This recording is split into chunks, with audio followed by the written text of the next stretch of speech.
Hey you all, welcome to Just a Shinobi. Today, we dive into an exciting what-if scenario. What if Naruto has Rinnegan when he is kid? Part 1.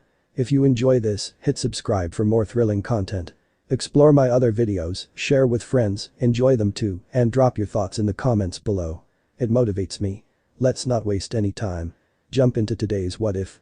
For as long as Naruto Uzumaki could remember, his life had been a complete nightmare. He had been hated and vilified by the villagers in the place where he lived, and that was the village hidden in the leaves. Naruto had always wondered why it was that he could not ever find any acknowledgement in his hometown, which was also the reason for him playing the various pranks that he played. The villagers always called him a demon. He always assumed that this was because of the numerous pranks he had played in the past. He had played pranks on the Uchiha clan, and the Hyuga clan and numerous other clans in Konoha had been struck by the maelstrom that he was. Naruto was proud of his pranking. He was certainly able to outrun many of the villagers and the ninjas, and the situation was so bad that they had to send experienced Anbu to catch him, and yet he would manage escaping most of the time. However, this was not one of the times, but this was also not one of the times that Naruto had played a prank. This was just another day for Naruto. However, the reason why he was in the predicament he was in was lost to him. He could not for the life of him explain why there was a mob of at least 20 Konoha civilians who were now surrounding him, with murderous looks in their eyes. The same way they had looked at him for as long as Naruto could remember. This was certainly not good news for him. He would sure be sore in the morning tomorrow. That was another thing that Naruto could never explain. No matter what happened, he never got sick, or why any wound that was ever inflicted on him by the villagers would ever stay. They would heal almost instantly, but today it looked like the wounds were going to stay for a long time. Naruto gulped. This was not good. He almost considered apologizing to the civilians, but he could not speak, he couldn't even move, and the expression on his face was one of sheer terror. It looked like Naruto would die young, at the age of 6. Look at the demon, one of the civilians. Naruto couldn't tell who, sneered. There were nods of agreement in the group upon hearing this. Some of them were smiling. Yeah, he thinks with that expression on his face he can actually manage to fool us and extract some sympathy from us, but the demon is wrong, the civilians sneered, while Naruto took a step back. However, the narrow alleyway in which they had cornered him was not too receptive to this. He realized that he had just stepped into a wall. There was nowhere he could go now. This demon deserves to die, said another person, and yet to Naruto it seemed as though everyone was saying it. The voices were echoing, and Naruto felt something inexplicable setting in. His heart tensed and his muscles seized up. He couldn't even breathe anymore. It was almost as if time had stopped. Naruto began feeling something burning in his eyes, while one or two civilians seemed to notice the change in him. They stepped back but shrugged it off as they began closing in again. Naruto shut his eyes as they seemed to burn even more now. Naruto's mindscape. At first all Naruto could smell was the sewers and nothing more.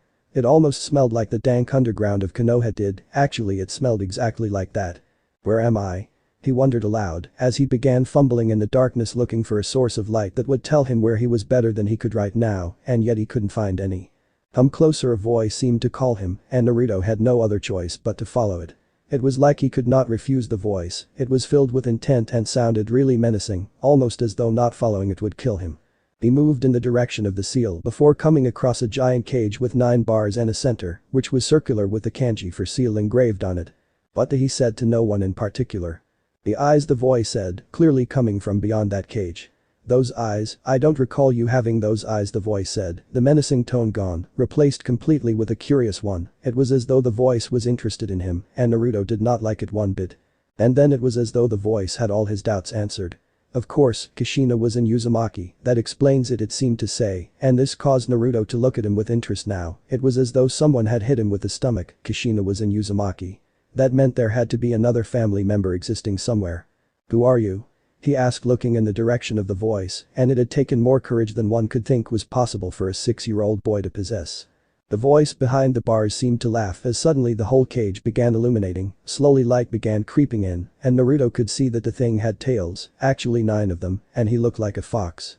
Hey Kyuubi, he said, stammering, as the voice began laughing in earnest. It was really dreadful. The whole place seemed to reek of evil forces, while Naruto began thinking he might just be himself. As brave as your father, eh? Naruto Uzumaki, you also seem as feisty as your mother, the voice said, laughing. The laugh was less evil and seemed more jovial and genuine. Those eyes. What eyes are you talking about? Naruto asked the Kyuubi no Yoko, straightening and summoning some more of that courage, all the while cursing himself for being so foolish. However, the voice did not seem offended. The color of your eyes seems off, though, it mused, while Naruto Uzumaki was trying to feel his eyes. As far as he could tell, the only thing that he found different was he seemed to see more clearly. You know my parents? He asked the fox when he sensed that it had finished laughing. Naruto felt more comfortable by the second, as the killing intent had all but disappeared. The fox nodded. Yes, I do know of your parents, boy. Why, it was your father who put me in this god-forsaken place behind bars, the boy said as Naruto suddenly realized something. It had been the Yondaime Hokage that had defeated the fox that had attacked Konoha all those years ago, so maybe the fox was saying the Yondaime Hokage was his father. Yes, the fox said, reading Naruto's mind. Although the bastard Yondaime did not kill me like some of you insolent whelps seem to believe, he merely sealed me into the body of his own son, the fox said, coming closer to Naruto, so much so that they were face to face, or at least face to Naruto's entire body. He finished, causing Naruto to gulp. Why, you mean that the Yondaime is my father, and I have a demon inside me? Is that why the villagers? He trailed off, tearing up with every word he spoke before he began crying. The crying seemed to set off a chain reaction in the whole place, as bits of the roof seemed to be falling off the roof of the cage the fox was trapped in. My father did not love me, he said, while crying at the same time. He began moving towards the seal. The villagers hate me, he said, with a bit more venom in his voice. I'll show them, he said as he ran towards the circular compartment where seal was engraved. Now kid, wait 1 second, the fox called out to him, but Naruto was blinded by rage and pulled off the seal.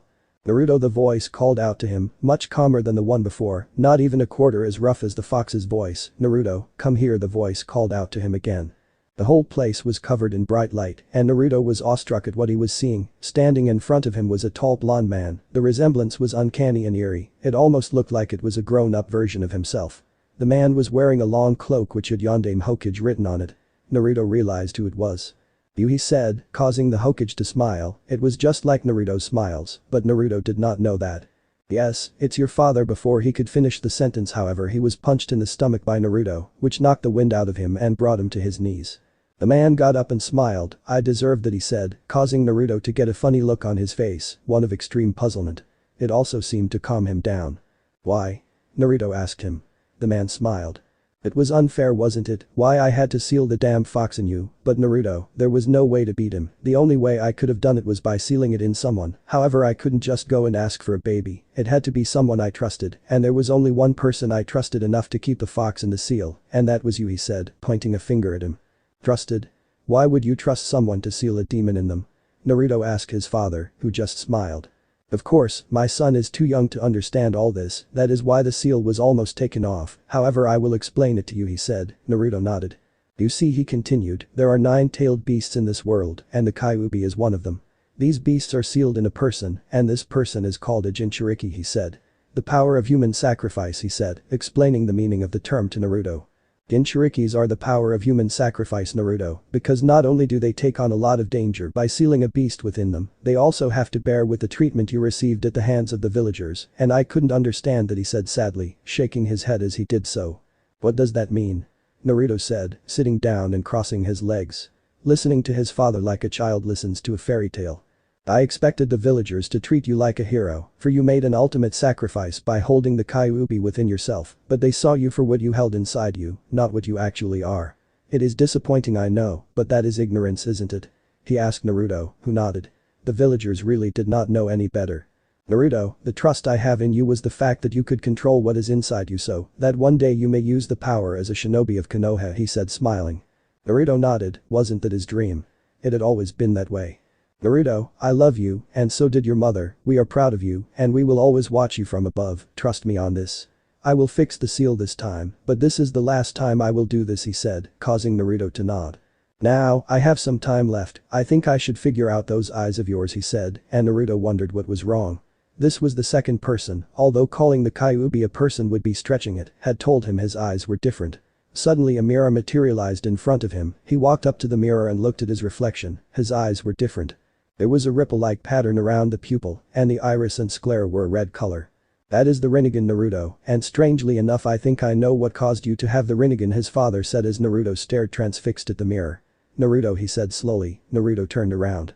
Do you know the basics of channeling chakra? He asked him. Naruto nodded. He smiled. But his father said as he began rubbing his hair. Why don't you relax and withdraw all chakra?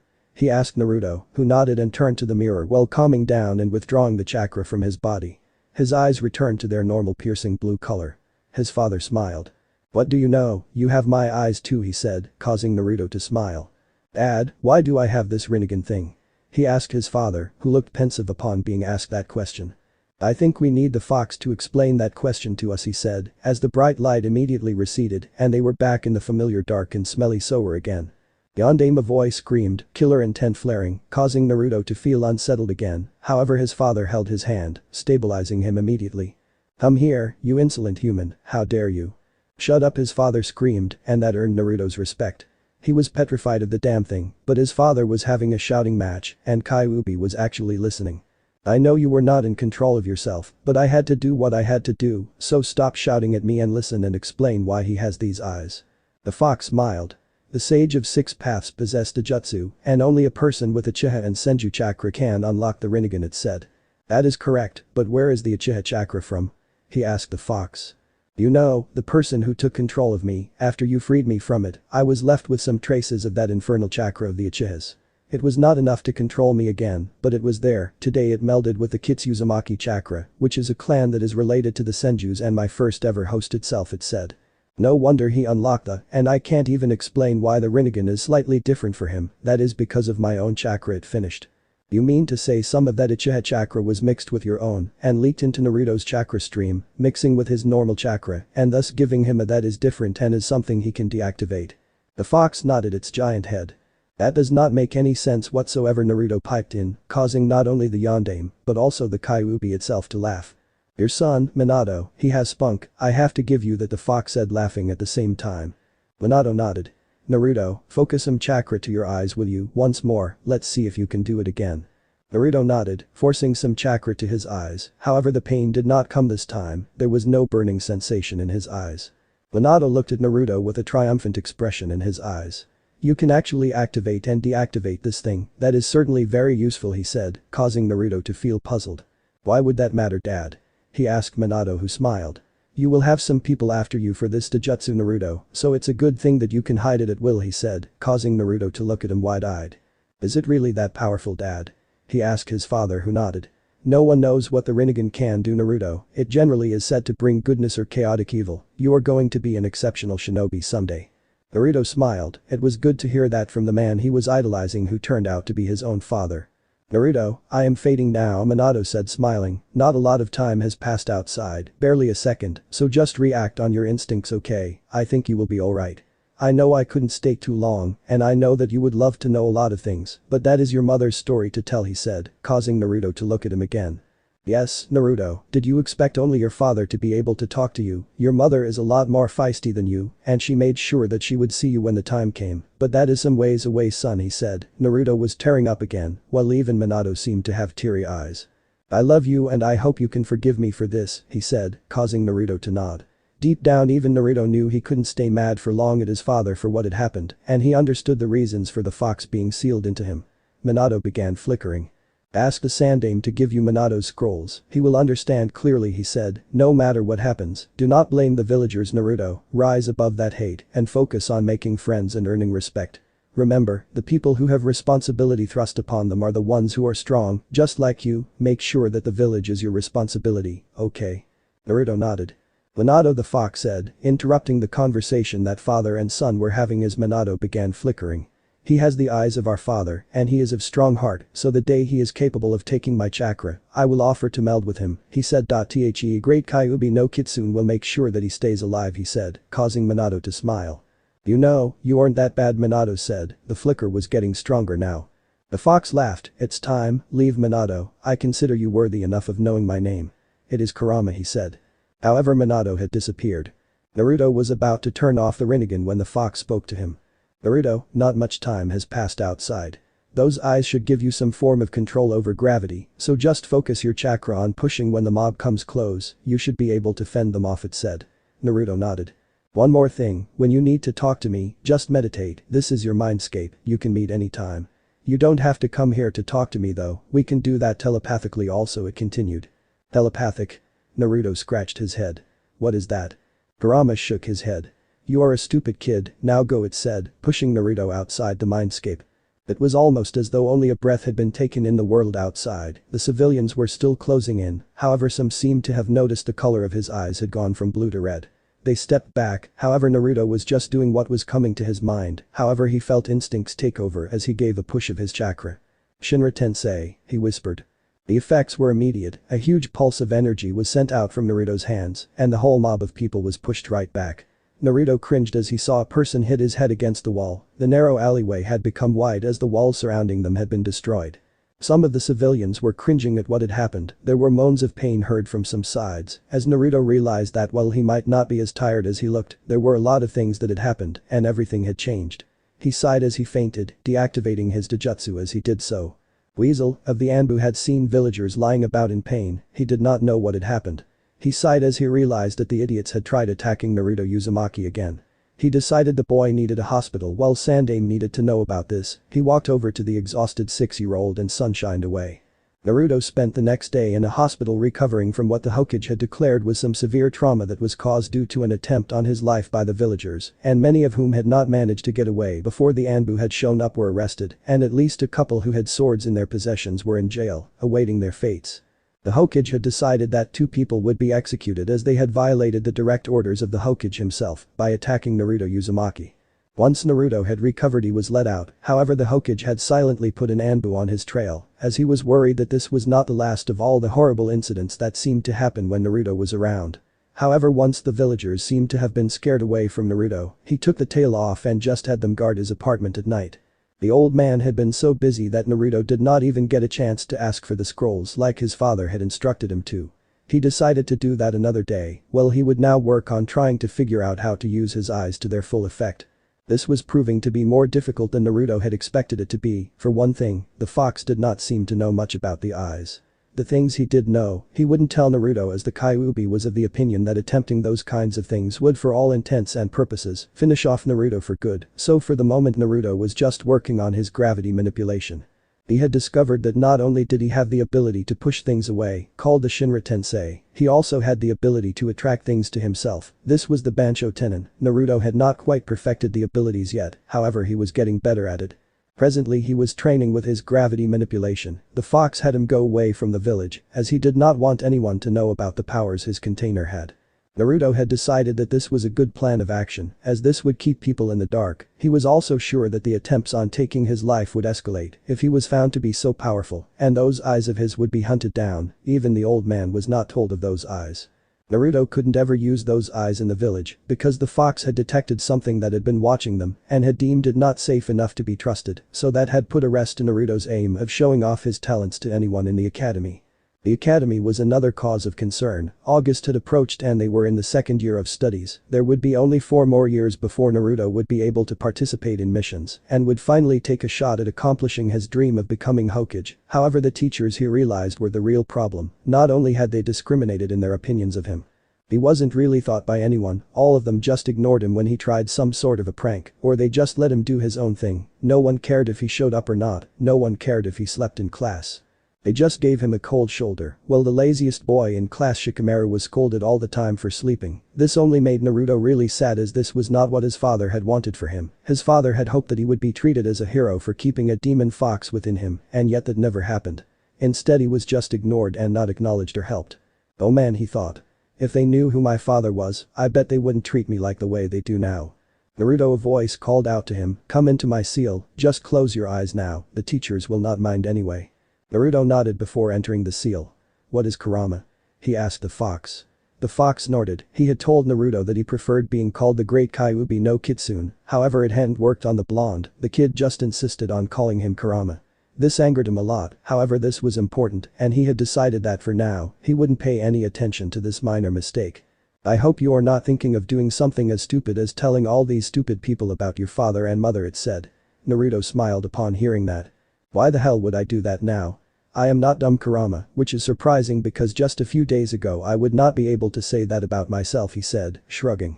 "What do you mean, kid?" the fox asked him, out of curiosity. "I used to view myself as a loser and I did everything I ever did just to get some attention.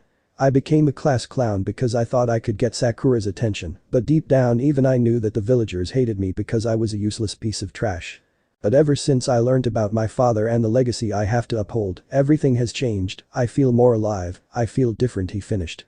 Well, I don't know why you would view yourself as a total loser, because a Jinchuriki is a really strong person, but you did not know that, so I can understand, the fox said, his tone resembling one of a man with years of wisdom. In that respect, you are like your mother, Kit. She was pure-hearted too, I must say. Being sealed in bodies of such pure hearts may have made me go a bit soft, but that does not matter. This was another thing that had bothered Naruto. His mother, according to Kyuubi, had been a Jinchuriki herself. However, every day Naruto asked Kurama what had happened and how he had broken free. The fox just shrugged as he could not remember a single thing. Naruto sighed, as he would have loved to know what had happened. All Naruto knew was that someone had taken control of the fox, however the fox would only refer to that person as that man and never ever gave Naruto his name. Kit, come back to solid ground. I wanted to talk to you about something, the fox said. Naruto sat down, eager to listen to what the fox wanted to say to him. The Rinnegan you have is slightly mutated thanks to my chakra. For example, you are capable of turning it on or off at will, which is a big gift. The eyes itself do not drain your chakra in a noticeable way, so I guess you are okay there. You are also able to harness all the 5 basic elements. Naruto smiled, he had remembered that day. The fox had him steal some chakra-conductive paper from the hands of one of the Chunin. The paper had then split into 5, one part was wrinkled, the other was wet, another had turned to dust, another had burned, and the last one was slashed to bits when Naruto had channeled chakra through those papers. This indicated that he had all the 5 natures. He was also capable of using these elements without the Rinnegan activated. The fox had explained this by suggesting that the eyes had changed his genetic makeup, which was the point he was going to get to now. Now, you must remember how I had you train in your water element, as I remember your mother training with it, he said. Naruto nodded. The aim with water training was simple, be able to manipulate water bodies just by using his water chakra. He was asked to go to a pond and try and work on it. However, he had not had much success. He had barely been able to summon the water chakra to do it. Instead of being able to extract torrents of water as he had hoped, he only managed to get some drops out. Kurama had told him that this would take some time as nature manipulation is hard. Kurama himself had never ever needed to use nature manipulation, as he had only one move, the tailed beast bomb, which did not need any nature manipulation, so Kurama did not have any idea as to how to do it. He only remembered Kushina using the training. Well, Kit, I think the genetic chakra you have is changing, thanks to using the water chakra you have, the fox said.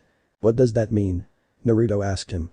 Well, Kit, the first ever Hokage of Konohagakure, Hashirama Senju, was capable of using wood release, which was the combination of water and earth natures. This was because when he was born, his genetic chakras had mixed up, thus giving another kind of chakra, the wood chakra. Now thanks to my own chakra mutating the Rinnegan, the genetics of yours have changed drastically, but I think that thanks to you harnessing the water chakra you have, it has begun mixing with all the other elements in your body. The process is slow and will take a long time to actually complete, about 5 to 6 years, however the more you use the chakras, the more you should be able to mix them with each other, and thus you are more likely to be able to use those special elements, the fox said. Naruto stared at the fox open-mouthed. You mean to say that I will be able to use wood release if I train in water chakra? The fox nodded. Basically it's like ramen, now ramen has noodles and broth.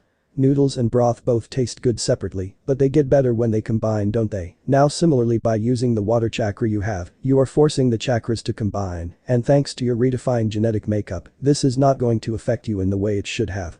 Generally, combining nature chakra blows up in one's face. I have heard that some have died trying to force it, but my chakra seems to have made you immune to it. Now if only. The fox paused when he realized that Naruto was not concentrating anymore. As a matter of fact, Naruto was drooling. Hey, what the hell, kid, can you stop with the daydreams about ramen and focus on what I am trying to tell you? It shouted, causing Naruto to snap out of it. Sorry, what were you saying? Naruto asked Kyuubi, grinning sheepishly as the fox sighed. Look, consider a soup bowl. By using your water chakra, consider yourself putting some of it into the bowl. Now as you practice more with water, you put more into the bowl. Then you put some earth chakra into the bowl, thus creating wood chakra. In this way, by practicing with all the elements, you should be able to mix up and be able to access all the sub-elemental chakras, the fox said. Naruto's eyes widened. So I should be able to use wood release? He asked the fox. The fox nodded. Not just that, but also as far as I know, you can use wood, ice, boil, and storm releases as well. Congratulations, you have far too much power that you will be able to harness than you should, the fox said, sighing. Naruto began jumping up and down with excitement. Yada! He shouted. I am awesome, now I can become Hokage and protect these people, he said, dancing around. The surroundings in his mindscape were suddenly filled with ramen-like scents. This was something the Kyuubi couldn't explain. Your son is just like Kushina and looks like Minato. I can't help but think that he is going to be like a father. I wonder where the other Bijus are, I wonder if they will be able to sense what I have been able to say about him, he thought to himself. Stop dancing now, just get out and leave me. After doing that much thinking, I like sleeping, the fox said, sighing. Naruto nodded and left the mindscape. Naruto returned to the mortal plane from his mindscape and opened his eyes, looking around, he realized that something was not right. Everyone in the class was looking at him, Naruto gulped as he turned, only to be met by the gaze of their new Chunin instructor for the next few years. His name was Iruka Yamino.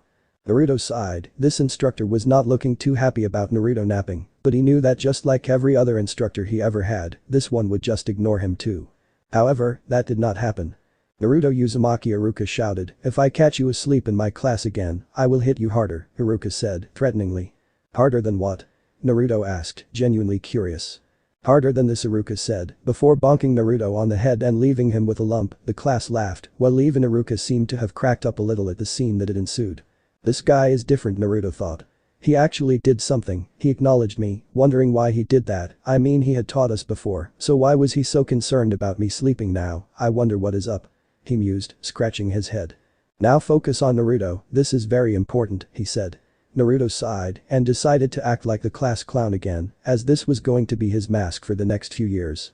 This is all useless, Iruka-sensei, come on and teach us some jutsus so that I can defeat the Hokage, Naruto said, pumping his fists up and down. Iruka sighed. Naruto, you are too young to actually learn jutsu, but by listening to the theory of it all, you will be able to learn it better, so just do as I say, and it will be alright, okay? Iruka asked Naruto, who nodded. As if a baka like you can learn anything, a certain pink-haired girl who Naruto thought he had liked screeched. Naruto sighed, he had to be in fake love with her for the next few years. What a drag, he thought, doing his best Shikamaru lazy face at Sakura instead of pouting, while the class laughed. Not only was he forced to bear some humiliation, he was also going to have to concentrate in class, and he did not like this one bit. He decided that it was time to zone out and began daydreaming about all the asses he would kick when he had mastered the wood style. Naruto had managed to sneak out of Mizuki-sensei's class later on in the day. After Iruka's class was over, Naruto had been so bored that he had to sneak out. He had been thinking about going to the raiment store when he saw a grown man who had really bushy eyebrows and was wearing a green-colored bodysuit. This man looked extremely creepy, but even then, Naruto had to admit that he looked strong. There was another boy who had bushy brows and was wearing a blue-colored shirt and pants. Naruto found this eerie resemblance between the two people really creepy, and so he had to do it. Who are you? The little boy had asked the man, who smiled and began posing enthusiastically. I am Konoha's sublime green beast of prey, might guy, he said, before sticking out his thumb and posing with a smile that made his teeth sparkle. The whole thing creeped Naruto out, however it did not really have the same effect on the small boy, who was smiling. I am Rock Lee, no nickname, but I really like the word Mounties, he said, posing in the same way that guy had posed a minute ago. Naruto's sweat dropped at this was crazy, the whole thing, and yet he couldn't take his eyes off this. The big man, named Might Guy, seemed to be impressed though. Ah, you burn with the flames of youth, maybe when you become genin, I shall train you, he said. The kid named Lee smiled. Yes, but I cannot channel chakra, the kid said. I have a birth defect which makes it impossible for me to channel any chakra whatsoever, I cannot become a ninja, Lee said sadly. Even Naruto felt sad at this kid was weird, but he did not deserve it. Nonsense, I am Jounin, and even I know only one technique that can help me that requires ninjutsu, the man named Guy said, before making hand seals. Naruto perked up, no one to teach him any jutsu whatsoever, so he would have to see this. He memorized the seals that the Jounin had made, he also realized that the Jounin had made a contribution of blood before using the technique. Fuchius no Jutsu. He looked on to see what would happen, and suddenly from out of nowhere a turtle appeared. Whoa, Naruto said out loud. This caused Lee and Guy to look in Naruto's general direction. The turtle vanished as Guy and Lee both turned towards the direction from which the voice had come. Come out, spy, that is the most youthful of you to hide like that, Might Guy said, causing Naruto to shudder. However, he realized that his jig was up, he reluctantly came out, with a grin on his face. I am sorry, but I was so impressed by your introduction that I had to stay, Naruto lied, trying to calm down the Jounin who had a stoic face. Upon hearing this, Guy cracked up. Ah, another youthful student who uses his energy to play pranks on the entire village. I did not know you were a fan of flashy entrances, Naruto Uzumaki, Might Guy said enthusiastically. I shall show you the nice guy pose, for I am extremely happy with what has happened here today, he said. Naruto tried to stop him, however Might Guy posed in the same way he had posed in front of Lee. Might Guy then turned to Lee, failing to notice the look on Naruto's face, one of complete horror, and said. I shall train you so that you become a ninja that uses only Taijutsu, my own style, called Goken, or the strong fist when I find the time, so that by your impressive skills, you allow your youth to shine, the man said to Lee, who lit up immediately. Hey, Guy-san, Naruto called out to Might Guy, can you teach me too? He asked. Guy smiled at Naruto's question. Do youthful students? He said. It is good to know that Konoha is going to have shinobi that are going to show the flames of youth to the whole wide world, however I have already taken Lee as my apprentice, he said, changing his tone from a happy one to a somber one. Naruto nodded, he understood, Lee had just somehow beaten him to a taijutsu trainer. Despite being weird, the Might Guy seemed like a nice person, he knew who Naruto was, however did not seem to have any prejudice against him. Might Guy saw the look on Naruto's face and began crying. Oh, how can I deny a person wanting to show off his youth? Might Guy screamed, Lee nodded. Hi, Guy-sensei, you simply have to train Naruto-kun here so that his flames of youth can shine bright, Rock Lee said. Naruto gulped, it was like they had found each other's soulmates here. Well, not Goken, but I presume I can give you another style that you might learn from a scroll, and then you can spar with me and Lee in practice. He asked Naruto, who nodded enthusiastically.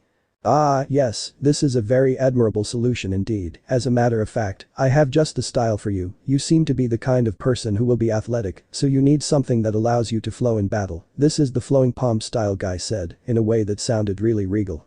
The flowing palm? Naruto asked him. Yes, this is a very youthful style, much like my own Goken, this is very beneficial to the user. I had trained in this before I created my own style. The aim is to attack and defend at the same time, here you go. He said, handing Naruto the scroll. Now my youthful students, go and practice. Let the flames of your youth shine. Lee, I shall train you tomorrow at training ground 11, be there at 5 in the morning, Naruto-kun, you can come as well, he said, before sun shining away. Rock Lee introduced himself to Naruto the same way Guy had, and Naruto realized that Guy had already corrupted Lee. As soon as Lee had left, Naruto had traveled back to his apartment, where he opened the scroll with flowing palm written on it. Flowing palm, he began reading out aloud. The purpose of this fighting style, like most of the boundless fist, is to attack while being able to defend at the same time. By engaging an attacking enemy, striking though their center, yielding, following through, relaxing, nullifying the enemy's force, using the enemy's force against them, and adding their own force. The user is able to quickly attack the enemy and defend at the same time, he finished. This style could indeed prove useful. He spent the night practicing the style of taijutsu. Naruto spent the next few weeks training with Lee and Guy. Lee seemed to be a taijutsu genius with really amazing determination. Naruto had become competent in the flowing palm technique, including having learned a taijutsu known as focus point, which was basically like the Jyuukin that the Hyuga used, except it was really precise, and 2 hits could shut down an organ completely. However, Naruto realized that he was not a taijutsu kind of guy, however he had a really strange experience when he attempted a ninjutsu. He had still not asked the old man for the scrolls, and his own engrossment with the flowing palm had made him forget the Kuchiyus no Jutsu that Guy had used in front of him, however today he was going to learn it. No one had told him that a contract was needed to summon the animals, and he had assumed that the Jutsu summoned turtles, or maybe it summoned whatever the user was thinking of. He decided he wanted to summon a giant bird and activated his Rinnegan, pure instinct telling him to do so. He bit his thumb and made the seals, imagining a giant eagle as he cried out Kuchiyus no Jutsu. The result was instantaneous, an eagle materialized out of nowhere, it also had drained a significant amount of Naruto's chakra. Naruto still had plenty, but he looked at the eagle in a strange fashion. How do I tell you what to do? He asked the eagle. It came from Kyuubi's voice from within the mindscape. Just think about what you want to do, and never attempt anything that dangerous without waking me up first. A summoning jutsu requires a contract of some sort, but you do not need it. This must be due to those eyes of yours, he said. Naruto nodded. Flap your wings, he thought, looking at the eagle. The eagle immediately flapped its wings. This is so cool, he said, enthusiastically as he climbed aboard the eagle. Now fly high enough so that no one can make out that it's me, then take me around the village, he said. Sure enough, Naruto spent that day flying around the village instead of training, and he did it till he realized that he did not have enough chakra left.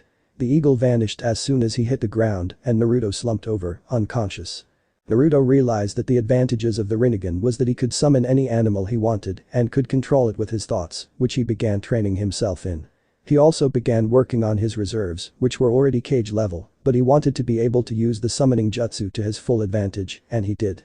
Soon he could summon numerous creatures without any significant loss in his chakra, which he considered was amazing for him to do. He realized that this could unlock a whole new world for him. He could use the animals to sneak around and grab some jutsu scrolls that he could then use to teach himself some useful jutsus. The fox was obviously not going to help with learning all the elemental jutsus, so maybe could grab some scrolls for himself to learn from. The possibilities were endless. Naruto cursed himself for everything that had happened. Here he was with these eyes that the Kyuubi had said were all-seeing and powerful, and were possessed by the Sage of Six Paths, who was the god of all jutsu himself, and yet thanks to who he was, he couldn't exactly brag about it, and he couldn't ask anyone for help, because no one would give it to him even if he did. Might Guy was just one of the people in the village. Not everyone would be as intelligent as Guy to realize that what was inside him was not him, and yet, the fox was not necessarily a bad thing to have. After all these days of loneliness, the fox, no matter how cynical he was, he still was the only company Naruto had. Naruto could call him one of the few friends. Actually, apart from Lee, it seemed like Kurama was his only friend. For some reason Naruto found that really depressing, and could anyone really blame him for feeling that way? Naruto was depressed enough, and he was fed up with putting off asking the old man for what was rightfully his, so he decided that enough was enough, and that he would go and ask the old man for his scrolls. The clerk in the Hokage's office was not exactly the person who Naruto would want to see on a day that he was just not in a good mood. He knew that the old man was going to be free and reading those disgusting books of his at the moment. However, the clerk, who doubled up as his secretary, was a total idiot, just like all the villagers. She also thought that Naruto was the nine-tailed fox, and Naruto had little tolerance for people like that. As he walked up to the office, the clerk sneered upon seeing him. "I love that disgusting impression on your face," Naruto said. It was as if someone had forced him to say it, but he was glad that he did. "It makes you look constipated, so the next time someone makes that face, I know what is wrong," he said, laughing. The clerk was apparently in a bad mood too. "What do you want, demon brat?" she snarled. "A meeting with the old man," he said simply. "No way, demon brat, and treat him with some respect, he is Hokage-sama to you," she said. "Don't teach me manners, especially not ignorant fools like you. I want to talk to the Hokage, so you will let me meet him, or else." The clerk laughed. "Or else what?" she asked him. "I'll tell the Hokage that you told me that I am the Kyuubi, and you know what that means, don't you?" he said, smiling. Naruto felt bad for playing this card, however he was extremely happy to see the expression on the clerk's face. "You wouldn't dare." "I would," Naruto said, grinning evilly now. This woman was in for a shock. "So it's your call," he said. The clerk sighed and let Naruto in. Naruto smiled. "Now that is more like it," he said, smiling at the woman widely. The woman scowled at Naruto, who was proud of himself for having played that kind of a devious trick. The Hokage, just like Naruto had suspected, was reading the disgusting Icha Paradise books. He smiled. "I knew you were not a busy old man," he said, startling the Hokage, who rushed to hide those books in his drawer, stumbling and his face flushed because of the way Naruto had gotten the drop on him. "The Hokage cannot read stuff like this, old man. Aren't you supposed to be protecting the village and not reading porn in your office?" he asked the Hokage, who smiled. "Naruto, I have had a long day, you know, paperwork and everything, so cut me some slack, will you? I am a hard-working man, you know," he said, smiling. Naruto nodded. "Well," the Hokage said, continuing, "since you barged in like that, I am sure you have something important to say to Naruto, so spit it out, will you?" he asked Naruto, who nodded. "Yeah, I was getting to that actually. I came here for something that is mine," he said, which caused the Hokage to raise an eyebrow. "Run out of allowance? That is highly unlikely of you, Naruto," he said. "Because you usually have a lot of savings in your Gama-chan," he said, which caused Naruto to subconsciously rub the spot where the frog-shaped wallet was resting at the moment. "Not my allowance, old man," he said, causing the old man to look at him in a strange manner. "This is a secret, old man, so I want only you to hear this, okay?" he asked the Hokage, who sighed. "Okay, well, you heard the kid. Leave," he said, clapping as suddenly two Anbu came out and left the office. "So Naruto, what do you want to tell me?" he asked Naruto, who focused some chakra to his eyes. The color of his eyes changed, causing Hokage's eyes to widen. "Is that the—" "Not the Sharingan," Naruto said, interrupting whatever the old man was going to say. "This is the Rinnegan, I am sure you have heard of it," he said, causing the old man to look like he had a heart attack as he fell back on his chair, slumping further. "What the hell?" he asked the old man, who was sunk back in his chair. "Are you okay, old man?" he asked him, who nodded. "Yes, I am fine, but this is shocking. Do you have any idea how you got it?" he asked Naruto, who shook his head. Although technically he did, the fox had told him not to mention how he got it to anyone. "So that is what happened when the villagers attacked you. It wasn't the fox, was it?" he asked Naruto, referring to the incident 2 weeks ago when a mob was found lying because they foolishly attacked him. "Way to execute 2 of those civilians, old man. They have stopped attacking me lately. I know that they should not have died, however I guess it worked out fine for me," he said. I have no idea what those eyes of yours can do, he said, still staring at his eyes. Naruto smiled. Well, for one thing, I have nature control, and I can actually mix to create sub-elements, so you are looking at a future wood user, he said with a hint of pride in his voice. Also, I can summon animals without needing a contract, and I seem to have really increased grasping abilities and good control. However, I need some scrolls, old man. I really need to train. I mean, my father gave you some scrolls of his right. I mean, I heard that every Hokage leaves some sort of scroll for his successor in case of a sudden death. He asked the old man, who paled. Yes, I know my father is Yondaime. To think about it, the resemblance is really uncanny, isn't it? He asked the old man. I am sorry, Naruto, I would have told you, but… Save it, old man, I know you did it to protect me, I can understand, but you can make it up to me by giving me the scrolls my father left for me, he said. He then told the Hokage about everything that had happened the day the mob had attacked him. The old man nodded. Well, there are some things that you are not really ready for yet, but if you say that you have some good chakra control, I think I will give you this, as he said, pulling out a scroll from the shelf behind him, which had the kanji for spiral on it. This is your father's prize technique. It is an A-rank jutsu known as the Rinnegan. Your father had created this jutsu, and it took him 3 years to do it, but I think you will be able to do it faster than that, he said, smiling as he gave Naruto the scroll. It's a blood scroll, only someone with the DNA of your father running through his veins could open that, try it, he said. Naruto bit his thumb and put some blood in the scroll, which opened instantly. So I need some water balloons and air balloons, what the hell? He said, looking at the Hokage. It involves shape manipulation of chakra. You rotate the chakra with speed fast enough that it can drill through almost anything, he said, smiling at Naruto's expression. So this is the kind of jutsu my dad made, huh? He asked the Hokage, who nodded. I also have something else I would like you to start, seeing that you are the son of your father and mother, I will give you this, he said, pulling out a green book. On the book was written the basics of sealing arts. Jutsu is a very intricate art, Naruto, however both of your parents were extremely good at it and it runs in your blood, so I need you to read this, he said. Naruto nodded. This was gold, he was getting a lot of stuff from the Hokage. Now I am sure you are aware of the high chakra reserves your tenant brings, that along with possessing the Rinnegan gives you reserves that are probably higher than me, so I can help you with something that will speed your training, he said to Naruto, who looked like a sponge at the moment, just absorbing everything that had happened up to this point. This is the Kage Bunshin no Jutsu, it is a Jounin level jutsu that creates solid clones, he said, writing down the hand seals. You should be able to make hundreds of clones thanks to your reserves, and get this, whatever your clones experience, you get back. So you can see the potential in training with the clones, he said. Naruto was wide-eyed, it was like his eyes had left him with a quest for knowledge. This is an amazing, old man, he said, literally jumping up and down in his seat as the Hokage smiled at him. This was the enthusiasm he wished Kakashi would show. The Jounin was always late for each and every mission that he was assigned. Well, I think you should leave and get to training, however do not miss your academy classes, he said, which caused Naruto to groan. The next 2 months were great for Naruto, he learned the shadow clones in less than an hour, which was surprising, and he could make at least 1,000 clones, which Naruto would then split. He began practicing the flowing palm with about 100 clones. The other clones worked on the Rinnegan, according to his father's scroll, he had worked on completing the Rinnegan by mixing it with his nature manipulation, however he had not been able to do it. Naruto on the other hand had asked the Hokage about nature manipulation, and the Hokage had given him a scroll which gave him the details on wind nature manipulation. Using his clones, he had managed to cut the leaf, however he could not find any waterfall to cut, so the training had been put on hold. However, the water training had been going along nicely. After managing to manipulate water bodies to fill a bottle, Naruto and his clones worked on the creation of torrents. He then began practicing on this relentlessly, and he had pretty much gotten the whole exercise down.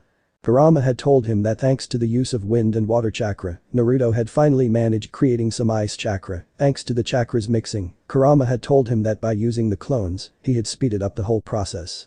Naruto had found himself creating some ice by freezing the moisture around him, however he had no ideas as to how he would go about using the ice in a jutsu. Kurama had told him to read up on hand seals and how he could use it to manipulate the whole nature of ice. Apart from training for ice, wind and water, Naruto had also been reading up on sealing and realized that he took to sealing like a fish takes to water. He had already finished reading the book twice over and had begun working on his own ink. Sealing arts involved mixing ink with chakra and creating his own language of sealing. Any seal master was supposed to have his own brand of seals. Naruto had already done a lot of work, including some exploding seals that would not allow anyone but himself to enter his apartment without blowing themselves up. However, Naruto still got a lot of mean looks from the villagers. Even at the academy, all the girls were into Sasuke Uchiha, which really infuriated him. The fangirls were infuriating beyond measure, they all seemed to only screech and do nothing else. However, there was one experience with a fangirl that left a really bad taste in Naruto's mouth. This was one day after the academy when Naruto was reading the book on intermediate sealing arts. He had only recently acquired the book and was very happy to have found it. He was reading on how to place seals on people without using ink when he found the book snatched from his hands by Sakura Haruno. "Give me my book back," he said, looking at Sakura, who was now peering at the book she had snatched from Naruto. "No," she said.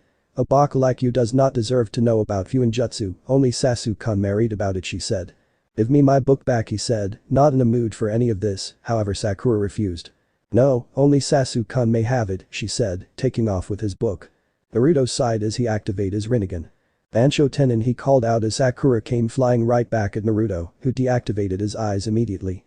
Naruto now had Sakura by the grasp of her hair and pulled on it, causing Sakura to cry out in pain. Naruto felt bad at doing this, but he decided that the stupid fangirl needed to learn a lesson. "Give me that book, or I will cut all your hair and show it to Sasuke-kun, you know how he does not like short hair, right?" he asked her. Sakura began sweating at this. "Please don't," she said, handing Naruto the book back. "Good," Naruto said, smiling. "I hope you learned your lesson, because otherwise there will be hell to pay," he said. Sakura gulped. "How did you pull me back like that?" she asked him in ear. Naruto smiled. "I used a rope," he said, lying, however the girl was stupid enough to believe it. "Ninja rope?" she asked him. "Yes," he said. "You want to give some to Sasuke-kun?" he asked her in a mocking tone which made Sakura cringe. After that encounter there was not much that really happened. October 10th came around and Naruto was hunted down by the villagers, except he had decided to spend his birthday outside the village training.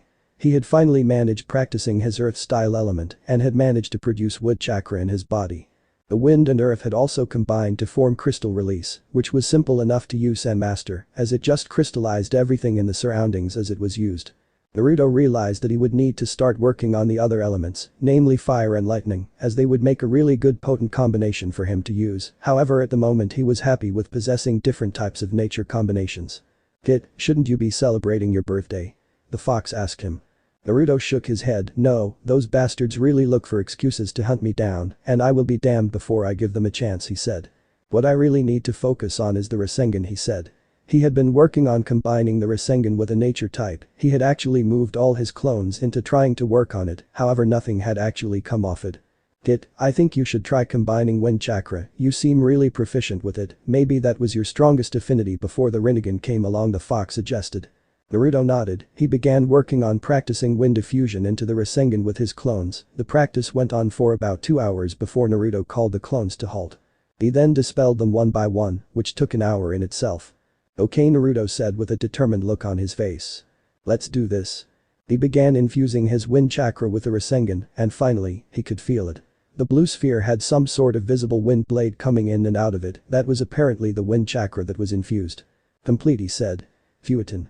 Rasengan," he said before smashing it into a tree. What happened next was, according to Naruto, the coolest thing he had ever seen. The tree he smashed it into was completely wrecked, uprooted and cut into 3 halves. "That is a powerful jutsu," Kyuubi said, sounding slightly awestruck. "I know, right?" Naruto said, smiling to himself. He had come a long way already.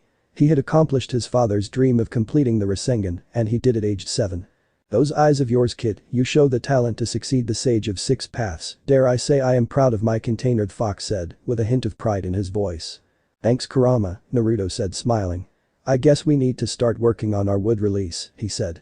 "I remember Hashirama Senju and his damn wood release techniques," Kyuubi said, sighing. "He had the ability to control the tailed beast," he said. "Really?" Naruto asked him. "Yes, Hashirama Senju came in contact with several tailed beasts, which he distributed among the villages, while his wife, Mito Uzumaki, sealed me into herself, thus keeping me in Konoha," the fox said. Naruto nodded. He had some scrolls for the wood release techniques, so he began practicing again. 2 more months passed before a tragedy shook Konoha. The entire Uchiha clan was massacred, only one person, Sasuke Uchiha, had survived. Meanwhile, it was found out that Itachi Uchiha, Weasel of the Anbu, had defected the village. According to Sasuke's testimony, Itachi had killed his clan to test his abilities. Sasuke would never be the same, and nor would Konoha. It was already well known that the Uchiha clan that ran the local police force was an important asset for the village. Sasuke's behavior had changed ever since he had come back to the village. He had become more obnoxious and somewhat of a loner. Meanwhile, the fangirls found this even cooler than before, they would not leave him alone. Naruto felt sort of bad for Sasuke, seeing as to how both of them were one of a kind, they came from a prestigious family, but had no one left. For Sasuke it would be even worse since he had grown up with a family and Naruto had never really known any parental love. Naruto would have reached out to Sasuke, but his pride got the better of him and he decided to leave Sasuke alone. Naruto on the other hand had perfected 3 of his basic elements, as a matter of fact he had already even learned loads of wood-style techniques and had created a few ice and crystal techniques. In January Naruto was summoned to the Hokage's office, he had rushed over there immediately. "Naruto, I have a mission for you," the Hokage said, which caused Naruto to cough. "Mission?" he asked the Hokage. Yes, the old man nodded. "You will go to Uzashigakure, the village from where your clan hailed, and you will be going with one of my own students," he said. The window opened to reveal a tall white-haired man with markings on his face. "Hey brat, it's me, Jiraiya, the great toad sage," he said, posing with a toad. Naruto's sweat dropped, this was going to be really something. Naruto looked at the person who had gravity-defying hair standing in front of him. "The great toad sage Jiraiya?" he asked him incredulously. Jiraiya nodded. "That is right," he said. "I am the great sage of Konoha, one of the legendary 3," he said dramatically. "The legendary 3 jokers?" Naruto asked him, at which Jiraiya's face faltered. "Damn it brat, you ruined my entrance," he said. "There will be hell to pay for this," he said. "Shut up you old geezer," Naruto shot back at him, not caring if this guy was a toad sage or a legend, he was irritating as all hell. Sarutobi watched the scene in front of him with amusement. It reminded him of when Jiraiya first met Kushina, she had treated him the same way Naruto was treating him now.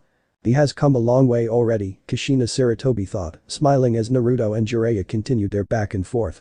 "You would be proud of him." "Pervy sage," Naruto said. "I have seen you before, when I was 4, you were peeping in the women's section of the hot spring, and then somebody caught you, and you had to run away," he said laughing at Jiraiya, who had a scowl on his face. "Don't call me that brat," he said with a pout, but Naruto had no intention of stopping with the ribbing. He continued until Sarutobi had enough. "Okay," Sarutobi said, interrupting their volley.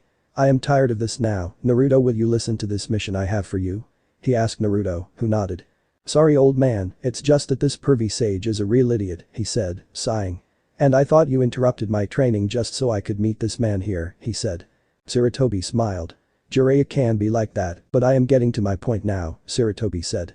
Now Naruto Sarutobi continued when he realized that there wouldn't be any further interruptions.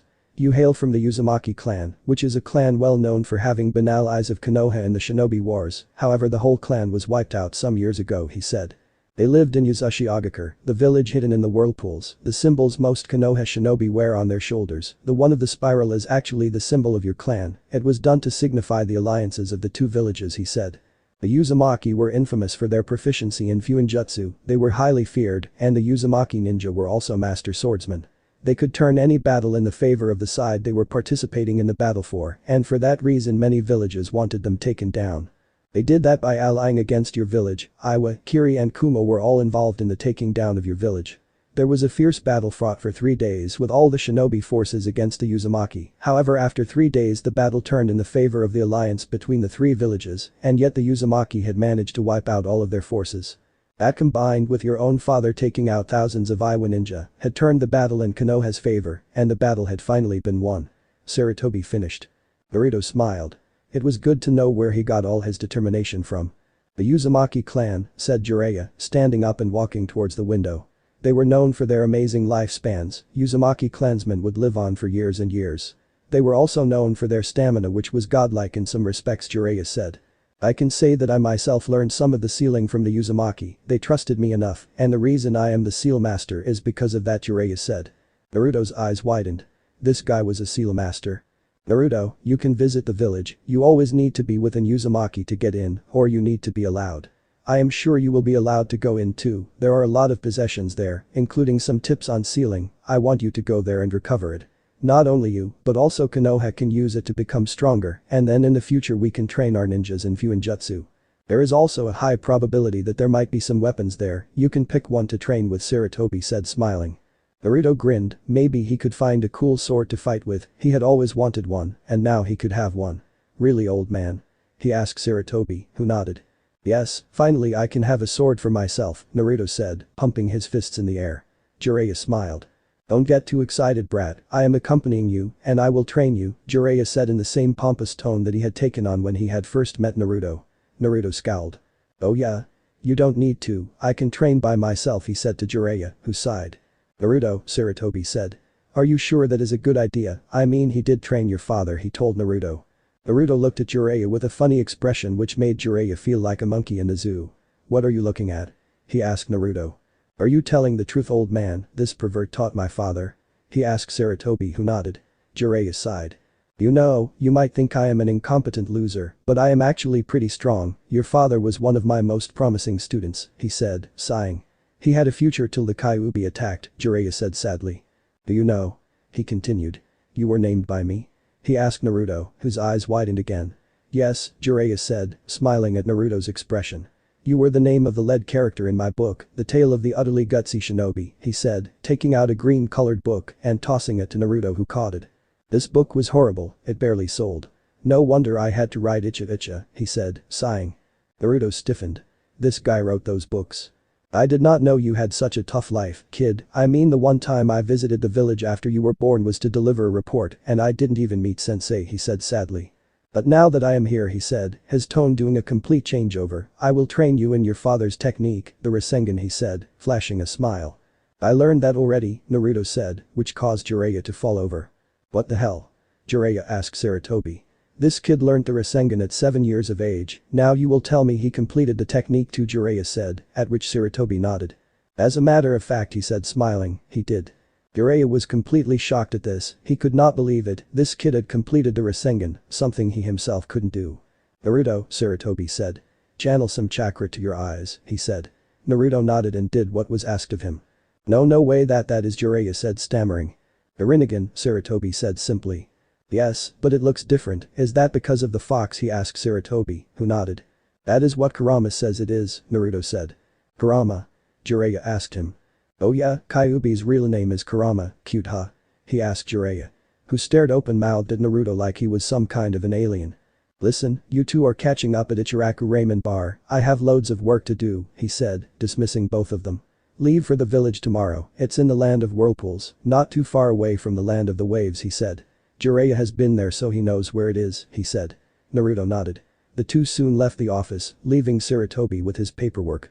Does anybody have the cheat code to beat paperwork? He thought to himself, sighing as he went on with his routine. So you named me, eh? Naruto asked Jiraiya, who nodded. They had just left the village, Naruto had spent last night sealing his belongings in a seal, Jiraiya was impressed that Naruto could use seals with such effectiveness already. Yeah, I told your father that Naruto was a name I came up with while thinking of ramen, but he insisted on you being called Naruto, he said. What would have happened if I was a girl? He asked Jiraiya, I mean Naruto is a guy's name right, so he trailed off. Jiraiya laughed. I guess then we would call you Naruto, but how does it matter? He asked Naruto, who had a serious expression on his face. I just wished my parents were the one who told me all this, you know, he said with a hint of sadness in his voice. Jiraiya smiled. Oh, your parents are alive, he said, which made Naruto stop walking. What? He asked Jiraiya. I meant here, he said, rubbing his chest, indicating the heart, and up there, he said, pointing to the heavens. I'm sure they are watching, he said. What do you think they are saying right now? He asked Jiraiya, who sighed. They are angry that I wasn't there for my godson, he said. Naruto nodded his head. Look, pervy sage, I can understand why you weren't here, you had things to do, he said. Jiraiya smiled. Yes, Naruto, I had a spy network to run, and I expected you to fend for yourself till I came along, you see I would have trained you either way, after all you are the son of my best student and someone I hope to pass on my own teachings to, he said. I just hope that you would be ready to appreciate what was taught to you, he said. I however did not expect the villagers to be such idiots, Jiraiya said sadly, or else I would have done something, he said. Naruto smiled. Don't blame them, pervy sage, I mean come on, they are poisoned by those fools on the council, especially the civilian council, he said. Jiraiya nodded. Those fools are idiots, which is why I want you to hide the Rinnegan from them as long as possible, do you understand? He asked Naruto, who nodded. Kurama told me that already, that is not a problem, he said. Jiraiya nodded. What else did the fox teach you? He asked Naruto. Water manipulation, I learned earth and wind by myself. I perfected the Futon. Rinnegan by myself too, he said. What about other things? He asked Naruto.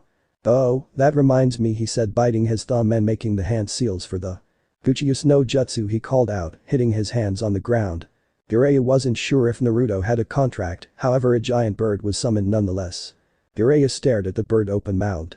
Even while training Nagato he hadn't seen anything like this. The giant bird looked like one of those rocks from the old days, those giant birds which were known to have carried off innocent children to their deaths. My Rinnegan allows me to summon these, he said, pointing out the eyes of the rock, which also had the red-colored Rinnegan eyes. Actually any animal as long as I have chakra, he said as he got on the bird. Come on old man, are you gonna hop on or not?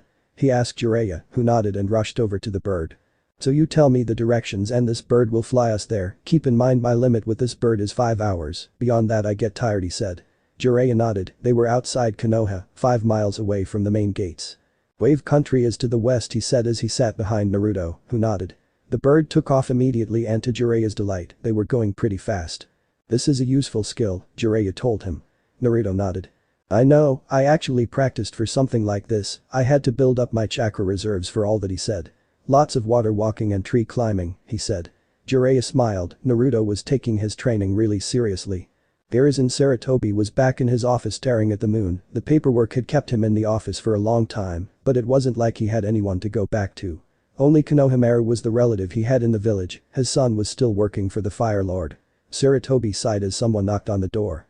It was his old teammate, Danzo Shimura, the man who had been his rival back in the day, and now he was a war veteran, with bandages covering his arm and one eye, leaving him with one good arm and one good eye. Hiruzen Danzo said to him, in what Sarutobi assumed was a greeting. Yes, Danzo, Sarutobi replied, indicating for him to take a seat, however Danzo did not take a seat. Some people have seen Naruto leave the village with Jiraiya, he said. What is the meaning of this, Hiruzen? He asked. Sarutobi sighed. It's a training trip, Danzo, he said, in his own way to assuage Danzo, who had for long advocated that Naruto be kept safe and brought up as a weapon. I am happy that the boy is getting training, but I am not happy with who is giving it, he said. Sarutobi raised his eyebrow at this. Who would you have wanted to train Naruto? He asked Danzo even though he pretty much knew the answer. Me, Danzo said simply. I would have raised him and trained him properly, he said. The way shinobi should be raised, not like the way you train them, he said. Sarutobi stood up, clearly angry, and Danzo took a step back. Don't think that I don't know what you would have done to him, it would have been just like all the other ninjas in your route, he said, practically spitting out every word. Hiruzen, Danzo said. Your method. Was Tobirama-sensei's method, Sarutobi said. Don't tell me that you are that willing to disobey your own sensei, he said. Well, I want the good of the village of Hiruzen, just like you. But I think my way is better, he said, before turning around and walking away. Sarutobi sighed, this was a perfect way to end what was already a really bad day. The fates were against him today. Naruto and Jiraiya had already reached the wave country 4 hours by taking flight, much to Jiraiya's delight. However, much to Jiraiya's chagrin, there was also no bathhouse, because of the poor economic conditions of the country, even the lord of wave country was practically a pauper. The problem was thanks to the precarious position of the country used to be prosperous thanks to the number of ports they had, however, much recently, a shipping magnate called Gato had taken over the one remaining port of wave country and thus shut out the whole place. This led to all prices shooting up and poverty becoming commonplace. Also, all bathhouses were stopped as people did not have money to spend in them. Many women had been forced into prostitution thanks to the poor economic conditions, however Jiraiya assured himself that he would not stay too long, he was leaving as soon as he got a ship that could take Naruto and him to the whirlpool. They were staying in a beaten-up rest house that was far more expensive than Konoha would have, but it would have to suffice. Naruto had just returned from taking a walk around the village and he was not looking very happy. Man, I thought my life was hard, these orphans really have it bad here, Naruto said, wiping his forehead before taking a sip of what he thought was water before he spit it out. Arg, what the hell is this? He asked, thrusting the bottle in Jiraiya's direction, causing the white-haired man to laugh. That is sake, you are too young to understand the good things in life, boy, Jiraiya said smiling. Naruto scowled. Yeah right, well these orphans don't understand the good things in life, either, he said seriously. The economic situation in this country is not very good, Naruto, but there isn't much you can do about it, at least not now, he said. Naruto nodded. I wish I could do something, you know, to ease the pain, Naruto said. Jiraiya nodded. I felt the same way too, Naruto, but there are some things that a person can never ever change, you have to give them time, you know, they sort themselves out eventually, he said. I guess you are right, pervy sage, he said, causing Jiraiya to hang his head down. I told you to not call me that, he said, but Naruto shook his head. Never gonna stop calling you what you are, pervy sage, he said again, this time stressing on the words pervy and sage. Jiraiya decided he needed to drop this topic. Okay brat, we have to move now, let's get to the port, he said. Naruto nodded before beginning to seal everything they had unpacked. Soon they were on their way to the port. Naruto looked around the city. The poverty in this area was rampant and there was almost nothing he could do about it.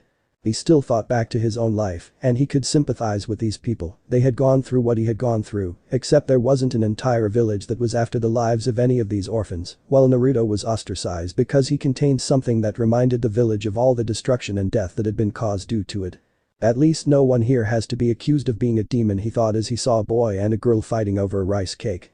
Naruto's heart sank as the boy decided to break the ball in half and give it to the girl. At least they knew the importance of sharing something. He wished someone had done that for him when he was struggling. Maybe someone could have helped him out whenever he was troubled by anything. But he wasn't that lucky. Soon they reached one of the small docks. There they saw a tall man and another old man who was bespectacled and looked and smelt drunk. "I am looking for a boat that can take us to the whirlpool that is not too far away from here," Jiraiya said, looking at the two men. The taller man stepped forward and spoke up.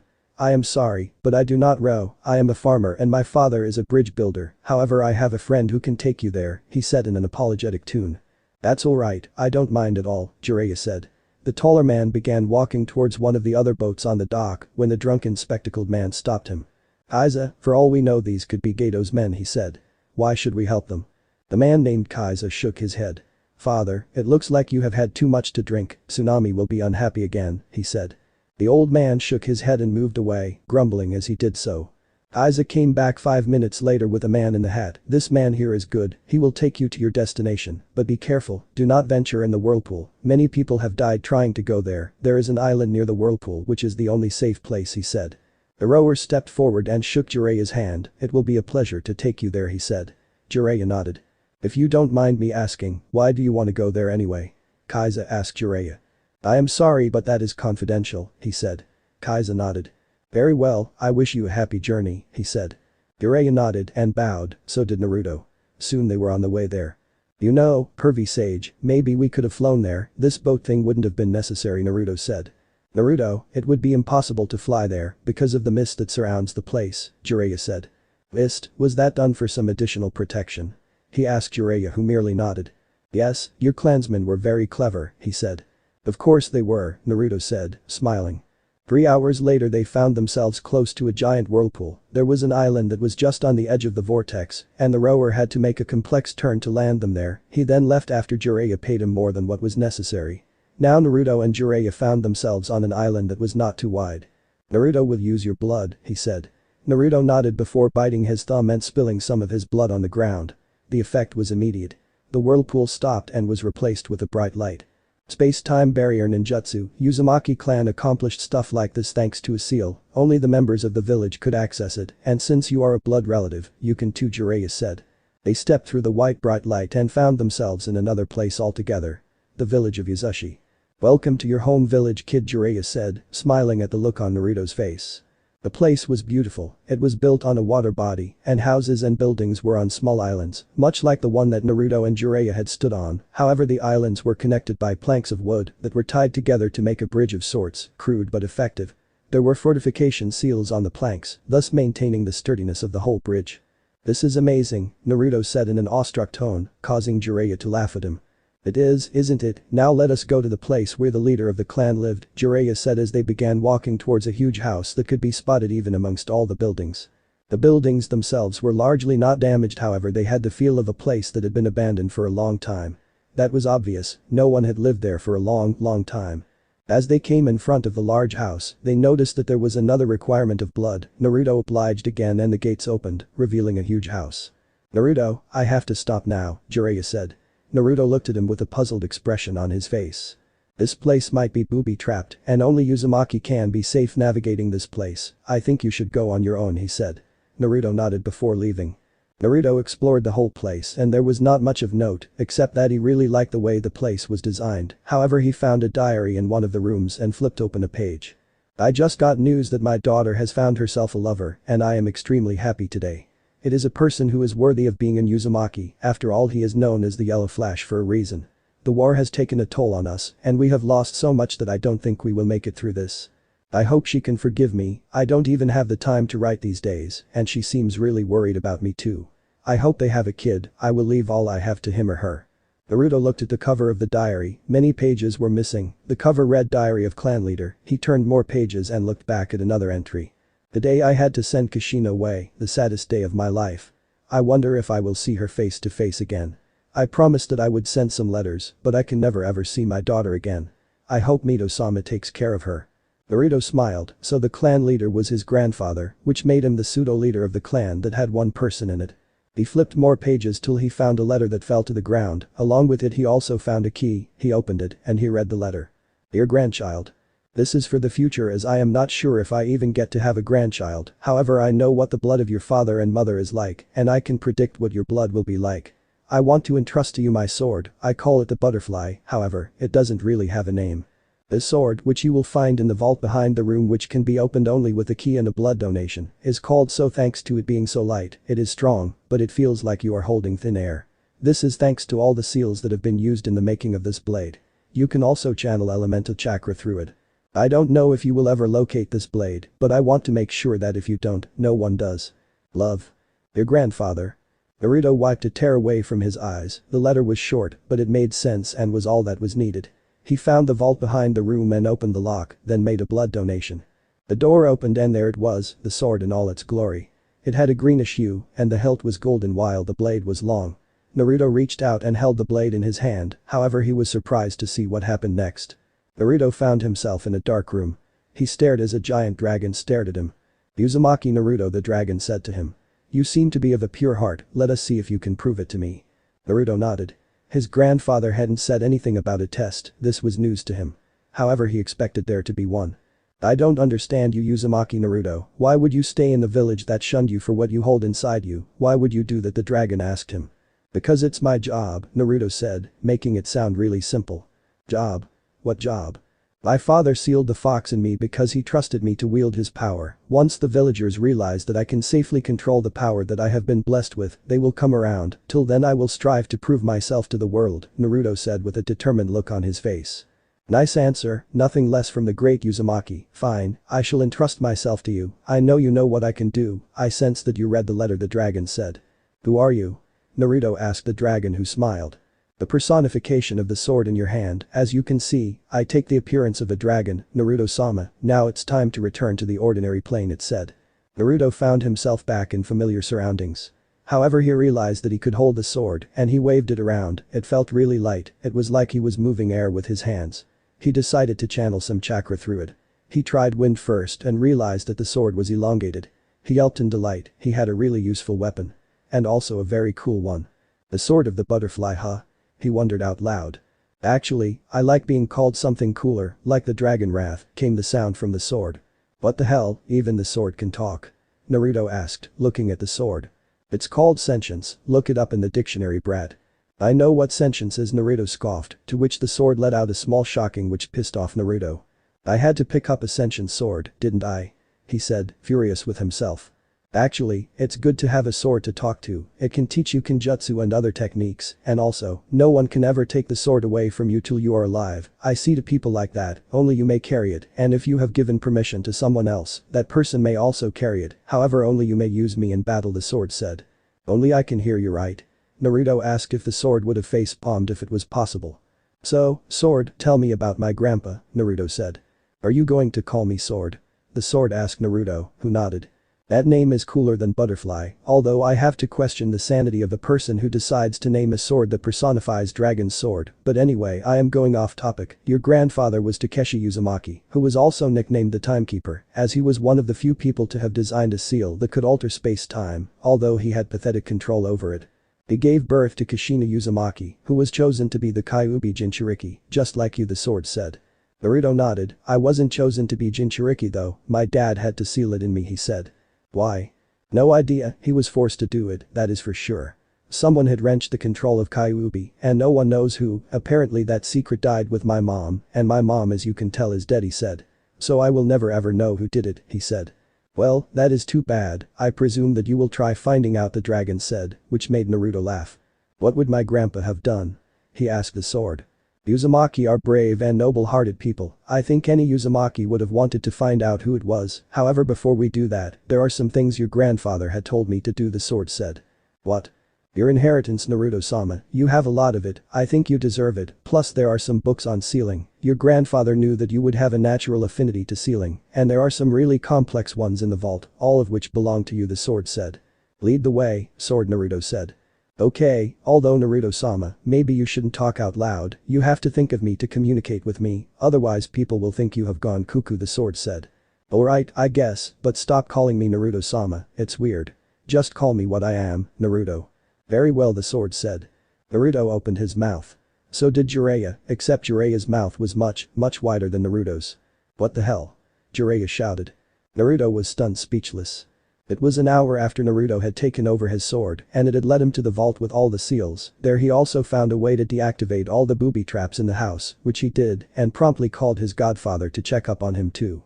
They had followed the sword to a vault, behind which was heaps and heaps of money, gold coins and expensive-looking gems. It was also the reason for Jiraiya's open mouth. The hell, man, how can you be so lucky? Jiraiya asked Naruto, who was puzzled. Man, I will have to ride a new Icha every month to make that kind of money in a lifetime, this is too much, he continued. Naruto sighed, his godfather's comical reaction wasn't enough to amuse him. Grandpa had this place connected with a seal, he said, looking at one of the scrolls. He used that seal to withdraw money from this place for the welfare of the village. He says it is a form of space-time ninjutsu, and it can be used only by me from anywhere, so we don't need to transport this money, Naruto finished. Jiraiya still had an open mouth. I think you have everything we need, brat, we should get going, he said. Naruto nodded, this had been really eventful. Hopefully he wouldn't go insane with all the changes that had been taking place in his life. He had lived like a pauper till now, and all of a sudden he is richer than the fire daimyo himself. Naruto sighed, for now it was back to training. Naruto returned alongside Jiraiya and his sword 2 days later. Sarutobi was surprised that it had only taken them that long to recover what they could from the Uzumaki clan, however he was even more surprised when Jiraiya told him about Naruto's animal path. So you're telling me that Naruto does not need a contract to summon animals? Sarutobi asked Jiraiya, who nodded. Yes, it's one of the powers of those eyes of his, I wonder what else they can do, he said thoughtfully. Sarutobi sighed, Naruto was already progressing nicely, at this rate, he would become stronger than Sarutobi himself in no time, and he had to so that he could fulfill his dream of becoming Hokage. Sarutobi had always wanted Naruto to be Hokage, maybe not the Godame Hokage as he felt that Naruto was too young to be his own successor, but maybe the Rakudame Hokage was not an outlandish idea. This was because of Naruto's rich heritage, he was related to all the previous including himself in some way or the other, even if the idea of fate was absolute garbage, Naruto was fated to be great. What should we do about his training? Jiraiya asked Sarutobi, who smiled. Of course Jiraiya would want to train, after all, he was a genius of hard work, and this was something Sarutobi was proud of. Maybe he had realized since Orochimaru's defection that his favorite student was close to him and would never ever leave. Well, what do you suggest, Jiraiya-kun? He asked Jiraiya. The training trip, let me take him with me, I can teach him loads of jutsus, make him your level, I know he can, thanks to those eyes and his hard work, he comes back to the village, and then we integrate him in the ninja corps, he said. Sarutobi nodded. Good idea, but he paused. Jiraiya looked at him with curiosity, but what? I want Naruto to grow up around kids his age, I know that you will make him better, but you can leave your instructions in the sword to right. I want him to grow up here, he said. Have you gone senile, old man? Jiraiya asked Sarutobi. You want him to stay here after all this time, after all the beatings he has taken from some of those drunk villagers? You still want to keep him? Jiraiya asked him. Jiraiya-kun, try to understand, he needs to know friendship, and while I understand that you are already quite attached to the kid as he is to you, I don't think you are the kind of person Naruto needs, Sarutobi said. Friends, what friends? Jiraiya said. The parents tell kids to stay away from the demon brat, he said, spitting out the last 2 words. Sarutobi sighed again. Listen Jiraiya, I want you to train him, but not outside the village, I want you to train him in here, is that clear? He asked Jiraiya, who scowled and eventually nodded. My reasons are a little selfish too, Jiraiya-kun, after all he is like a grandchild, how can I just send him off on a training trip with a pervert and not expect him to come back a total peeping Tom? He asked, trying to lighten the mood. It worked. That Bart will never be as good as me, I am a super pervert, he is nobody, Jiraiya scoffed. I think you should stick to the original schedule, 2 months after Naruto's first Chunin exams, Sarutobi said. By then the brat won't need a trip, Jiraiya said before waving his hands and leaving out of the window. Windows suck, Sarutobi thought before returning back to the bowels of infernal hell that was his paperwork. Naruto resumed training soon after returning, his godfather had taken his leave and run off to do some research for his next book, or whatever the hell that was. He had left Naruto with scrolls full of jutsu, and it hadn't taken him long to master all of them. He found great satisfaction in having learned some of the techniques that were on there, however the one thing he remembered was his fight with the old man Hokage himself. Flashback. It was almost night, and Jiraiya had just left the village 2 days ago. Naruto was training, and had mastered most of the jutsu, while the sword had also taught him, or at least instructed him without any possible way of demonstration, on how to channel chakra and hold a sword. However, just then he was visited by the old man. "Ah, Naruto, how is your training?" he asked him.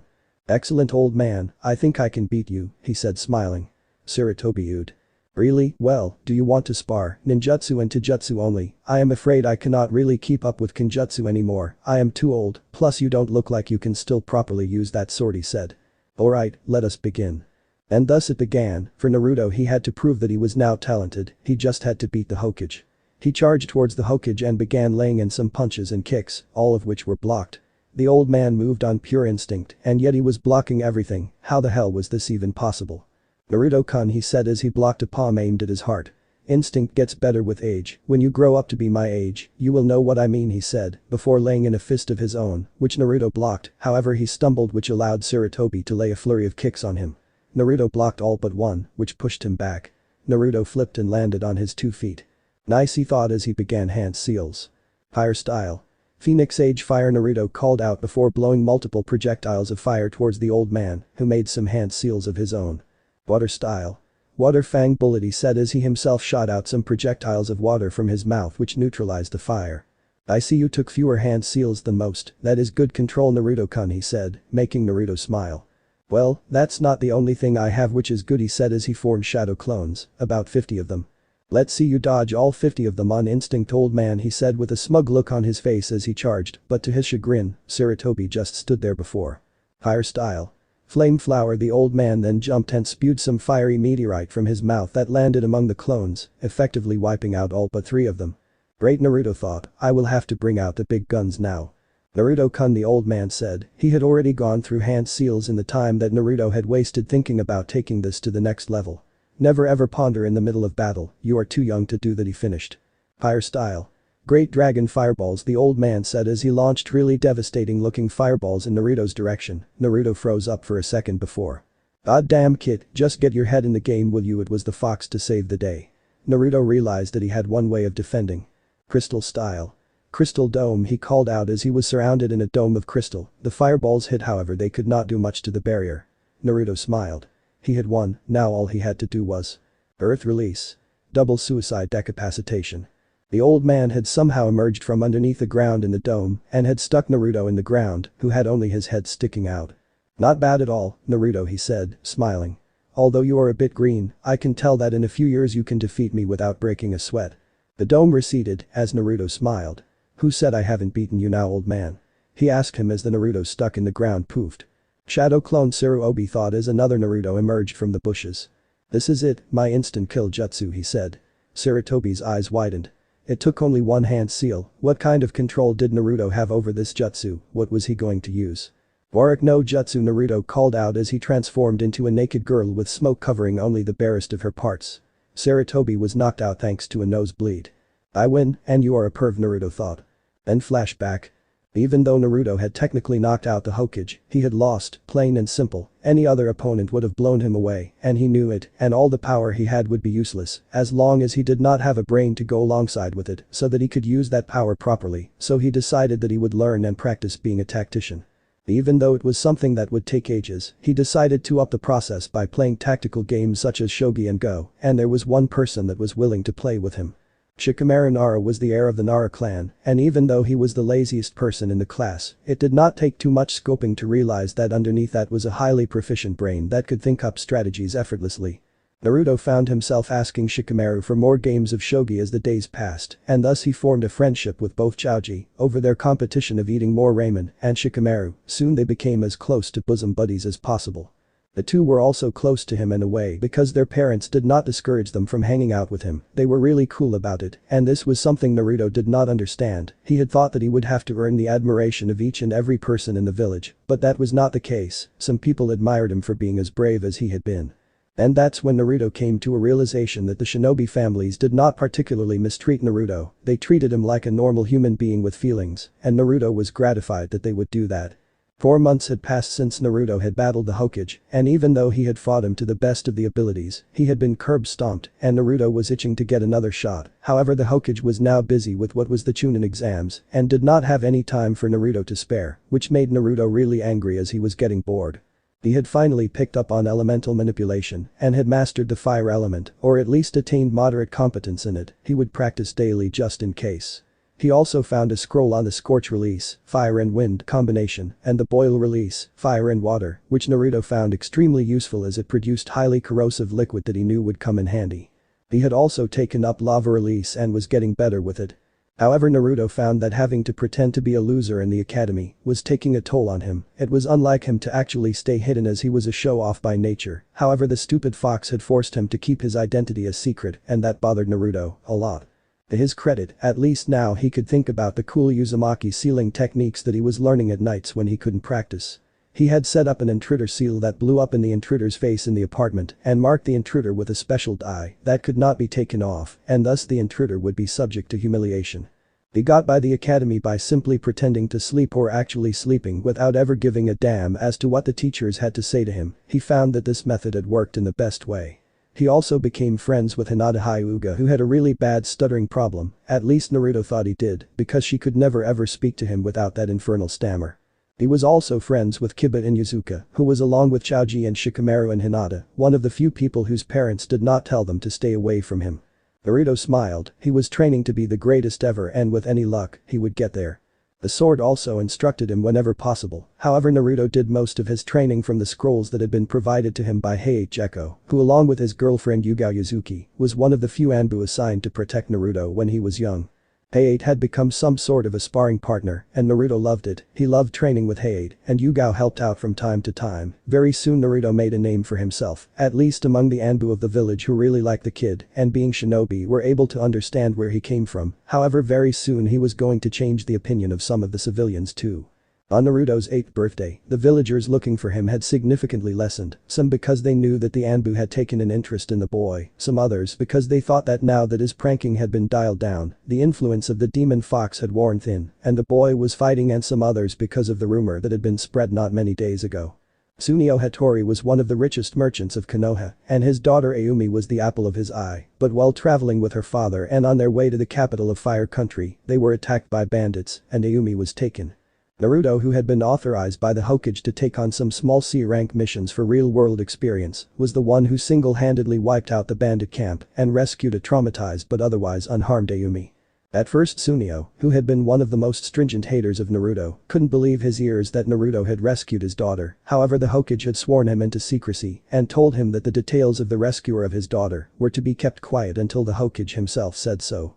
Sunio was happy at first, as that would mean the demon brat wouldn't be credited for his achievements. However, when he heard his daughter Ayumi speak so highly of her rescuer, he decided to see what she was talking about and visited him himself. He looked at Naruto's run-down apartment and scoffed. He couldn't believe that someone could live like this, but why would he? After all, he was born rich. "Ah, Hattori-san," Naruto said, opening the door he had knocked. "How can I help you?" "I want to talk to you, can I come inside?" Hattori asked Naruto, who shook his head. "Sorry, busy, let's just talk here. I am sure you don't have much to say, you wouldn't want to waste time with the likes of me, I am sure," he said. Hattori could detect a tinge of cynicism in his voice. "I would like to know why you saved my daughter. You knew that she is mine, and I am one of your most vocal haters. Why would you save her, and how did you get so strong?" he asked Naruto, who smiled. "Simple, your daughter is innocent, so why would I hold a grudge, and what kind of a person would I be if I let an innocent girl die just because I did not like her father, and even if it was you, I would have saved you, cause while I might not like you, I know that your business is important for the welfare of this village, and you are a member of the village yourself. So it is my duty as one of its protectors to save its members," he said simply. Hattori left soon after, however he had a lot to think about, and the more he thought about it, the more he realized that if there really was demonic influence on the boy, he would have found his daughter dead. After all, what kind of a demon would be so kind? Hattori then visited the Hokage himself and asked him how much the seal influences Naruto, and the Hokage told him that the seal was a work of art, one of Yondame's greatest creations, it wouldn't just malfunction like that. Hattori had changed since then, he had become more tolerable of Naruto, he even let Ayumi visit him from time to time, and he also stopped some of the villagers from talking about him in a bad way. He also stated selling Naruto items at their ordinary price in his establishments. Soon some of the villagers came round to the fact that maybe Naruto Uzumaki was not really the demon they hated. Maybe he just protected them from the demon. Hattori never told Naruto any of this, it was just one of the things that happened with time, and the people who did notice it were sure that in time, Naruto would change the opinion of every person, because he was that kind of a guy. The next few years passed in a flash, Naruto was allowed to do some more missions sparingly, they were all low risk. Naruto was also trained by Kakashi Hatake, a student of his father who was the Anbu captain till he retired to become a Jounin sensei. This training was secretive. Naruto was also trained by Anko, who saw herself in him in the art of interrogation. Naruto was as strong as any of the elite Jounin at least by the time academy graduation exams approached, although he was forced to maintain the facade of being dead last. Naruto also became close to Iruka Yamino, who he considered like a brother. Naruto was also responsible for Iruka and Anko going out as he had introduced them to each other, and through him, they had become close. Naruto smiled as he thought about the day Anko first met Iruka. His life was good. Academy graduation exam day. Naruto is age 13. Naruto sighed, these academy exams were too easy, a stupid written test and a clone jutsu, and he was through. Of course he had to just pass the written test, although he did well on the clone jutsu, and he managed passing, however he sighed as he looked at the list, he was at the bottom. Dead last. Great, they will never let me live this down in the future he thought, sweating as he looked at the list. Sakura was Kunoichi of the year, thanks to her perfect written scores, Hinata and Ino were tied second. Naruto was happy for Hinata, although he could care less about Sakura and Ino. Shikamaru was just above him, and Choji and Kiba were not too far off. Shino was the second best in class. Good for him, Naruto thought. Hey Naruto, a voice called out to him, it was Mizuki, the one teacher who Naruto was sure was trying to sabotage him in the exams. Mizuki had never liked Naruto and tried as he may to actually do something. Naruto was smart enough to escape each and every time, however now that he had passed and was no longer going to be under the eyes of Mizuki, he wondered what Mizuki probably had to say to him. I know you feel sorry that you are dead last, but I know of some secret test Naruto, he said to him. Naruto raised his eyebrows, what kind of test was the bastard talking about? It will promote you directly to Chunin, and it's only given to the dead last to test whether he could prove himself to the Hokage himself, he said. Naruto was puzzled, was Mizuki expecting him to believe this? He decided he would play along. Really? He asked, slipping into his enthusiastic voice mask as he began jumping up and down like a retarded monkey. He was probably overdoing it. Later that night. At least I get to sneak past the Hokage this time, Naruto thought. So Mizuki wanted the forbidden scroll of sealing and learn jutsu from it. Naruto decided to tell someone until the chance to learn a jutsu from the scroll came up. He couldn't pass on it, he knew he could take care of it, so he decided that the Hokage would find out. Currently he was hiding in the office, trying as hard as possible to stay hidden. Rinnegan allowed him to mask his chakra in a way that only the best of sensors could detect him. Now, time for my revenge, he thought. Over the last few years, the Hokage had defeated him in each and every spar they had ever had, much to Naruto's chagrin, however he knew that this was all important and that the man was very experienced, however in the last few months they hadn't had any spars. Gotcha, he shouted, causing the Hokage, who had just entered the room and took a seat to jump from his chair and turn in his direction in his stance. Naruto, you scared me, Sarutobi said, before sighing and sitting back in the chair. What the hell was that for? Naruto laughed. This was for all the times you outsmarted me, old man, to show you that I could sneak up on you, he said. I can't lose to old geezers like you, he said. Sarutobi sighed. I am known as God of Shinobi, you know, it's for a reason, I won't just die that easily, he said. Naruto nodded. Yeah you will, it's Oric no Jutsu easy, he said, causing Sarutobi to sweat. That jutsu is dangerous, he said, I am thinking of putting it in the forbidden scroll of sealing, he said. Speaking of that, Mizuki team says there is a test for the dead lasts in the academy, to steal the scroll of sealing and master a jutsu from it and earn promotion to Chunin. I know it's bullshit, but tell me, is it true? He asked the old man. DCH Naruto, where did you get that foul mouth? The old man asked him, and no, it's not. I think Mizuki is a traitor, it is feasible, why don't you go ahead with it and do what he says, I am sure you will be able to apprehend him, he said. Naruto nodded. Old man, make sure you let Mizuki know that I have taken the scroll, he said. Sarutobi nodded before giving him the scroll. Naruto, be careful with that scroll, I know you are going to learn something for yourself, I advise you to think carefully before you do that, there are jutsu on there that are really dangerous, as he said. Naruto nodded. Understood, I'm heading out, he said before leaving, through the window. Oh god damn it, Sarutobi sighed as he looked out the window. Okay, let's see, there is so much I can pick up from this, thank god I have a spare scroll, he said, before forming a clone that began diligently copying all the jutsu in a scroll that Naruto would keep for himself. What the hell is this? Naruto thought about looking at one of the techniques. Wood style. Sanctuary enlightenment in closing palm, what is this thing? That kid is what Hashirama used to control the tailed beasts, I think it will be useful if you learn it, the voice of the fox boomed. You are right, I think I should learn this, thanks Kurama, he said to the fox, what else is on here? He thought, looking at the scroll some more, the clone had finished copying the scroll by now and had dispersed, while Naruto had stashed the scroll in his storage seal. He looked at one of the genjutsu there, illusion technique. Infinite darkness, Kurama, isn't that Tobirama Senju's technique, he asked the fox, who agreed. This seems easy, maybe I will learn this first, he thought to himself. 2 hours had gone since Naruto had begun practicing the genjutsu, and thanks to his clones and the Rinnegan's perfect chakra control, he had managed to learn it, it hadn't taken him too long to get the hang of it. Then Naruto, that voice was unmistakable, it was Iruka's. Naruto gulped, the man sounded pissed. Naruto, Iruka said, finally coming into vision, why did you steal the scroll, Naruto? He asked him, his voice sounded like he was hurt. Iruka-sensei, Mizuki-sensei told me to, he said that if I learn a jutsu from this, I will be promoted to Chunin, Naruto said, doing his best innocent man impression, which caused Iruka's eyes to widen, so he realized what was up. Interesting. Naruto, return the scroll now, Iruka said to him, however Naruto decided to stick his tongue out. Naruto, Iruka said, the agitation in his voice shooting up. Give me the scroll. Iruka couldn't finish as kunai hit him, straight in the heart. Time stopped as Naruto turned around to see that it was Mizuki who had done it, meanwhile Iruka hit the ground, he was dead. Sarutobi was shocked, he had been seeing it all in his crystal ball, he couldn't believe what had happened, he was worried that this would make the fox come out. He decided that the situation called for a personal visit. Naruto, the fox said. Don't lose control, calm down. Naruto was working on pure instinct though, it was as though Naruto was being told by someone about what to do. Naruto, or should I tell you what you really are?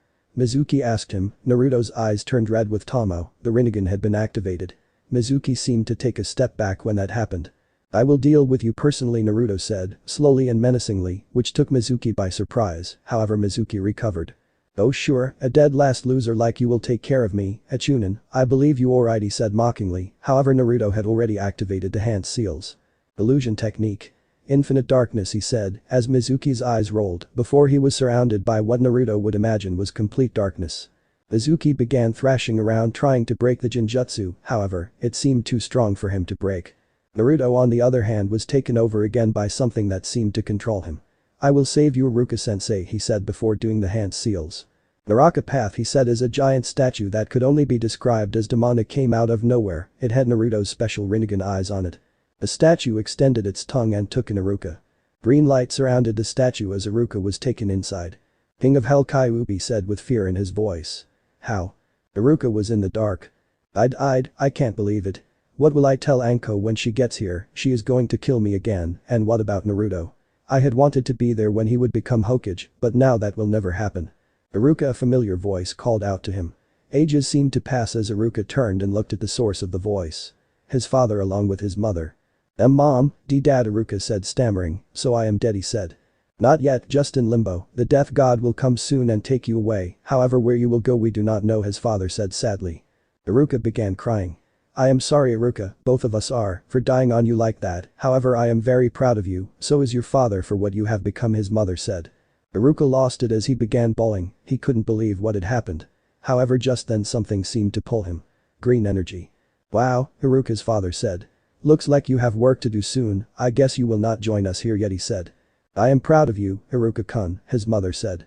Iruka smiled as he felt the energy pull on him. Naruto stared transfixed as the statue with his eyes pulled Iruka out before green light enveloped his body. What the hell, Iruka sputtered as he got up, his knife wound was healed. It was unreal. You are more similar to the sage than I thought, he was the only one I know that could do this. This technique is called the samsara of heavenly life, the fox said as Naruto watched Iruka get up before he ran to the teacher and tackled him. I thought you had died, he said, sobbing as Iruka looked really uncomfortable and slightly choked. I am fine now, Naruto, I wonder how it happened, though, he said to Naruto who was still sobbing. He then turned his eyes on Mizuki who was still thrashing about, seemingly enveloped in darkness. What happened to Naruto? Mizuki asked him. Naruto turned towards Mizuki and released the jutsu that had put him in complete darkness. "Ah, I knew I broke it," Mizuki said triumphantly as he looked at Naruto before he turned and saw fully revived Iruka. The expression on Mizuki's face betrayed the complete horror he was feeling, however he was even more horrified at the demonic-looking statue that was facing him. The statue stared at Mizuki as something like a serpent-shaped tongue emerged from his mouth and connected to the statue. Naruto walked up to him as Iruka stared at him, dazed with what he was seeing. "You did not," Naruto said as he put his hands on Mizuki's throat. "Break it," he finished. "I spared you," he said. "Have mercy," Mizuki cried out, however Naruto was in no mood to do anything of that sort. "Tell me then, why did you want the scroll?" he asked Mizuki. "I wanted to blame you for its theft while I escaped. I wanted the power for myself, so that I could prove myself to Orochimaru-sama," he said. "I see," Naruto said as the tongue withdrew from the body of Mizuki, who slumped down, looking extremely exhausted. "You have survived judgment," he said simply, "but I don't know if you will survive Ibiki-sen's torture," he finished. "Old man, you can come out now," he said. "Naruto, what did you do to him and how?" Sandame asked him to come out of the woods. Naruto simply pointed out his eyes. Sarutobi was shocked as he saw Iruka alive. "Iruka, I thought you were." "I was Hokage-sama, but Naruto here saved me," he said. "Naruto, how powerful are those eyes of yours?" Sarutobi thought, awestruck.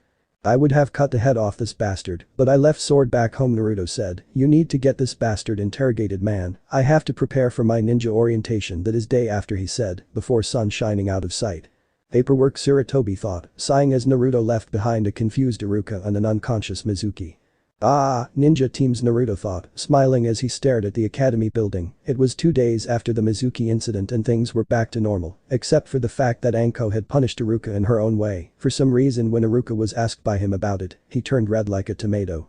Iruka said something about "thank God you are alive" fun moment that Naruto did not understand, to which Iruka told him that he would when as an adult. Naruto asked Yugao about it, and she told him that she and Hei did it every time one of them came back from a mission that was air ranked or above, however Naruto was still not sure about what that meant. Naruto walked into the academy and went straight into the classroom, and to nobody's surprise, Shikamaru slumped across his desk. "Hey, wake up lazy bones," Naruto said, walking up to him and smacking him in the head, which made Hinata, who was right there, giggle. "Troublesome," Shikamaru said. "Why do you wake me up all the time?" "Oh come on Shika, it's time for the ninja groupings to be announced," Naruto said as Sakura and Ino came running inside. They were probably eyeing the seat next to Sasuke. "Beside, I don't want either of those fangirls on my team," he thought. 5 minutes later. Team 7 Naruto Uzumaki, Sasuke Uchiha and Sakura Haruno Ruka said. "What the hell?" Naruto shouted as Shikamaru jolted awake. Team 7 Naruto Uzumaki, Sasuke Uchiha and Sakura Haruno Ruka said. "What the hell?" Naruto shouted as Shikamaru jolted awake. "I don't want her on my team, Iruka-sensei, change my team please," he said in a voice that indicated his total disbelief of the situation, however Iruka just scowled. "Naruto, the teams are decided by the Hokage, so if you have any problem with the arrangements, go take it up with him," he said to Naruto. Meanwhile Sakura was torn between being angry and being happy. "I am on Sasuke-kun's team, but even Naruto Baka is on it, I don't know whether to laugh or cry," she said. Shikamaru sighed as did Choji. "Sorry Naruto," Choji said, eating a packet of chips that always seemed to be in his hand. "I don't envy you being in the team which consists of a brooder and a total fangirl, but hey," he said laughing. Shikamaru just sighed. "Troublesome, why are we so bothered about the teams anyway?" he asked Naruto, who playfully bashed him on the head, causing Shikamaru to glare. No one disturbed his sleep. "Your sensei," Iruka continued as Kakashi Haddock he finished. "Alright," Naruto said happily, which made Sakura and Sasuke look at him curiously. "Inu-san is probably the best teacher we could have gotten. He was the captain of Anbu till 2 years ago, before he retired and became a Jounin sensei," he explained to them. Sakura seemed indifferent while Sasuke was smirking. "Yes," Sasuke thought. "With the guidance of the strongest Anbu in the village, I will gain the power to defeat my brother." Teammate Iruka continued, giving up on all the distractions that were taking place at the moment and simply reading on. "Hinata Hyuga, Kiba Inuzuka and Shino Aburam. Your sensei is Yuhi Kurenai," he finished. "Do you know about Kurenai too, Naruto?" Sasuke asked him, and Naruto shook his head. "She only got recently promoted, so I don't have any info, but what is it to you anyway?" he asked Sasuke, who said nothing. Team 10 Iruka continued as Team 9 our Team Guy is still in circulation, Shikamaru Nara, Ino Yamanaka, Choji Akimichi he said, which lead to a giant and resounding what from one Ino Yamanaka, while Naruto realized that the Ino Shikacho trio was being reformed. "Iruka-sensei, I don't want to be on a team with the fat guy and the lazy guy," Ino screeched, however before Choji could react, Shikamaru just sighed and went back to sleep. Naruto stopped him. Well, the guy you call lazy and the guy you call fat are much more competent with their little fingers than you are, so just shut up will you, he said, which stunned Sakura cheered. Wohuo, the dead son put you in your place, what a shame, Sakura said with a smug look on her face.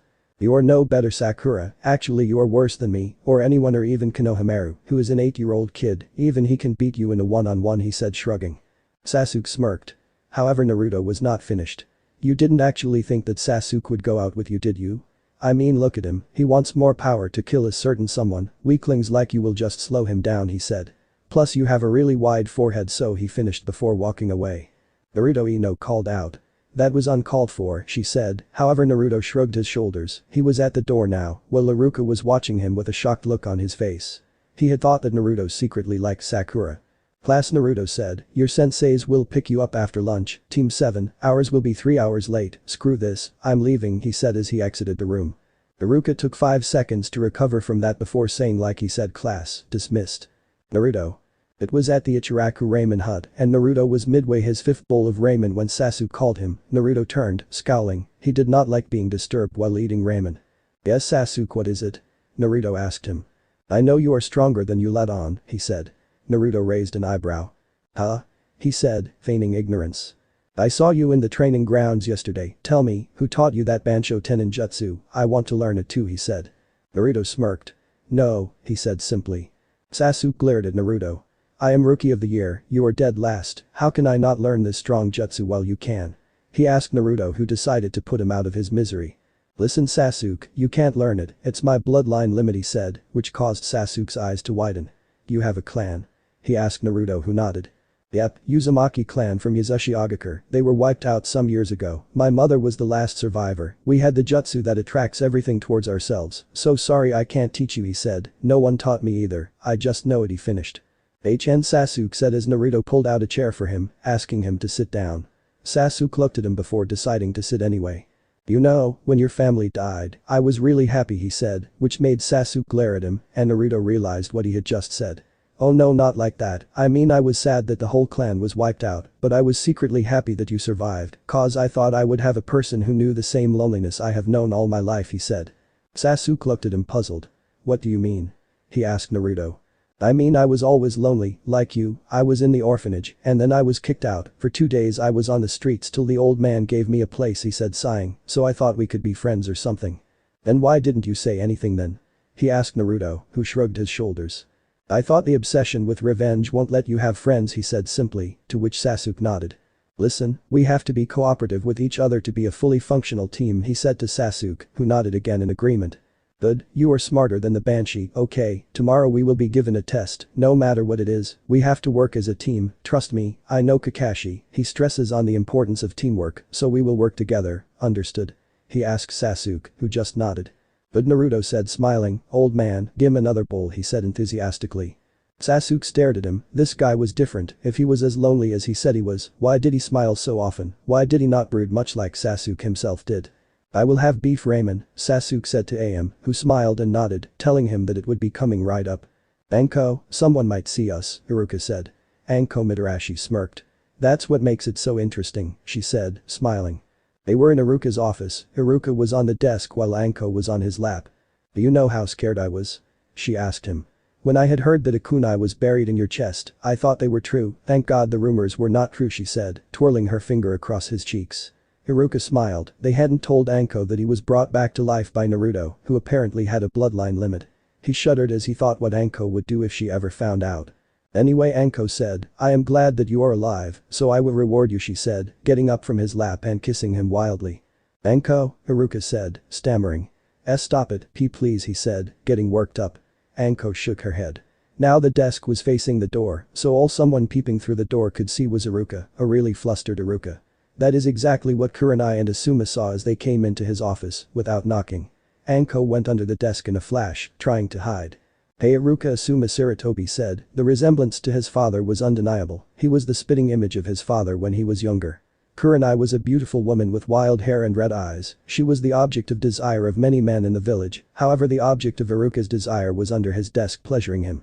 Crap, Iruka thought to himself. Iruka, are you alright? Kurenai asked him, Iruka merely nodded. Wait, I sent someone, Asuma said.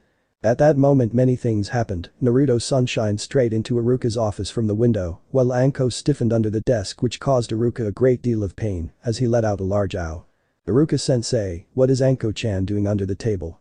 Naruto asked him, I can see her trench coat from here, he said. Busted, Iruka thought to himself. Anko is under the table. Kurenai asked Asuma, who began laughing like a madman. Meanwhile Anko came out from under the table, blushing wildly while Iruka could have sunk, his head was really bowed down. Realization struck upon Kurenai as she began laughing too, while Naruto stayed there puzzled.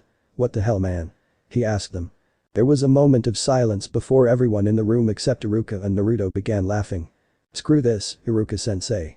I wanted to talk to you, I'll do it later, he said as he sunshined again. Kurenai noticed this and asked Asuma if Naruto could do the sunshine. Asuma nodded. It's not what it looks like, Anko said to Asuma. Sure it isn't, Asuma said to her, grinning. It was 3 hours since Naruto had found Anko under Iruka's desk. He wondered what the hell was wrong with both of them, but he didn't have much time to speculate as he found himself sitting beside Sasuke and Sakura, who asked him where he was, waiting for Kakashi to show up. Where did you go? Sasuke asked Naruto, who sighed. Nah, just went to meet Iruka-sensei, but he was busy, so I went back home to kill some time. What did you do? Nothing, Sasuke said. Sasuke-kun, Sakura said, rubbing her fingers together in a manner that Naruto realized infuriated him. What? Sasuke asked her, however Sakura did not say a single word and continued rubbing her fingers, which made Naruto angrier than he already was. Will you stop that? He asked her politely, she nodded and stopped. I was wondering if you would go out with me, she said blushing while looking at Sasuke. No, Sasuke said. I don't have time to waste with you, I have to get stronger.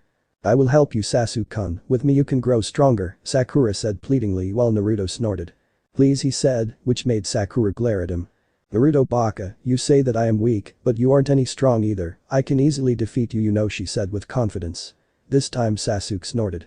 He knows already not to underestimate me, Sakura, but maybe I will take you up on that. Now Sasuke, did you tell her what you have to do tomorrow? He asked Sasuke, who nodded. No way, I am working as a team with you, Naruto baka, you come last in every test, how can I take your word? I was number 1 in written tests, even if there is one tomorrow, I will pass with flying colors, and so will Sasuke-kun, you will fail, she said confidently.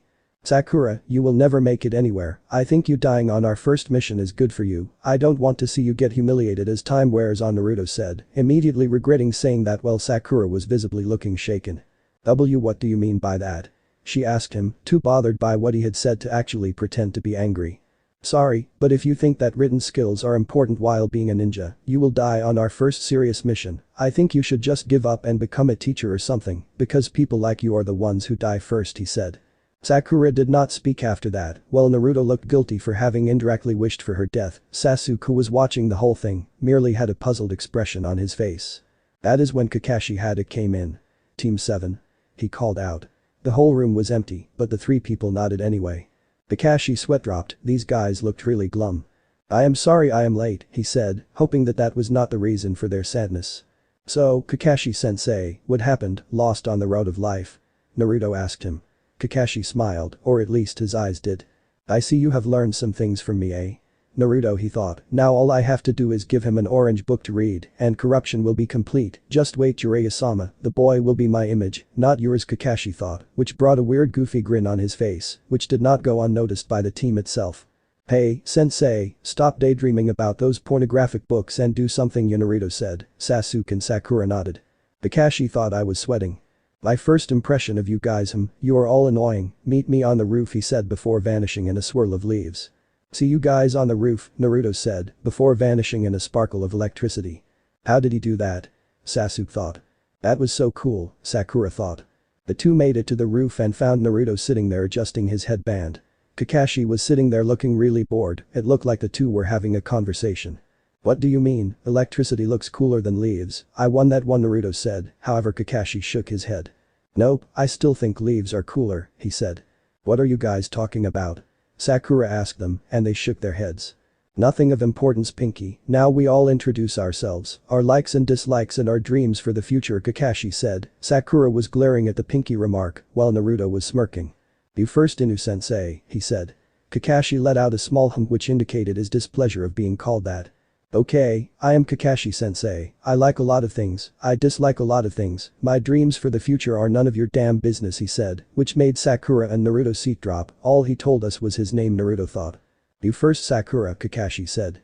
I am Sakura Haruno, I like she said before blushing at Sasuke, my dreams for the future she said, before letting out a perverse giggle that Kakashi would have been proud of.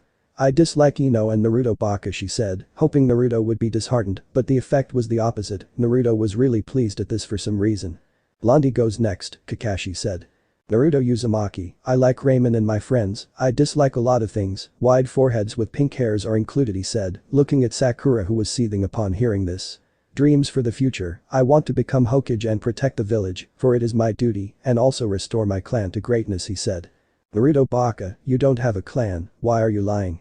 You are just a clan-less loser, I'm sure your parents were stupid idiots who left you cause they realized you were worse than them, Sakura said to him, trying to take a potshot at Naruto for having insulted her. Oh Kakashi thought as Naruto stuck one of his hands and turned away from them. Ansho Tenin he said as Sakura flew towards him, while another hand formed a blue swirling ball that looked dangerous.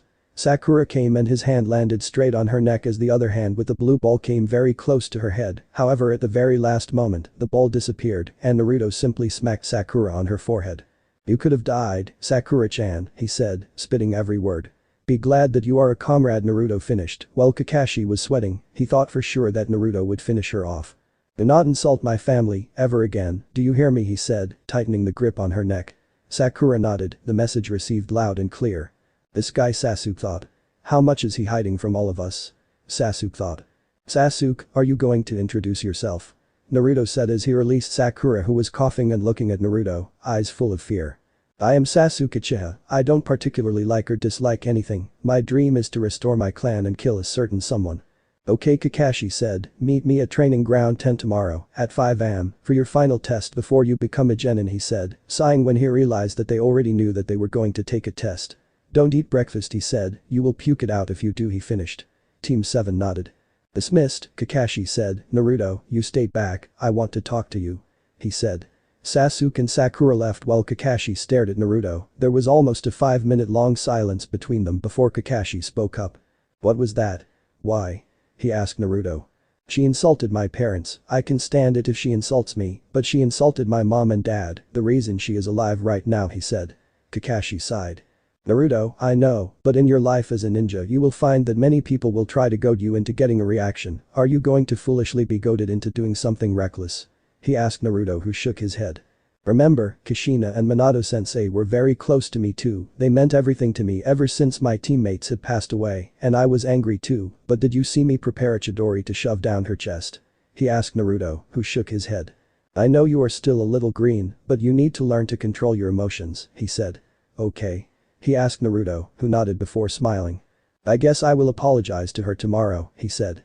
See you Kakashi-sensei he said before vanishing in a crackle of electricity.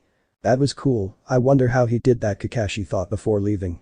Uzumaki, I am talking to you a voice said. Naruto was just outside his apartment when he heard someone call out to him, he turned around and saw that it was a pink-haired woman who was like Sakura, except she was a bit more adult looking. And I ask you why you threatened to kill my daughter, after all I have never ever mistreated you like the others. She said.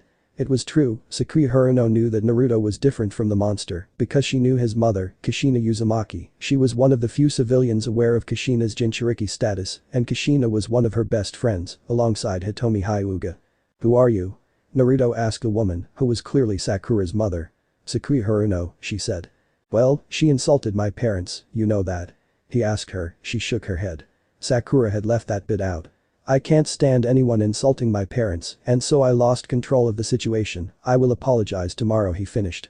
You know who your parents are?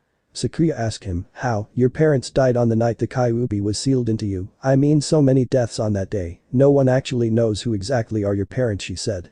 Naruto smiled, so, you think I am a demon eh? He said. Sakura shook her head, she thought the boy had been given a raw deal, and wanted to tell him that. You are really courageous he said, I wish Konoha had ninjas like you he said. Sakura was confused. What do you mean by that? She asked him. Naruto stared at the woman. You go against the villagers like that eh, I wish there were more people like you he said simply. Oh and by the way I know who my parents were, but I don't think I will tell you he said before pulling her inside the apartment and sitting her down on a chair in the apartment, now Sakura was petrified. "What are you going to do to me?" she asked, scared. Naruto smiled, "Nothing, just give you something to drink because you seem friendly," he said as he took out a glass and poured some orange soda in it, before taking a swig from the bottle and giving the glass to Sakuya to drink. "Not poison," Naruto said, as Sakuya looked at him shocked. "Naruto, I don't think." "Just drink," he said. "I apologize to you, I wish your daughter was as tolerable as you are, I guess that wide forehead of yours holds some intelligence, unlike your daughter," he said smiling. Sakuya smiled. "Your mother used to make fun of me too," she said. "Kushina, you are more like her, unfortunately I don't know who your father is, but I can guess," she said. "You knew my mother?" Naruto asked her, in shock. Sakuya nodded. "Yes, she had that demon fox in her as well, she was just like you, so I do not hate you like the others," she said to him. "Can you tell me about my mother?" he asked her, desperate to know anything. She nodded and spent most of the night telling him funny things about his mother. As she was leaving, Naruto promised that he would apologize to Sakura first thing tomorrow, however Sakuya waved him off and told him that Sakura would be punished for what she had said to Naruto before leaving. She also implored Naruto to visit from time to time for dinner. Naruto promised her that he would and he would visit. The next morning Naruto showed up at 7 in the morning to find Sakura and Sasuke, both of them looking a bit angry at the fact that Naruto had shown up 2 hours late. Kakashi was still nowhere in sight. "Naruto, can I speak to you?" Sakura asked him, before taking him to a secluded place away from Sasuke. "My mother says I have to apologize to you and I agree with her, apparently my mother knows your mom, and she says that I insulted one of her best friends, please forgive me," she said slowly. Naruto smiled. "Think nothing about it, Sakura, it's my fault too, this wouldn't have happened had I lost my temper, but I think I am glad it happened, cause I found something close to family, and your mom told me lots of things about mine, so all is forgiven, I hope you can do the same for me," he said. She nodded. "It's my fault, Naruto, I always wanted to prove myself to Sasuke-kun, and I was just not behaving the way I should have, but I had time to think, you are stronger, yesterday you could have taken my head off, and I was angry at first, but the more I thought about it, I realized that all I have ever done is hold you back, it's my fault," she said to him. Naruto smiled. "You know, you could always train and get stronger, maybe Sasuke will notice you more," he said. Sakura smiled. "You really think so?" she asked him. Naruto nodded. "Unless he is gay, that is, but I don't think he is," he said, which made Sakura giggle. "Can you help me grow stronger so that I can impress Sasuke-kun?" she asked him. Naruto's grin faded. "I will help you grow stronger, but I will only do that the moment you get your priorities right," he said. Upon seeing Sakura's expression he decided he would elaborate. "Sasuke is not the reason you should grow strong, you should gain strength to protect your precious people, the day you realize this, I will help you, but I don't think I will need to help you then, for you will grow stronger no matter what," he said. "And trust me, don't let people tell you hold them back, try proving them wrong, train to show that they are wrong, there is no greater satisfaction in life than proving the naysayers wrong, trust me," he said smiling. Sakura smiled too.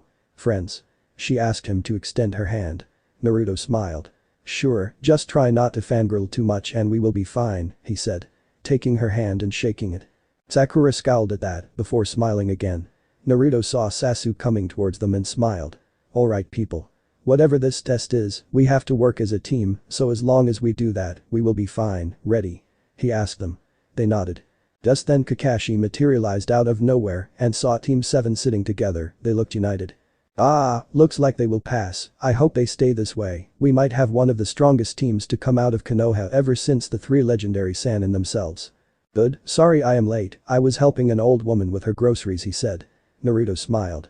"I came late too, Kakashi-sensei, I was lost on the road of life and was looking for a map."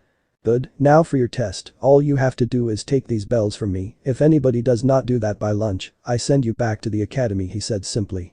"Alright, begin," he said as he attached the 2 bells hanging around his waist. Team 7 was hiding together. "There are 3 of us and only 2 bells, what do we do, Naruto?" Sasuke asked him. "Kakashi never said that each of us have to grab a bell, so we will divide those bells into 3 and pass, now here's the plan, I fight him first and hold him, Sasuke and Sakura can sneak around him and try to grab the bells, alright?" he asked them. "Naruto, why don't you just do the gravity technique you used on me?" Sakura asked him. "I can't, the aim is difficult as the area I am aiming for is very thin, don't worry, we'll pass," he said before stepping out. "Keep your eyes on Sakura, we have to sense the appropriate moment and steal the bells," Sasuke said. Sakura nodded. She had to be successful and not hold anyone back. "Kakashi-sensei," Naruto said, his Rinnegan eyes activated as he stared calmly at Kakashi. "Don't hold back," he said simply. Kakashi smiled. Those eyes, Sasuke and Sakura thought together, what happened to them? You think you can survive a full onslaught from me? He asked Naruto, who nodded. We have never sparred, have we? He asked him. Kakashi nodded. Okay then Kakashi-sensei, he said, smiling. Lesson 1. Taijutsu, he said before disappearing and reappearing behind Kakashi and lashing out a palm at him, which Kakashi barely got to. Naruto unleashed a flurry of jabs and kicks while trying to land a hit, however to Kakashi's credit, he blocked them all. However the fight was getting too hard to focus on to the naked eyes, and Sasuke and Sakura were feeling it. I can't keep up, when did he get so strong? Sasuke thought. Sakura thought. The fight continued before Naruto finally managed landing a kick, however Kakashi flipped away and landed at some distance. Naruto immediately formed hand seals. Lesson 2. Jinjutsu, Naruto said as Kakashi's eyes widened. Naruto had too much chakra to perform those. Illusion technique. Infinite darkness, Naruto said, and the effect was instantaneous. Kakashi was surrounded by complete darkness, but to Sakura and Sasuke, it did not really matter. So you can do this too, eh? He asked Naruto, however he couldn't see Naruto nodding. Too bad Naruto, you will find that even in darkness, I am really very competent, he said. We'll see about that, Naruto said as they began exchanging blows again. Kakashi was relying on sound to counter Naruto. With more mastery of this technique, you will be able to cancel out sound too, and then I will be in trouble, Kakashi said simply as he was blocking. Back behind the bushes, Sasuke realized what happened. Sakura, Kakashi is in a Jinjutsu, come on, we have a chance, let's go, he said. Sakura nodded and followed Sasuke as they began making their way towards Kakashi. The battle was still raging though, maybe you wanna check, there are some ways I can break this Kakashi said before slashing himself with a kunai. Pain? Shit, Naruto thought. Sakura, Sasuke, Kakashi said, teasing them, as he threw a kunai into the bush nearby. They were closer, they were trying to sneak up to Kakashi. Nice try, but too late, Kakashi said as Sasuke rushed out trying to get the drop on him. But did you think that would work? He asked Sasuke mockingly. Fire style. Phoenix flower technique, Sasuke said, shooting out small balls of fire that Kakashi effortlessly dodged. Naruto took the opportunity. Wind style. Divine wind, he said as 4 pillars of wind formed and made their way towards Kakashi as they kicked up dirt from the ground. Sasuke caught on to what Naruto was doing and left small fireballs towards the wind, which immediately ignited and came blazing towards him. There was a massive ball of fire when the jutsu made contact with Kakashi, but when the smoke cleared, it was not Kakashi who was present, but a log. Damn it, Sasuke thought. Sakura, Naruto called out. Kakashi had emerged behind Sakura as Naruto did not have any idea about what to do, so he did the first thing that came to his mind. The sun shined toward Sakura and managed to take her before Kakashi could strike. The crackle of electricity held Kakashi back, which gave Sasuke enough time to perform a jutsu of his own. Fire style. Fireball jutsu, Sasuke said, inhaling and forming a large fireball that was burning everything in its path and heading towards Kakashi, who jumped away in time, only to land into a trap. Who set a trap so fast, Kakashi thought as he substituted himself, barely doing it in time as he escaped. This bastard keeps escaping, Sasuke said. Sakura and Naruto watched it from a distance. That was impressive, Naruto said as he let Sakura go, who thanked him. That's what teammates do, he said. Think nothing about it, he said smiling. Oh really? Kakashi asked him. He had emerged behind him as he hit Naruto on the head. Sakura, now would be a good time, Naruto said as the kunai's hilt landed and Naruto dissolved into wood. Wood clone? Kakashi thought, how is that possible? Sakura realized what had happened and seized the bells and made a run for it. She ran into the clearing where she found Naruto and Sasuke smiling at her. She had done it. Good job, Sakura, Sasuke said as he cut one bell into 2 and gave one half to Naruto, keeping the other for himself, while giving Sakura a whole bell. Kakashi said smiling, nice job, not only did Naruto keep me busy and provided shock value, Sasuke and Sakura performed their jobs admirably. I dare say you seized the bells from me, so, you pass, he said. Naruto smiled, maybe a team wouldn't be so bad after all. Fire style. Fireball jutsu, Sasuke said, inhaling and forming a large fireball that was burning everything in its path and heading towards Kakashi, who jumped away in time, only to land into a trap. Who set a trap so fast, Kakashi thought as he substituted himself, barely doing it in time as he escaped. This bastard keeps escaping, Sasuke said. Sakura and Naruto watched it from a distance. That was impressive, Naruto said as he let Sakura go, who thanked him. That's what teammates do, he said. Think nothing about it, he said smiling. Oh really? Kakashi asked him. He had emerged behind him as he hit Naruto on the head. Sakura, now would be a good time, Naruto said as the kunai's hilt landed and Naruto dissolved into wood. Wood clone? Kakashi thought, how is that possible? Sakura realized what had happened and seized the bells and made a run for it. She ran into the clearing where she found Naruto and Sasuke smiling at her. She had done it. "Good job, Sakura," Sasuke said as he cut one bell into two and gave one half to Naruto, keeping the other for himself, while giving Sakura a whole bell. And Kakashi said, smiling, "Nice job, not only did Naruto keep me busy and provided shock value, Sasuke and Sakura performed their jobs admirably. I dare say you seized the bells from me, so, you pass," he said. Naruto smiled, maybe a team wouldn't be so bad after all. "I think you guys realize the importance of working as a team, because in the shinobi world, those who disobey the rules are trash, but those who abandon their comrades are worse than trash. Always remember that, and make sure that you guys work together like you did today, and we might have one of the best teams to ever come out of this village," Kakashi said. Which made Naruto and Sakura smile with pride, while Sasuke merely smirked. "Naruto, what are those eyes? They look weird," Sakura said, indicating the strange ripple-patterned eyes that Naruto possessed. "That single tomo there is like the Sharingan, I wonder what that is that a?" Sasuke asked him. Naruto sighed, about the time that he said something to someone about his abilities. "Yeses," he said. "Like the Sharingan, this is also a Dojutsu, it's called the Rinnegan, but I want you to keep it quiet," he said to Sasuke, who nodded. "Why do you want to keep it quiet, Naruto?" Sakura asked him. "I have my reasons, just do what I say for now, don't tell anyone, it'll be alright then," Naruto said. His teammates nodded. "What power do those eyes give you? Is that the power of gravity I saw you use?" Sasuke asked him, and Naruto nodded. "Yes, there are some other things, I haven't discovered it yet, so even I don't know, since I am the last clan member to possess these eyes, I don't have anyone to teach me, so I guess I will learn it as I go along," Naruto said. "Naruto, how did you do the wood clone?" Kakashi asked Naruto. "These eyes give me control over all the 5 basic chakra natures, and I can combine them to form sub-elemental chakra as well. As a matter of fact, I also have ice release and storm release, and many others, it's really cool," he said. "Interesting," Kakashi said, "this would have to go to the Hokage. Well, I guess we should be heading home, tomorrow the team reports for our first mission," Kakashi said. "Alright Kakashi-sensei," Naruto said, delighted. The team dispersed as Kakashi vanished while the rest of them began walking together back to the village. "Sasuke-kun, do you want to go on a date with me?" Sakura asked him. Sasuke didn't respond. Naruto saw this and smiled. "Sasuke, why don't you just say yes for once, I mean what can you lose?" he asked him. "I have to get strong, Naruto, to beat him, I can't waste my time on date," Sasuke said, which made Sakura look crushed. However, Naruto just smiled. "So you still don't know what true strength is, do you?" Naruto asked him. Sasuke raised an eyebrow towards him. "One of these days you are going to realize what true strength is, and then you are going to stalk Sakura, I tell you that," he said, laughing. "Take that back, I will never stalk anyone, I am too good for that," Sasuke said, gritting his teeth. Sakura giggled at the comment Naruto had made. "We'll see about that, I am going to Ichiraku's for ramen," Naruto said. "Anybody wanna come with?" he asked them. There was silence as both of them stared at him. "You eat too much ramen, Naruto," Sakura said. "It can't be too good for your health," she said. Naruto shrugged, "Who cares, I never get sick," he said as he vanished in a sparkle of electricity. "Okay, I have to ask him to teach me that," Sasuke said, sounding exasperated. Sakura nodded in affirmation, she wanted to learn that too. "Yo," Naruto said to the old man Tucci as he materialized out of nowhere and caused Tucci to knock off a ramen bowl that was in his hands and cause a giant mess. "Are you crazy, Naruto?" the old man asked him. "What were you thinking, did you think it was fun for me, huh?" he asked Naruto, who was laughing away. "Oh come on, old man, you know I make up for it by ordering so much ramen," he said, to which Tucci smiled. That was true, the kid did eat a lot of ramen. "So the usual, eh?" he asked Naruto, who nodded. "Yep."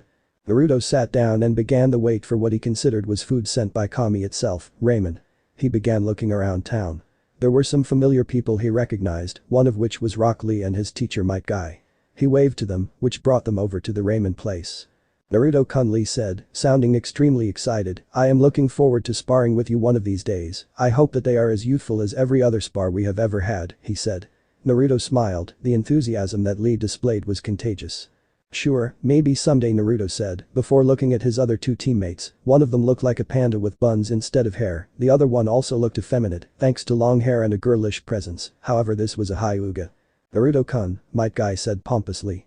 "Meet the other two prodigies of youthfulness, Neji Hyuga and Tenten," he said before posing dramatically. "Sorry Guy," Naruto said, "did you say something?" he asked him, which made Guy open his mouth and shout what? And then burst into tears that flew from his eyes like they were the great river Nile. "Damn you, Naruto, and your hip attitude. Wait, that does not seem right when I say it like that," Guy said, before deciding that it was not worth the trouble and smiling anyway. "So, your teammates, eh? Lee. How do you like your team? He asked Lee, who smiled enthusiastically. This kid did everything enthusiastically. They are extremely youthful. Hiji here is my ultimate rival. I strive to get stronger so that I can defeat Naruto-kun, Lee said, smiling.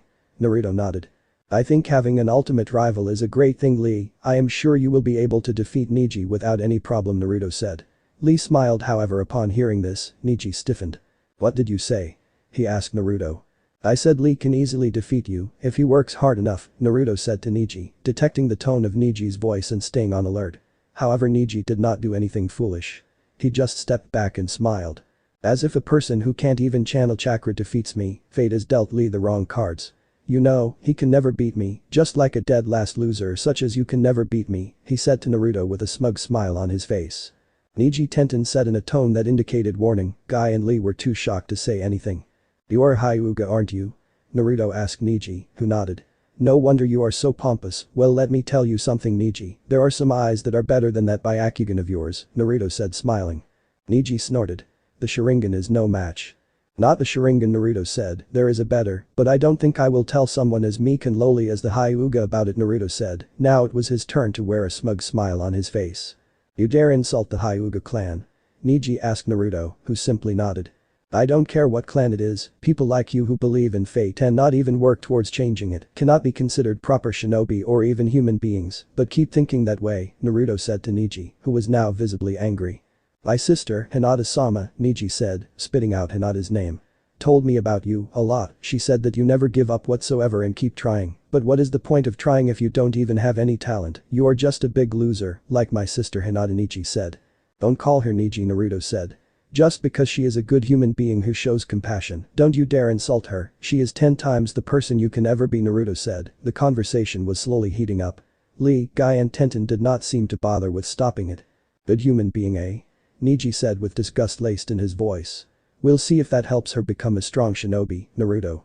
Naruto smiled, just like Sasuke, even if you are ignorant as to what true strength is, the day you realize what it is, the giant stick in your ass will automatically be removed and you will be cured of your sickness, Naruto said. Guy-sensei, Lee, Tenten-san, I have to go, I don't think I can stand talking to such a loser, he said. Of course, you have no clan, your parents probably abandoned you, your mother and father are probably happy that they left a dead last loser behind, I can't see anybody ever wanting you, Neji said.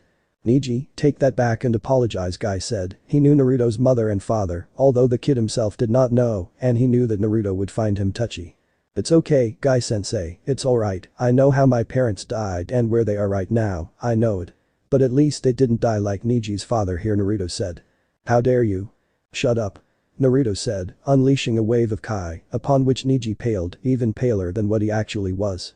One day I get to get my hands on you, Neji, and then for insulting my parents, I will beat the living shit out of you, I will take you to an inch of your measly little life and make you wish someone activated that cursed seal on your head, and then, if your fate is good, I will leave you that way, or else. Naruto trailed off, unleashing more Kai. Neji was almost paralyzed at this point.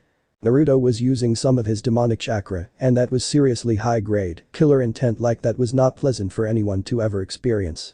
Naruto, I apologize on behalf of my teammate, Tenten said, and the Kai receded. Neji breathed a sigh of relief, however he tensed up when he saw Naruto's face and looked into his piercing blue eyes. I meant every word, Neji, you better not ever run into me, ever, he said. Neji snorted, but before he could say anything, he was taken away by Guy-sensei and Lee. Tenten had an apologetic look on her face as she left, bidding Naruto a goodbye. Naruto sighed. He finished what remained of that ramen. The encounter with Neji had put a bad taste in his mouth and the appetite he had worked up had vanished. He can make wood clones, did you know that, Sandaime-sama? Kakashi asked the Hokage. They were in the Hokage's office and Sarutobi was buried in mounds of paperwork, wondering about how he could possibly escape the punishment that was given to him. Sometimes he wished he had never become the Hokage. Yes, Naruto told me about his ability to combine nature chakras and create the sub-elements. It's very tempting, don't you think? Those eyes of his, we need to keep this hidden for as long as possible, otherwise there might be people, including some on the council itself, that might do something out of jealousy, he finished. I agree, although it was surprising when he used that technique, I was forced to drop my guard down, and Sakura stole the bells. That was some fine teamwork, they have potential, Kakashi said. Kakashi, you might be right, wait for the other Jounins to turn in their evaluation results, will you? Let's see if the Ino-Shikacho trio and teammate, the other two teams with potentials mirroring your own team pass, Sarutobi said. Kakashi nodded. Just then the door opened and Asuma and Kurenai came in, holding hands. Kakashi and Sarutobi both raised an eyebrow when they saw that, and Kakashi giggled while Sarutobi stifled a laugh.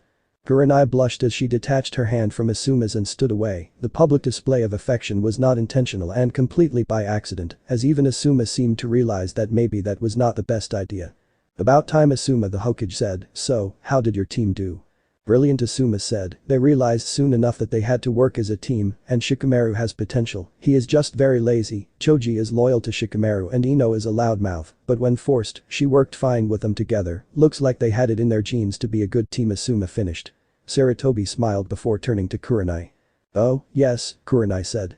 Team 8 passed with flying colors. They realized the importance of teamwork. Hinata is a total team player, and Kiba might be a hothead, but he is a good person and did what the leader, Shino, asked them to.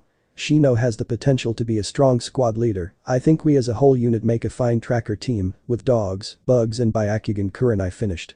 Good, Kakashi has passed his team too, the other teams have failed, so I guess you are the official rookie 9 of this year, Sarutobi finished. Kurenai was staring at Kakashi, shocked that he had passed a team, but Asuma grinned. The strongest rookie 9 to have come out of Konoha in quite some time, Hokage-sama, Asuma said. Sarutobi nodded. Correct, well, let's introduce them to the joys of D ranks tomorrow, okay? Sarutobi said. Asuma smiled, so did Kakashi and Kurenai. This was going to be fun. They were looking forward to seeing the reaction of the genin to all the boring missions they would have to accomplish. Okay, that's it, I am fed up with that damn cat, Naruto said. I will kill it and spray its brains all over the wall and feed it to the Inuzuka dogs. If I have to catch that thing one more time, he finished before crossing his arms and sitting down cross-legged, obviously sounding pissed off. Naruto, Iruka said, sounding angry, show some respect to the Hokage, will you? You are a genin, you start off by doing some low-rank missions, he said. You are not ready to take on something more serious, he finished. Oh come on, Iruka-sensei, you of all people do not believe that, Naruto said before pouting. This is serious, I am sick of doing those stupid D ranks, why should I have to clean a fence? Let the people clean their own damn fence, Naruto said. Sasuke nodded while Sakura was looking down, afraid of what the Hokage might say, however Sarutobi was smiling. I see, Iruka, Naruto wants to prove himself to everyone, he wants to get started on doing serious things right away, he said. It had been 2 weeks since they had been a team, and all of them were forced to do menial things, such as catch a cat or walk the dogs, and Naruto was getting sick of it. Today he had reached the breaking point. What do you think about Kakashi, are they ready to take a C-rank mission? He asked Kakashi, who nodded. Yes, I think they will do okay on a C-rank mission, he said. Sarutobi nodded. Okay, let's see, Iruka, find a C-rank mission for our team, will you? He said.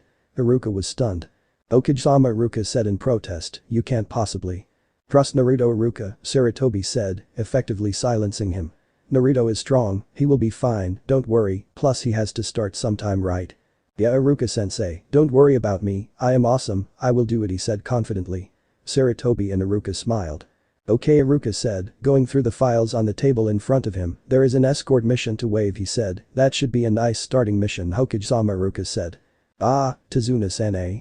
I think that is a good choice, send him in, he called out as the door opened, and in stepped an old man, who was drunk. I know this guy, Naruto thought as he went back to the time he had been in the wave. This was the father of the guy who had lent them a boat to go to the wave, however the details of that mission were a secret, so Naruto did not say anything. Meanwhile Tazuna stared at Naruto, but did not recognize him.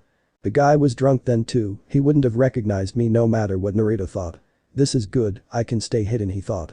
Alright, so you gave me brats for my protection, how shameful, Tazuna said, which caused Sasuke and Sakura to glare at him, while Naruto just stared at Tazuna. You are too drunk, there is a high probability that the only person we have to save you from is you yourself, Naruto said, which made Tazuna smile. I am Tazuna, a master bridge builder, I am too good for this, I wanted real protection, not stupid kids like you, midget, he said to Naruto. Naruto fumed, that was it, Tazuna made fun of his height for the first and last time. Easy, Naruto, Kakashi said, sensing the turmoil that Naruto was facing. Don't you go killing our client now, we need him alive, he said. Naruto nodded, maybe killing off the client would not be such a good idea. However, he remembered that the wave he had visited was extremely poor, he wondered if things got better. Alright, Hokage-sama, we will take our mission and head to the wave, we will take our leave now, he said. The Hokage nodded. Do that, he said simply. Tazuna-san, Kakashi is one of my best men, even then I think he will not be necessary, the kids you speak of are more than competent to finish your escort and protection on their own, he said. Tazuna nodded. Fine, if you say so, Tazuna said. Listen up, we will leave tomorrow when I am more sober than what I am now, you okay with that? He asked the team, they nodded. Great then. I will see you tomorrow, don't be late, he said, and the team looked at Kakashi, who sighed. Okay, I'll be on time, Kakashi said. The Jounin had shown up at least an hour late to every single team meeting. Team 7 had no reason to believe that he would actually show up on time for anything. No, seriously, I take my missions seriously, Kakashi said. We'll see about that, sensei. Old man, I want to talk to you, he said, looking at the Hokage. Alone. The old man sighed. Naruto, meet me in an hour when I am alone, and then you can say what you want to say. Sarutobi finished. Naruto nodded. Alright then, does anyone want some ramen? Naruto asked. No one in particular, they all sighed. This had become some sort of a joke among the other members of his team. They would take bets on whether Naruto would ask them for ramen or not. Kakashi won almost every single one, because he bet that Naruto would ask for ramen daily. Naruto sighed, and it looked like no one on his team agreed with him on the fact that ramen was sent to the humans by the gods. The last few weeks had been eventful to him for one reason, and one reason only. He had begun practicing from the scroll of sealing, and had found some downright creepy stuff there. One of it was the Ito Tensei summoning jutsu, which could revive the death, invented by the Nidaime Hokage. He also found tons of other jutsu that required godly amounts of chakra to use. Fortunately, thanks to the Rinnegan, Naruto's Uzumaki traits and the Kyuubi, Naruto had more chakra than say the gods, so this was never a problem. He had also discovered the Chibaku Tensei, one of the most powerful jutsus of his Rinnegan, that could pull objects in the vicinity by extreme gravitational pull to create a huge sphere that could obliterate everything trapped within it. Naruto sighed as he looked back on how he had discovered the technique a few days ago. Flashback. Ever since Naruto had returned from the village, he had brought millions of scrolls with him that he could access via a special pocket jutsu that his grandfather had created by altering the dimensions itself. Naruto's grandfather, one of the most accomplished sealing masters to have ever walked the face of the earth, had created a mini-dimension which acted as sort of a portal between two places, thus one could step into the portal from one place and come out the other. Naruto had used this technique exclusively to withdraw money from the gigantic amount of wealth that was found in the vaults of his grandfather's dilapidated mansion, or at least it appeared to those who were not Uzumaki by blood. To the Uzumaki, it was revealed that the place was not as devastated as it looked to the others. Thanks to some complex Shinjutsu seals that Naruto could only hope to replicate. However, once he began stepping in and was granted full access to the mansion, the several Uzumaki scrolls that were kept there for him to use were available. He had sent several clones to comb through them. Several dispersed and returned with complex seal formulae that were for mostly unfinished seals that could wreak havoc if ever unleashed. He also came across some weapons that he couldn't inherit, now that he had inherited the sword of the butterfly, at least that's what his grandpa had called it. It was here he read that only Uzumaki were known to ever possess the Rinnegan, as the first ever Uzumaki was a descendant of both the sons of the Sage of Six Paths, and the last person to have possessed the eyes was Kogoro Uzumaki, almost a century ago, and even he had not managed to unlock the full potential of the Rinnegan. However, one of the jutsu that he had used was the Chibaku Tensei. Upon reading this, Naruto's interest perked, and he was tempted to read more about the other things the sage had done. Naruto read some more about the fable of the Sage of Six Paths, however Kurama scoffed and told him that none of what he had read was a fable, it was all real. The sage was the creator of the shinobi way, the creator of all jutsu, and also had a really complex jutsu known as the creation of all things, which Kurama had explained to him. Many eons ago, the old man had within him the Jubi, a 10-tailed monstrosity that was the most dangerous demon to walk the earth and was said by many to be the embodiment of destruction. However, the old man had sealed this Jubi in himself and made sure that peace would prevail, and it stayed that way for many days before it came the time for the sage to die. And he knew that his death would unleash the Jubi again, so he used the jutsu of his, called creation of all things, to split the Jubi and create 9-tailed beasts, while he sealed the physical body of the beast into a sphere, which he created by using Chibaku Tensei, and that has today come to be known as the moon. The tailed beasts were then spread out and eventually captured and used as a weapon, Kurama told him when Naruto had asked him about it. Sword itself had some things to say about the sage. The sage was very noble and kind. He had 2 sons between which he split his powers. The elder son got his power while the younger one got his knowledge. You can say that he split the whole concept of yin-yang release between the 2 sons of his. However, the 2 sons eventually began a rivalry that continued for ages. The first brother was the ancestor of the Uchiha, while the younger was the ancestor of the Senju. The 2 of them were cursed to battle each other. However, now only 1 Senju and 2 Uchiha remain. The rivalry may be coming to an end, the sword had told him. One last Senju, who are you talking about? Naruto had asked him. He knew that Sasuke and Itachi were the last living Uchiha. Tsunade of the Sannin, her name was well known even in Yuzushi. Last thing I heard was that she survived, the sword said, and Naruto nodded. Iro Sennin had told him about his hot-headed teammate. Naruto, for some reason, you having the Rinnegan and a beast in you means that you are closer to the sage than I could even imagine. No wonder you have my support. You realize that you have a lot to live up to, don't you? The fox had asked him. Naruto had gulped then. He seriously was nothing compared to the sage of 6 paths. I have to practice this Shibaku Tensei this guy speaks of, he said to no one in particular. Then flashback. Somewhere in Yuzushi Ogakure. There were 2 figures walking towards an old-looking building. One of them was frail and wheelchair-bound, the other was a beautiful woman with purple hair. The woman made some hand seals and all of a sudden, a paper was summoned which shaped itself into a bird before flying away. Can you see it? The man asked the woman nodded. So you have to be within Uzumaki to see what is actually in the village. Nagato, you might be right, I was here a week ago, all my paper clones could see were ruins. Apparently the village is better hidden than I thought, she said to the man named Nagato. Even though the security was not too good, she said, I got in easily. Nagato smiled. He had red hair and a really frail body. He also had fascinating eyes, ripple patterned and purple colored. The eyes were mystifying to look at. That was what the woman would see every time she looked at Nagato, his eyes. Don't sell yourself short, Conan, I am sure you played a huge part in sneaking in, Nagato said to her, causing Conan to smile. Neither of them seemed to notice the rain that had started pouring. I don't sense anyone here, at least my rain doesn't, Nagato said. Conan nodded. Are we going to find anything here in Nagato? Conan said to him. Nagato nodded.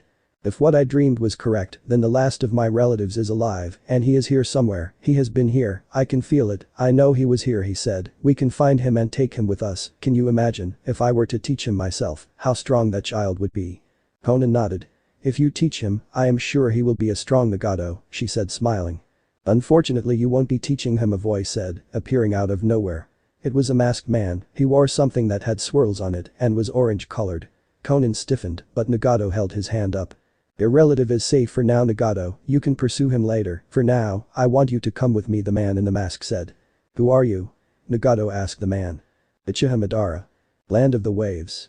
The office of Gato was a really fascinating place. It always seemed to be full of drunks and beautiful-looking women. Currently he was surrounded by 2 of them, almost naked. He was talking to a masked person with no eyebrows and what most people would describe as a giant sword that resembled a cleaver. You know Tazuna, your job is to kill him, Gato said to the man in front of him. Compared to Gato's dwarfish height, the man looked like a giant. The bridge builder, what is so problematic that you need a shinobi to kill him? The man asked in an amused tone. Just make sure that you and your bitch kill him, Zabuza. I don't pay you to ask questions, Gato said, feeling more courageous than he should have at that moment. Zabuza's mouth twitched. I haven't accepted the mission yet, Gato. Believe me when I say I can cut your head where you stand and finish with those 2 women, he said, pointing towards the 2 attractive and almost naked women that were around Gato. And Zabuza continued before unleashing his sword and pointing it in a way that it just reached Gato's head. Never ever insult Haku, you get that? He asked Gato, who nodded. Do you accept? He asked Zabuza, who nodded. Yes, I want advance payment for this. This Tazuna person gives off a strange vibe. I have a feeling that I will have some problem dealing with him, he said. Hanahagakure, outskirts. Hey Kakashi-sensei, I can't believe you actually made it on time this time, Naruto said, grinning. It was the day after they had received their first ever C-rank mission from the Hokage, and they were supposed to escort an alcoholic bridge builder to the Land of Waves, and Naruto was excited. He wanted to see what had changed in the waves since the last time he had been there. He had also wanted to see if the other man, Kaiza, who had helped him out the last time in procuring a boat, was there to see him. Well, Naruto, this was a mission, how could I possibly be late? Kakashi asked Naruto, who nodded in agreement. Anyway, now that we are here, let's go, Sasuke said, getting straight to the point. Alright, I will be at the back, Naruto, you can take points, don't worry, he said to Naruto, who just scoffed before moving in front. Sakura and Sasuke to the sides, let's keep those eyes and ears open. Sakura and Sasuke nodded and they were on their way. Thanks to the presence of Tazuna, Naruto felt that their speed was greatly hindered, while Kakashi, who was getting bored, mused whether he should take out one of his books and start reading. Just then Naruto noticed a water puddle when it hadn't rained for weeks. What the hell, there's some ninja hiding, it's an ambush, but who the hell are they planning the ambush for? Naruto thought. Kakashi was thinking along the same lines. Should I attack or should I wait for them to come at us and then determine the target? Naruto decided to say nothing to Kakashi and just get moving, hopefully they would be able to find out who the people who had planned the ambush were after. Just then two ninjas emerged from the water puddle and attacked from behind, and just as Kakashi turned, he was slashed into half. Sakura let out a cry of alarm, while Sasuke took out some shuriken and aimed it at the chains the two ninja who had just come in full view carried. The shuriken hit and the ninjas were pinned down. Naruto knew that Kakashi was still alive, so he wasn't as bothered as Sakura and Sasuke looked. Meanwhile, one of the brothers had started making a charge towards Tazuna. I knew this bastard was lying, Naruto thought, before jumping and forming a blue ball of chakra in his hand.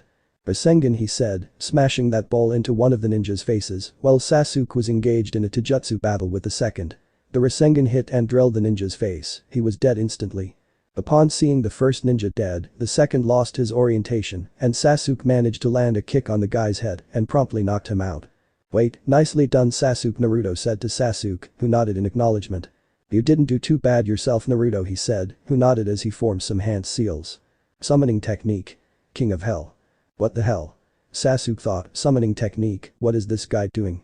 The weird tentacle-shaped creature began moving and attached itself to the demonic statue, while Sasuke and Sakura could not see it. Tell me who you are and who do you work for? Naruto asked him. You killed my brother, why should I tell you? He asked Naruto before the tentacles tightened, causing more pain. This can go on forever, you know, Naruto said. Tell me who hired you and save yourself, he said. Never, the man said. Naruto sighed. Fine, I shall pass judgment then, he said. The tentacles pulled out of the man as he died screaming. I didn't want to do that, Naruto thought, but oh well. What up? Kakashi asked, surprising the hell out of Sasuke and Sakura, who both looked delighted at him appearing. Naruto looked indifferent.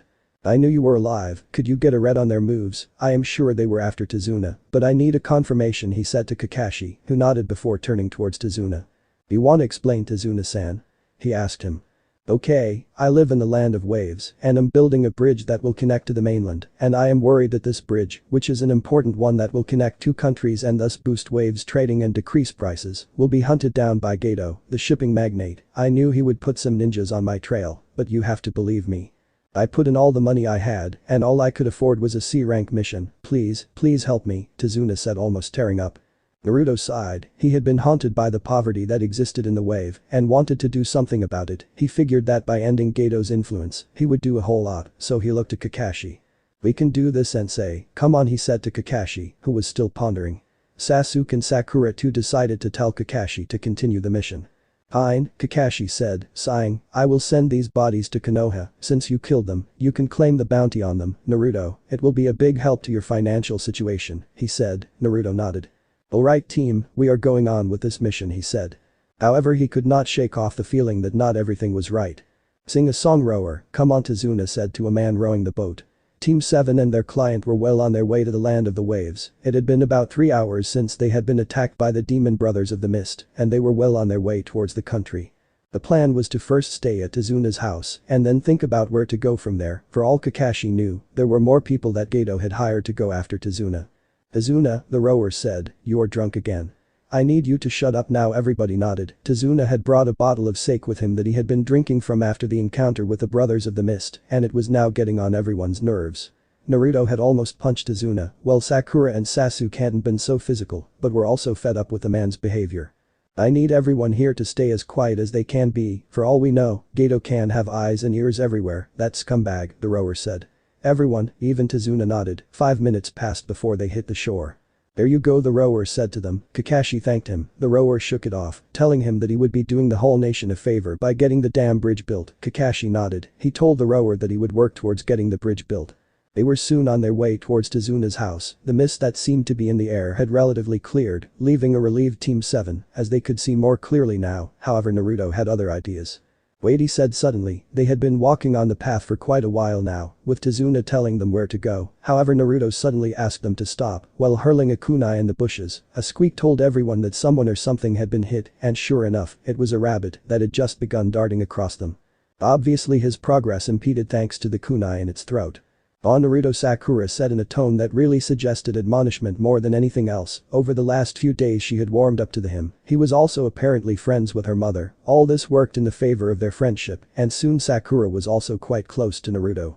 You killed that cute little bunny, she said, pouting, before twitching at the sight of the dead rabbit. Naruto did not seemingly react to this. He was stone-faced as he was of late. Team 7 found this new serious Naruto, in contrast with the dead last of the academy, a fresh sort of change. The rabbit, Naruto said, pointing a finger at it, white fur coat and all. Why does it have a white coat in this season? He asked no one in particular, the team just looked at him puzzled, however Kakashi seemed to catch on. Right, not in this season at least, that means that this rabbit is domestic, unlikely as there are no houses in the vicinity, Kakashi said as Tazuna nodded. His house was still quite a ways away. That means, Naruto said.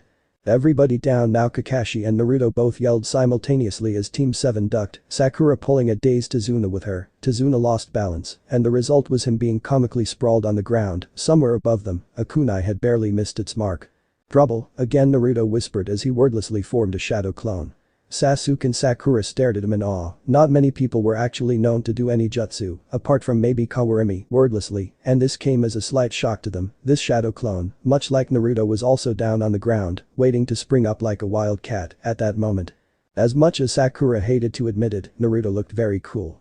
The mist that they had encountered at the lake earlier returned, this time it was denser than it had ever been. Naruto struck out his hand and realized that he couldn't even see as far as his hand. He knew for sure that this was a jutsu, and no ordinary jutsu at that.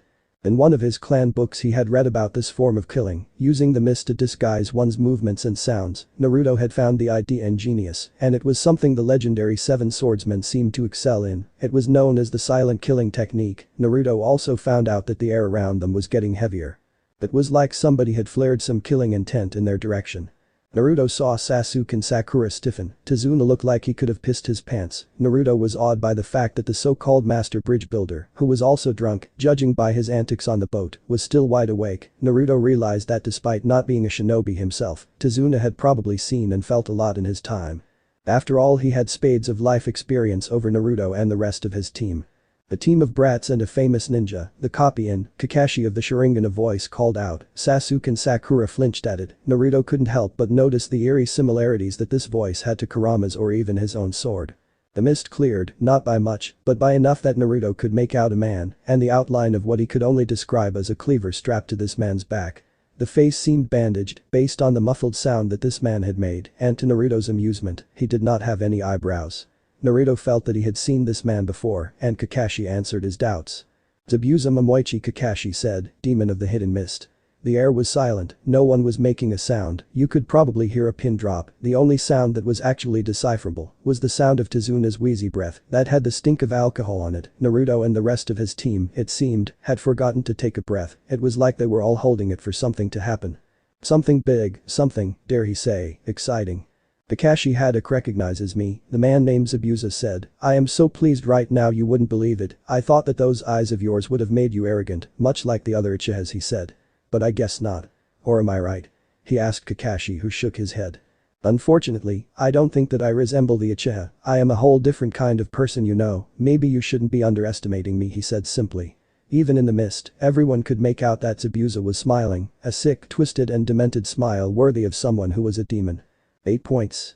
Zabuza's ominous voice rang from the mist. Larynx, spine, lungs, liver, jugular, subclavian artery, kidneys, heart. He said. Sasuke and Sakura stiffened even more. But there is so little time, Zabuza said, almost in a whine. Kakashi, do not waste what little I actually have. Hand over the bridge builder, Zabuza said as he formed some hand seals. Water clone jutsu, he said as 9 other identical Zabuzas rose from the ground. Apart from Naruto, who seemed unfazed, everybody else was now scared. Kakashi sighed, he would be forced to use it now. He uncovered his mask to reveal a red eye with Tomo, 3 to be precise. Sasuke gasped while Naruto seemed surprised. Sakura did not seem to have a clue as to what was going on. Time seemed to stand still in the mist. Sasuke and Sakura could not move until they heard what was probably the most reassuring thing they had ever heard in their short lives.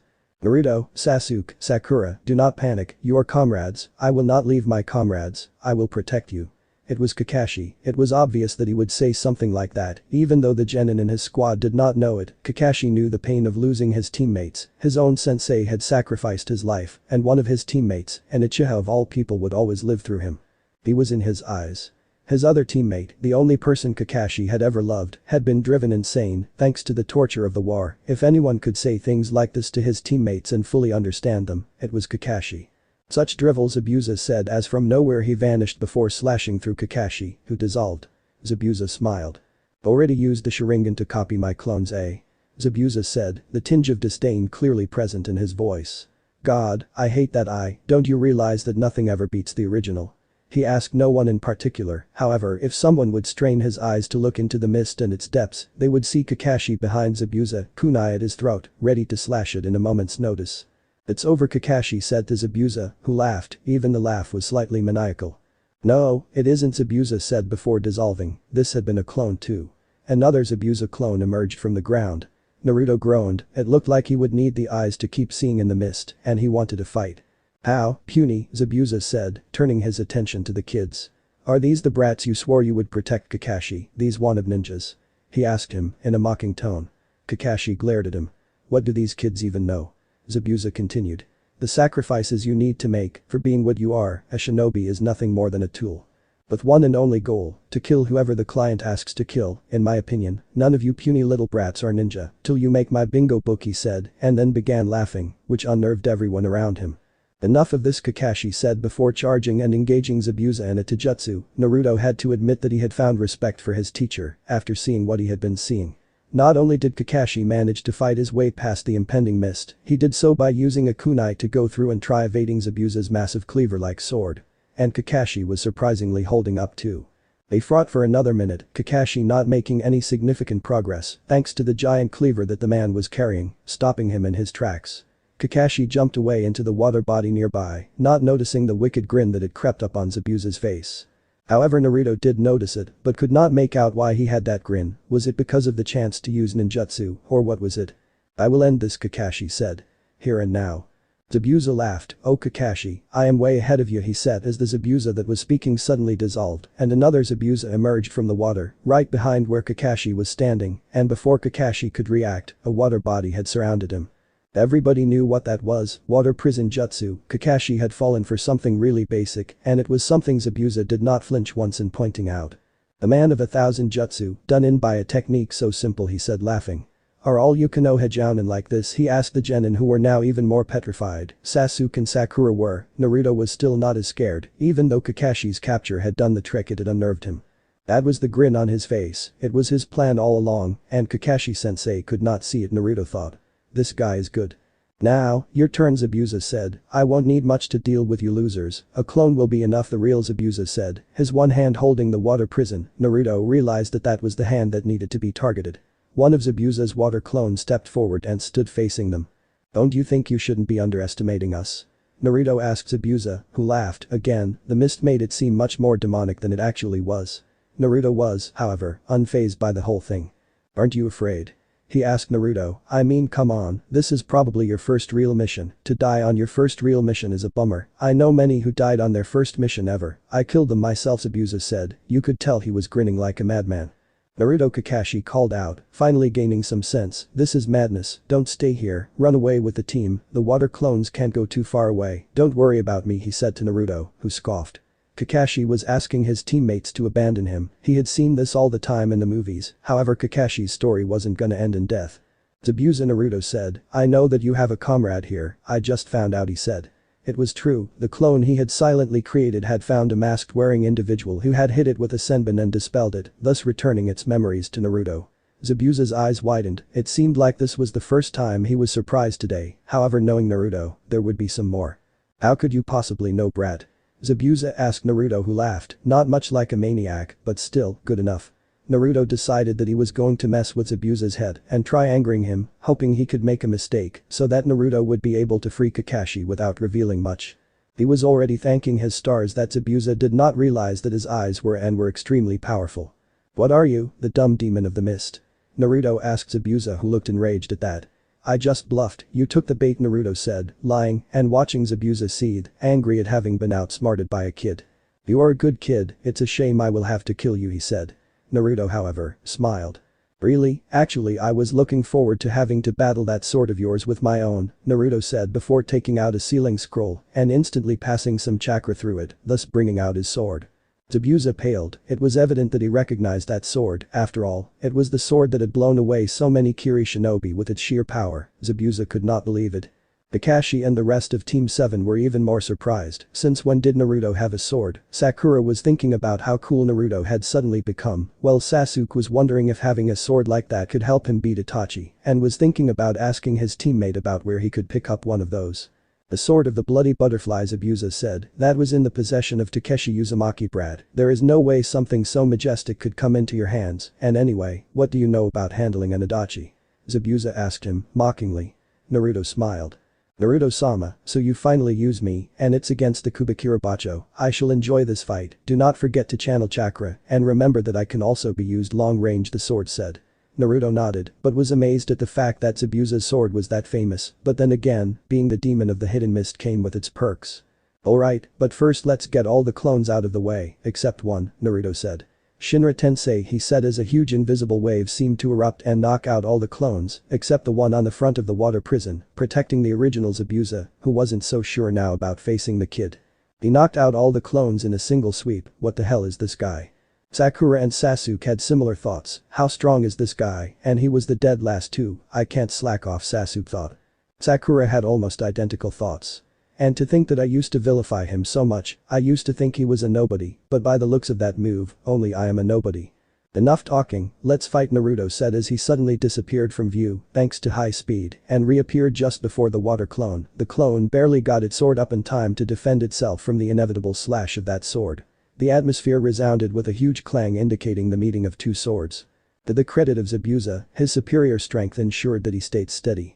What the hell, this guy is a beast, even though he is a swordsman, he still did not move, not even a little, Naruto thought. Zabuza on the other hand was wondering if he had bitten off more than he could chew. What's your name, boy? He asked Naruto as they began a fierce Kenjutsu battle, Naruto not being able to dispel the clone because of its presence over water, which was continuously reinforcing the clone and making sure that nothing happened to it.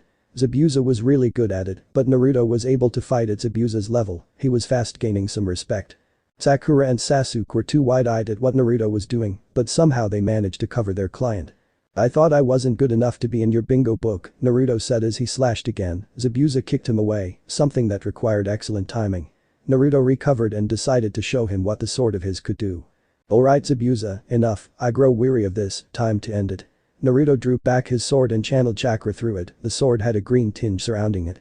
Butterfly shockwave, he said, letting out a huge slasher-shaped green bolt from the sword that was headed towards Zabuza. However, one Zabuza dodged it, the other was not too lucky. The slasher barely stopped close to the original Zabuza and dispelled, however, the energy that was in the wave, knocked over Zabuza, who no longer had his hand in the prison of Kakashi. Kakashi was now thanking his stars as he stepped away, looking a bit frazzled but otherwise unharmed. He was trained to hold his breath for longer periods of time, and this was really nothing to him at all. Thanks, Naruto, maybe next time you could listen to what I say and do that instead, Kakashi said to Naruto. Naruto looked at him and smiled. I don't abandon my teammates, Kakashi-sensei, he said simply. At that moment, Kakashi saw his best friend Obito in Naruto and smiled. Okay then, Kakashi said, Zabuza, I slipped up once, I needed that, now you will see what it's like when I go at a full pace. Naruto, take a step back, he said to Naruto, who groaned. Now, Kakashi said sternly, and Naruto obeyed, shocked by the tone in his voice. Okay then, sensei, I leave you to him, although I would have loved to have fought this guy, Naruto said to Kakashi, his tone displaying his longing, and Kakashi was convinced that Naruto actually really wanted to fight Zabuza. Naruto was sealing his sword away as Kakashi and Zabuza looked at him, almost repulsed at the way he had effectively freed Kakashi from the confines of his prison. That kid made it look like it was way too easy, and on top of that, he also sensed that I am not alone. I wonder what else this kid will show. Naruto played the part of unfazed ninja correctly, he did not seem to give a damn about what was happening, he ignored the shocked looks on Sakura and Sasuke's faces and definitely did not pay attention to Kakashi or Zabuza's stare. It was like he was in the zone and he wanted to hurt someone, that someone being Zabuza of the Mist, or formerly of the Mist. Now this is a total drag, Naruto said, doing his best Shikamaru impression. But Zabuza, the right thing to do in this situation would be to walk away. You have no idea what I can do. Yes, there is more, Naruto said upon looking at Zabuza's eyes that were raised at that comment. To run away would be extremely disgraceful for someone like me. Naruto was it, tell me, do you belong to any clan, and how the hell do you have that sword in your hands? There is no way you should be able to hold it, at least not unless you are related to Takeshi, and he bequeathed it to you, Zabuza said. Naruto laughed. The deductions were spot on, so Zabuza was also smart along with being psychotic and extremely dangerous. Nice going there, genius, you figured it out, Naruto said, mocking the deduction, even though it was correct. Now I'll tell you my name, only once, and I want you to remember it, because I have a feeling that I am going into your bingo book, Naruto said, smiling. Zabuza was visibly fuming, the kid was too much of a smartass for anyone's good. "My name Naruto," said as he formed two hand seals. The atmosphere suddenly became a lot more stormy than usual. Kakashi's eyes widened at Naruto's use of a jutsu. He recognized it instantly, of course, but to use only two hand seals to do it, that was insane. No one he knew apart from the Nidaime was known to perform jutsu with such control that it barely required a hand seal. Blind release. Tornado of doom. The atmosphere around them with storm clouds suddenly cleared as a tornado of wind came descending down on Zabuza and captured him. It seemed to begin slicing him, but Zabuza was no slouch. He had managed to substitute himself out of harm's way in such a good way that he had everyone convinced that he was done for. However, Naruto noticed Zabuza's escape. He also saw where he went. "Oh, not so fast," he said, but Zabuza had come out, hand seals and everything. Water style. Water Dragon Jutsu, Zabuza called out, and Naruto tried dodging. Keyword was that he tried. Naruto seemed stuck in position, not being able to do anything. "What the fuck? I can't move," Naruto thought helplessly as a huge dragon made purely out of water and chakra came towards him. Naruto could no longer hear the screams of Kakashi, who was too far away to try pulling Naruto out of the way, and Sakura and Sasuke, who seemed concerned now, asking him to get the hell out of the way.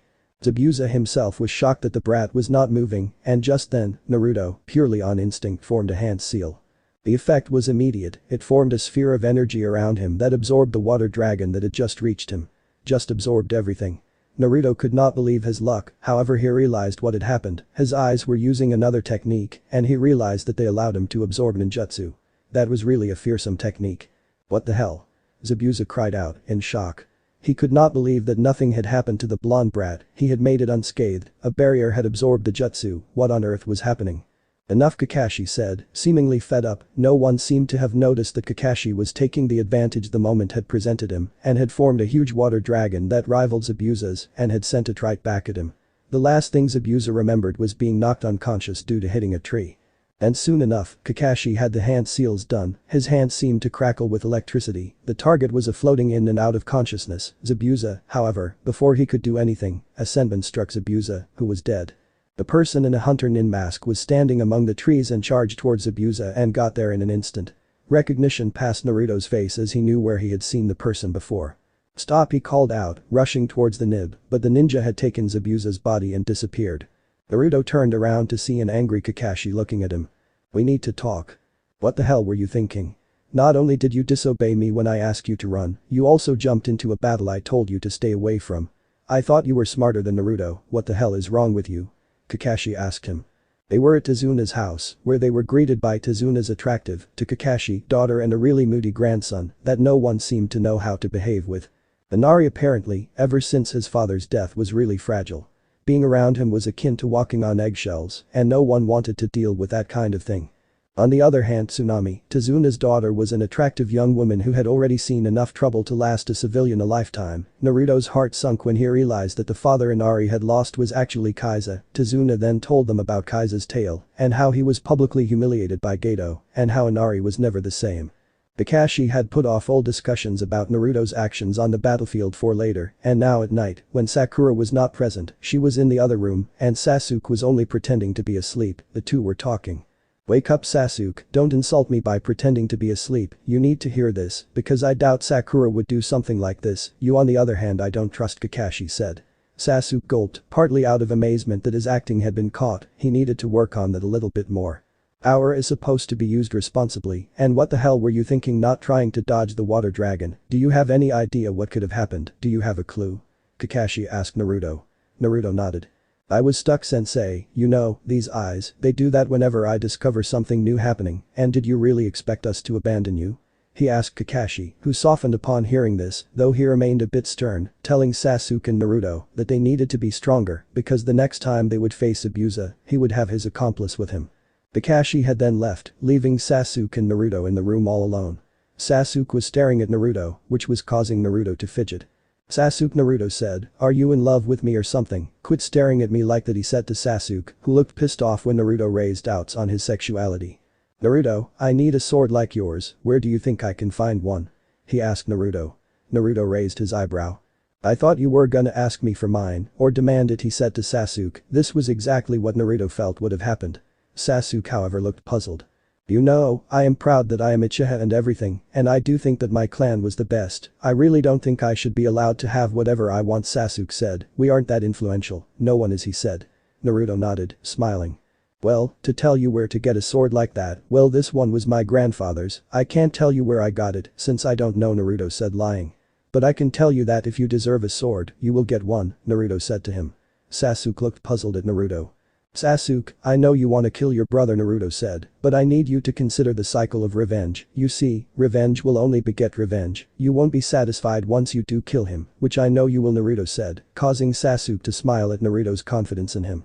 I need you to know that if we remain a team, we want to be there helping you do it. There is no shame in asking for help, Naruto said.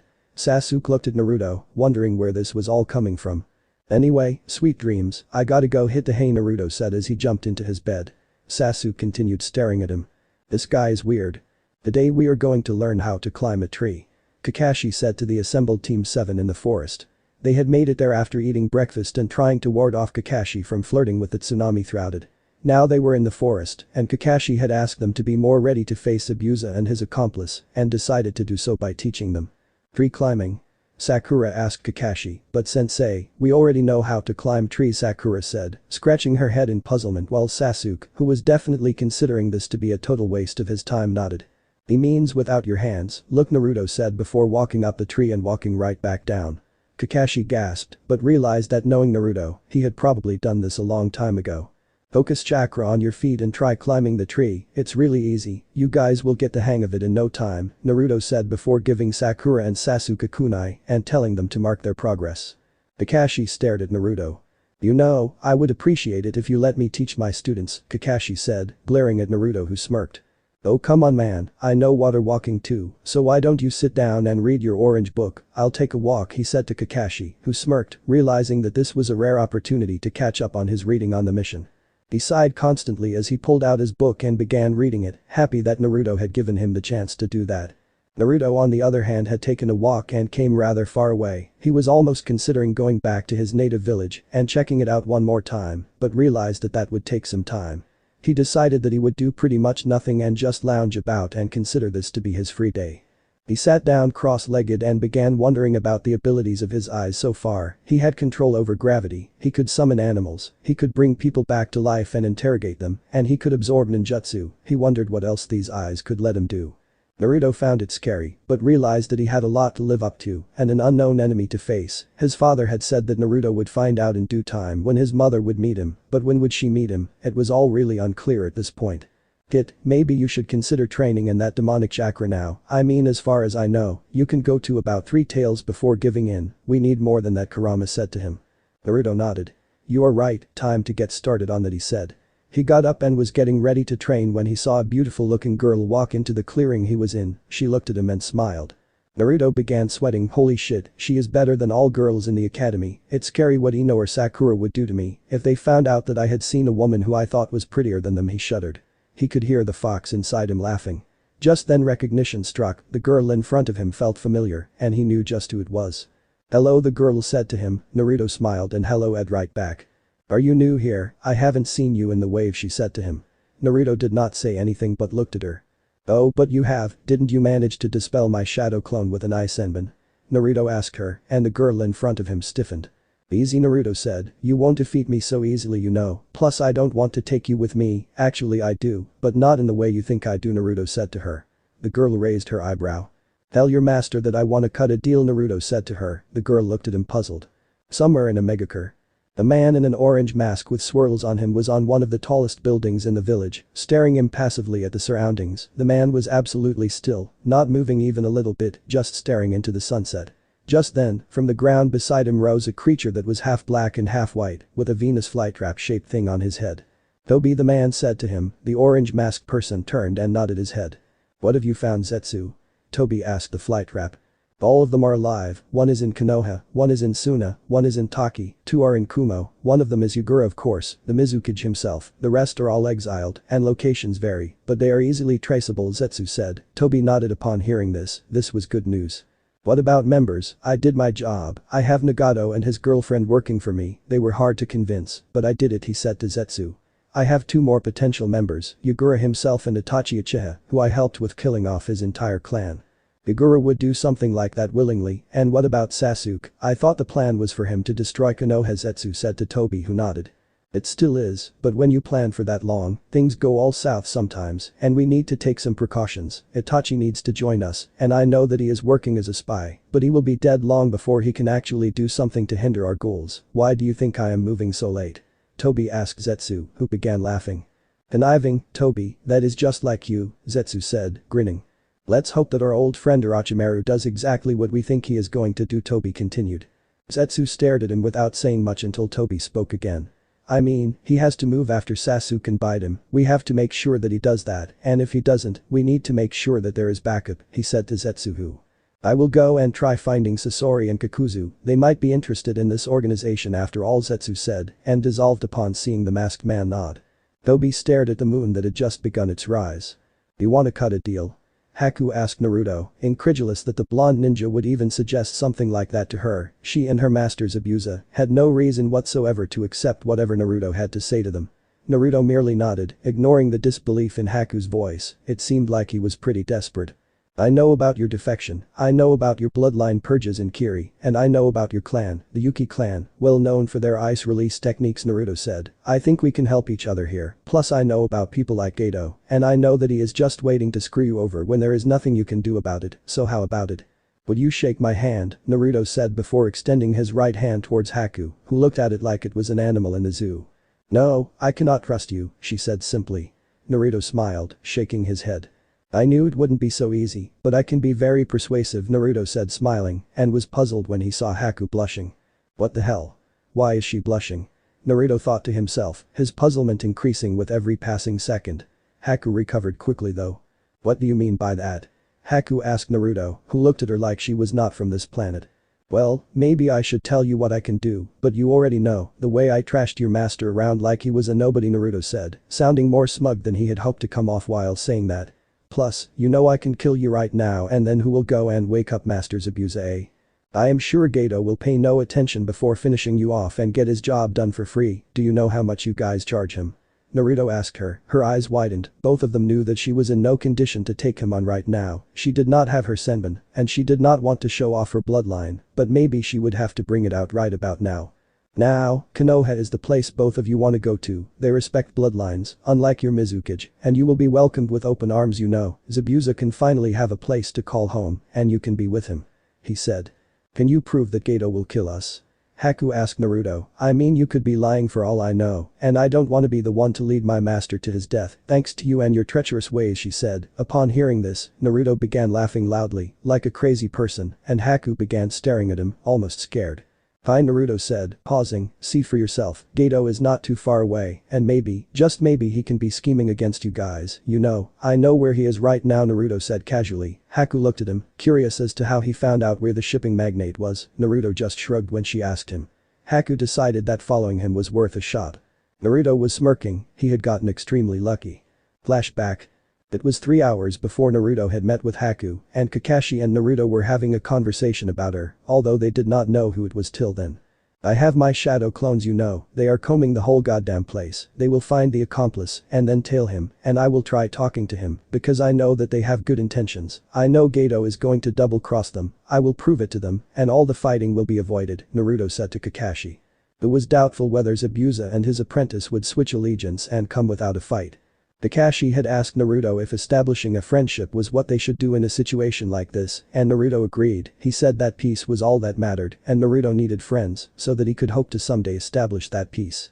Kakashi sighed and reluctantly agreed. Meanwhile, some of Naruto's clones had discovered Gato, and one of them had dispelled, thus alerting Naruto to his whereabouts. A local gambling place that Gato and his cronies had established from the money they had taken from the wave. However, they had not found Haku, she was hidden, Naruto had found her by pure luck. Then flashback. It was a really murky place and the whole air smelled of alcohol. Haku frowned as her nose crinkled in disgust. Naruto, on the other hand, found the smell of sake really appealing. Maybe he would try it someday. Of course, there was no time for this. Both of them were disguised as two of the bandits who Naruto had knocked out at the entrance and disposed of. The plan was for Naruto to approach as a ninja who was after Zabuza, and Haku, who would be hidden, would be listening in. However, they found out that Gato had just left. Naruto groaned, pissed off that his plans were going awry. However, he was lucky, as usual, when he found out that they were not that far off. Naruto and Haku both took off, hopping trees, until they found Gato and his men in a clearing close by. They had taken a shortcut through the forest, and Naruto looked at what the men were doing, his face pale as he saw all of them surrounding a woman who was half naked. It was obvious what was happening. Naruto decided that the man who was humiliating her at the moment should not be spared. He decided that it was time to make his entrance. He looked at Haku and instructed her to remain silent. His belief in Haku's goodness was reinforced when he saw that she looked mortified at what was happening. Naruto transformed into a normal-looking person with black hair and had an intimidating air about him. Haku was awed at the fact that Naruto had transformed the aura around him, and she presumed that it was one of his abilities. Naruto looked at Haku and raised his eyebrows. Haku nodded. Assuaged, Naruto decided to begin moving, and using his superior speed vanished. He reappeared behind the man who was trying to rape the woman and slashed his throat. Before anything could happen, the man was dead, and Naruto had his knife around Gato's throat. The man was really a midget and was already whimpering, thus showing everyone just how powerful the person was. Who are you? Gato asked him. He was ready to piss his pants. Naruto smirked, leaking some more killing intent. Gato and his 5 men were all stiffening, unable to move due to the intent in the air. Does not matter, Naruto said to Gato, almost whispering. He then looked at the woman, who was crying, her tears hitting the ground. Go, he said to her. The woman obeyed and got away. None of the bandits could say anything. Naruto paused and waited for her to be out of their sight. I hate rapists, he said when he saw Gato looking at the dead body of the henchman. Gato paled. He was worried that it would happen to him as well, and he did not like that at all. What do you want? Gato asked him, fear in his voice. Naruto smiled. He hoped that this would work. I heard that you employed Zabuza Mamachi. Now I do not like Zabuza Mamachi very much, and I do not like the people who hire him too, so tell me, give me a reason as to why I do not kill you and your stupid little cronies where you stand, he said, leaking some more killing intent. Gato was not stammering. It's not like that, whoever you are, I plan to dispose of him once my job is done. As a matter of fact, if you want, I can tell you where he is, right now. I hired him and his lodgings are in my place. I will tell you, kill him. I will give you lots of money as well. I was going to kill him, honest, he said to Naruto, begging for his life. Okay, Naruto said, I believe you, you seem to be telling the truth. Zabuza should be dead in a fortnight, because if he isn't, Naruto said before vanishing and reappearing behind another henchman who hit the floor, dead. That's going to be you, now get lost, he said to Gato, who looked happy to be out of there. Naruto waited till the magnate and his 3 henchmen were out of their sights. That's when Haku descended from the tree she was hiding in. Happy? He asked Haku, who looked nothing but. She was looking at the dead bodies, obviously not very happy with what was going on. Did they have to die? Did you have to kill them? Haku asked Naruto. It was clear that she did not enjoy killing at all. Naruto shrugged his shoulders. I have killed before, plus are you telling me they did not deserve it? He asked Haku. These scumbags will always disrupt peace, plus that woman was precious to someone. I couldn't let her be insulted like that. They deserve to die, he said, before spitting at the body of one of the bandits. Now listen to me, Haku, I am strong, you can see that, I can kill you effortlessly. However, convince your master, tell him that he can join us in Konoha, where he will be happy, and you will not be hunted down. Can you do that? He asked her. Haku nodded. Good. Naruto said to her, now you should be on your way, go heal Zabuza, and meet me in the same place tomorrow, alright? He asked Haku, who nodded. Why help us? Haku asked Naruto before he could shuncheon away. Naruto looked at her and shrugged. I know you, I could sense the goodness about you. Even Zabuza was not very fond of killing us. You were on a job, and I know the person who hired you was despicable. I knew you would be double-crossed. No wonder I had my clones track you, although they could not locate you.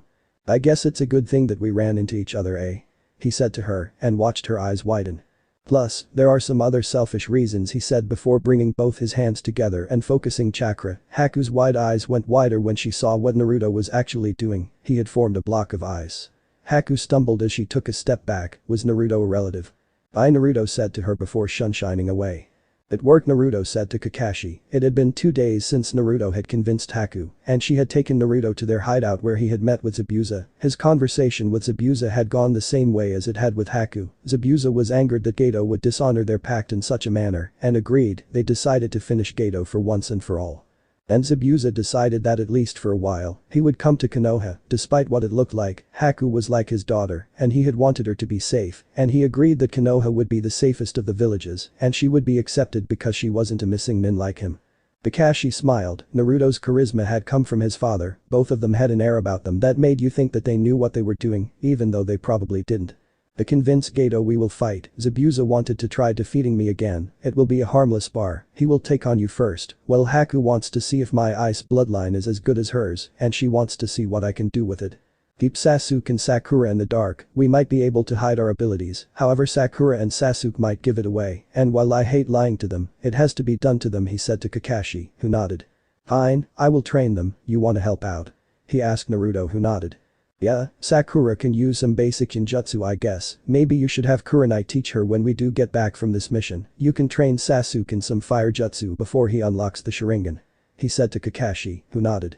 An hour later they found themselves in the clearing. Naruto had been instructing Sakura and doing some basic ninjutsu. Today he was teach her flower petal escape technique, which could help hide Tazuna and herself if she was threatened. Much to Naruto's delight, Sakura's perfect chakra control had caused her to get a hang of that technique relatively easily. Sasuke was being taught the exploding flame shots by Kakashi. Sasuke had an affinity for fire and lightning. Every Uchiha had fire release, while Sasuke also had lightning. However, Kakashi was not teaching Sasuke the Chidori yet. He wanted to wait for a while, so they had to settle for this technique. Naruto smiled. Their training was coming along nicely. They would be able to put up a nice fight and impress Abusa. He couldn't wait to see the look on Gato's face when he realized that he was playing. Itachi Uchiha sighed as he stared at the plate of dango that he was eating. He did not want to eat much these days. His job as a spy had led him away from the one person that he loved more than anybody else in the world, his own brother. He was in the land of fruits, far far away from Konoha, and he could not help but think of the orange-masked person who claimed he was Madara Uchiha. Itachi could not believe that the man, who was literally a god among men, was still alive, at least that was what it seemed to be. Madara, or whoever the man was, seemed to suspect that Itachi would work as a spy for the Hokage, and Itachi was worried. He had planned to start a new organization, and Itachi could possibly be recruited. However, he stopped when he began sensing a really sinister chakra nature in the air. He knew who it belonged to.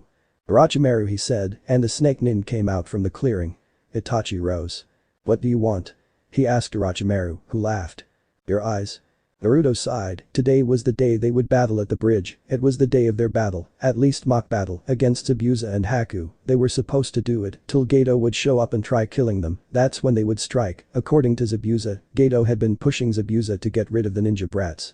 Naruto had to keep up his appearance and had once again threatened Gato in his transformed and intimidating form for the sake of keeping up appearances. They had to make it to the bridge soon, and Naruto was feeling uneasy. He had left 2 clones back home to guard Tsunami and Inari while he had made his way to the bridge. He was worried about the encounter he had had with Inari just the other day. Flashback. Naruto and Sasuke had just returned from training with each other and were absolutely famished, literally gulping down everything that Tsunami had put in front of them for dinner, not caring about getting suffocated or otherwise. Inari watched all this with a look of disdain that went unnoticed by everyone. In short, the mood in the house was upbeat. Don't worry, Tazuna-san, Sakura said to the bridge builder, who was drunk again. Naruto and Sasuke and I have been training really hard and we will surely defeat Zabuza this time. She said confidently, while Naruto and Sasuke nodded, their mouths still full with the food they had just swallowed in a gulp. Kakashi and Sakura sighed at the display. Naruto and Sasuke had established a somewhat uncomfortable friendship over the past few days, and both of them were similar to each other in more ways than one. The happiness was shattered when Inari banged his hands on the table and looked at them, puzzling everyone as to why he had done that. Inari just glared at both Naruto and Sasuke. It's hopeless, you cannot defeat Gato, he said to both of them. Why even try? He is stronger than all of us, and your enthusiasm is going to be your downfall, he said. Sasuke and Naruto gulped down all the food they had in their mouths. Sasuke looked pissed that an 8-year-old kid was calling him weak, while Naruto made his feelings well known. Wow, you seem really confident. It's too bad that with an attitude like that you will never achieve anything in life, Naruto said to him. Sakura gasped. To her it seemed like Naruto had been too harsh with that statement, while Sasuke merely smirked. He knew what Naruto was talking about. With hard work, one can achieve anything. Of course, I would not expect you to understand that. You only seem to run away. You are always sad. I mean, what the hell would you know? Naruto asked Inari, who began shaking with either tears or anger, but as it turned out, it was both. My father was a fool, died trying to play the hero, and you are a fool too. Even you try being a hero, and guess what? There are no heroes. There will never be any heroes or any heroic acts. It's all a shade of grey, Inari screamed. I have had a tough life, he finished. Naruto was about to open his mouth when he heard Sasuke, of all people in the world, speak up, and he did. A tough life. Sasuke screamed at him. My brother, the person I loved the most, murdered my entire family and made me relive it several times, over and over again, and told me he did it to test his powers. He ruined my life, completely shattered all hopes I had of having a normal life, and Naruto here has been attacked and hated by the village he lives in, for reasons that no one knows. Yet he smiles and goes on with his life, so don't give me that bullshit about having lead a tough life, Sasuke said to him before resuming his silence. Disgraceful, you are nothing like your father Inari, matter of fact, if I was your dad, I would be ashamed of you right now he said to Inari, who teared up and left in a hurry. Then flashback. Naruto shrugged off the encounter he had had with Inari and concentrated on what was happening in front of him right now. They were at the bridge, and Zabuza and Haku had made their presence known from the mist that was enveloping the whole bridge, completely surrounding the whole area, making it impossible for them to see anything whatsoever. Stronger than ever, eh? Naruto asked Zabuza, who snorted. Haku was looking forward to fighting you, brat, you have no chance, although I would like to know how you came to possess the ice bloodline he said to Naruto. Surprised, Naruto said to him, which caused Zabuza to snort. You seem to be a cocky kid, now go and fight her, he said to Naruto, who nodded and vanished. Haku was meanwhile talking to Sasuke. You might be extremely cute, but that does not mean that I will go easy on you, because I like being on top of everything, and I shall come out on top in our encounter too she said to Sasuke, who was blushing. Naruto, who had just appeared from nowhere, saw Sasuke looking positively red-faced. He had to focus a lot of chakra into his eyes to see that clearly, and he was now feeling glad that he had taken that pain, because this was extremely rare. Sasuke, the emo king, was blushing. Who the hell is this girl, and why is she so pretty? Sasuke thought to himself before stopping, and his face turning pale. Wait, I am not supposed to feel that way he said loud enough for Naruto and Haku to hear him. Naruto just looked at Sasuke as though he was from another planet. What the hell, Sasuke? He asked Naruto. Haku is flirting with Sasuke, actually I think their pairing will be awesome he thought to himself. Enough talk, now we fight Haku said as she launched a senbon. Naruto moved away, and so did Sasuke, whose eyes were now red colored with two Tomo in them. So you activated the Sharingan? Naruto asked Sasuke. When? Yesterday night, after my outburst Sasuke said, grinning, I feel great, let's see how good these eyes are shall we? He asked Naruto who nodded. Haku suddenly appeared behind Sasuke and kicked him, however Sasuke barely got a hand to it in time. His Sharingan saved him from near disaster, while Naruto grinned appreciatively. You're fast, he said to Haku, who smiled, although Naruto could not see it. She then charged Naruto, who sidestepped her and made it look like he was sleeping, at least it looked that way with the ease that he was moving with. He struck out a palm at Haku, who dodged it effortlessly too. Not bad he said to Haku, let's see what you do about this he said as he stepped back and formed some hand seals, before wordlessly sending out balls of ice at Haku, who barely dodged them. "N-I-C-E she said, you have decent control over the ice, but let's see you dodge this she said as she formed some hand seals. Ice style. Ice disc technique she called out, as there was a wheezing sound in the air, however Naruto could not see anything, and he activated his eyes, focusing some more chakra towards his eyes, when he saw almost transparent sharp ice discs coming towards him. Sasuke, whose Sharingan had seen it all managed to pull Naruto out of the way. "Dope, what the hell are you doing man? Do I have to pull you out of everything like that?" He asked Naruto, who sighed in relief, he had taken this too lightly, the mist had forced him to activate his Rinnegan. "Listen Haku, I don't care how beautiful you are, I will get you, fear my wrath," Sasuke said as Naruto looked at him, wondering if he was showboating right now. "Fire style. Phoenix flower jutsu," he said, shooting out balls of fire towards Haku, who dodged all of them. Haku substituted herself with a block of ice, which made Sasuke groan. Meanwhile Kakashi and Zabuza were involved in a fierce battle, or spar. Zabuza had to admit that Kakashi was a really talented shinobi, who was holding his own against Zabuza. "You're good, maybe your students are as good as you are?" he asked Kakashi. "Don't underestimate them, that might just be the last thing you do," he said to Zabuza, who laughed.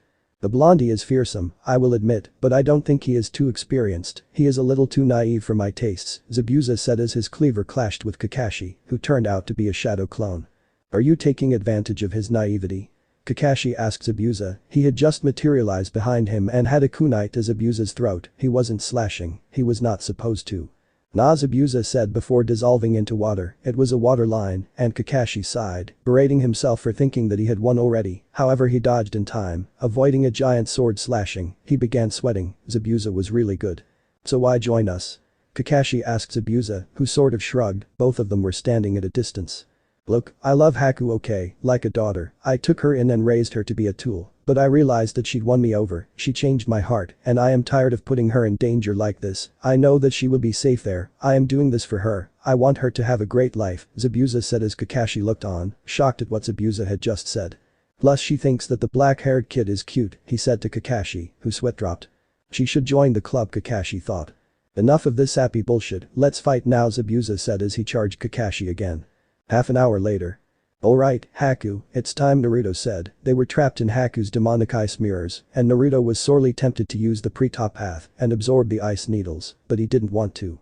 Sasuke too was looking a little worse for wear. Sasuke, Inari seems to have got our message, he is gathering the villagers, Gato is on his way now, he said to Sasuke, who looked puzzled. He suddenly noticed that the mirrors around him had melted away and Naruto had a hand on Sasuke's shoulder. Relax, I'll tell you about it, focus, she's on our side, he said to her.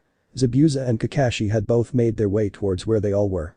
Alright, Zabuza, you lost the spar, so you can act like you are injured, he said to Zabuza, who snorted, obviously not happy with the whole arrangement. Sasuke, act like you are seriously hurt, Naruto said to Sasuke, who looked at him puzzled. Why? He asked Naruto, who shrugged. Sasuke shook his head. No way, I am not acting injured, you act injured, or tell Haku, he said to Naruto. Meanwhile Sakura, who was hidden all the time by a Jinjutsu along with Tazuna, had just shown up, puzzled beyond belief. Hey, what's going on here, why are we all standing? She asked them. Tazuna looked curious too, has the battle stopped, sensei, why are we with the enemies right now? She asked him, Kakashi shrugged. Tell Sakura to act hurt, it's the most believable outcome, Sasuke said to Naruto, who glared at him, but Haku solved the problem by kicking him in the groin. Really hard. Sasuke cried out in pain as he doubled over, clutching his stomach. Why? He wheezed out. That was for being a jerk, Haku said to Sasuke. Sakura was seething at what Haku had just done, meanwhile Zabuza had also lied down on the ground, waiting for Gato to show up, and sure enough, he did. Demon of the Hidden Mist Day. You don't seem too special, Zabuza, I mean you were defeated by Kids, Gat said, he had shown up with 50 mercenaries. Gato then set his sights on Haku. Ah, the hot bitch that you carry with you, eh? You know, I want her, he said, looking at Haku, who was kneeling down on the ground beside Zabuza, acting like she was healing his wounds and looking really injured. You were right, Zabuza said to Naruto. Who nodded. Gato on the other hand ignored the whole exchange, he went on with his tirade. Maybe she will make a great whore, oh wait, I will rape her and kill her, and Tazuna, your daughter will be a whore for sure, Gato said before giggling. Naruto began shaking with anticipation, Gato was gonna be screwed. Sasuke on the other hand was looking really pissed off right about now.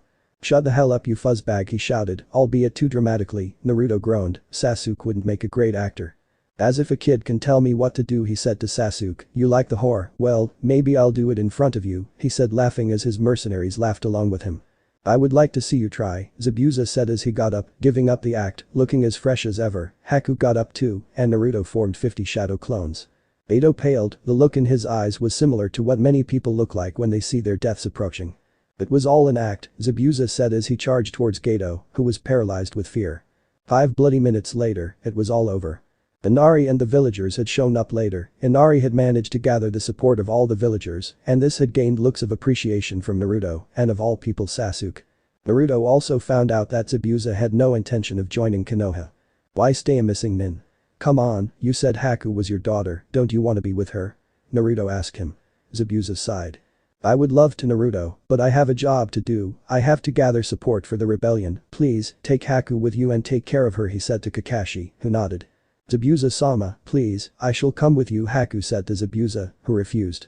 Haku, I order you to go to Konoha and lead a good life, just tell the Hokage that I might visit and that I won't kill any Konoha ninja if I find them, he said to her, she nodded. I'll miss you, she said to him, tearing up.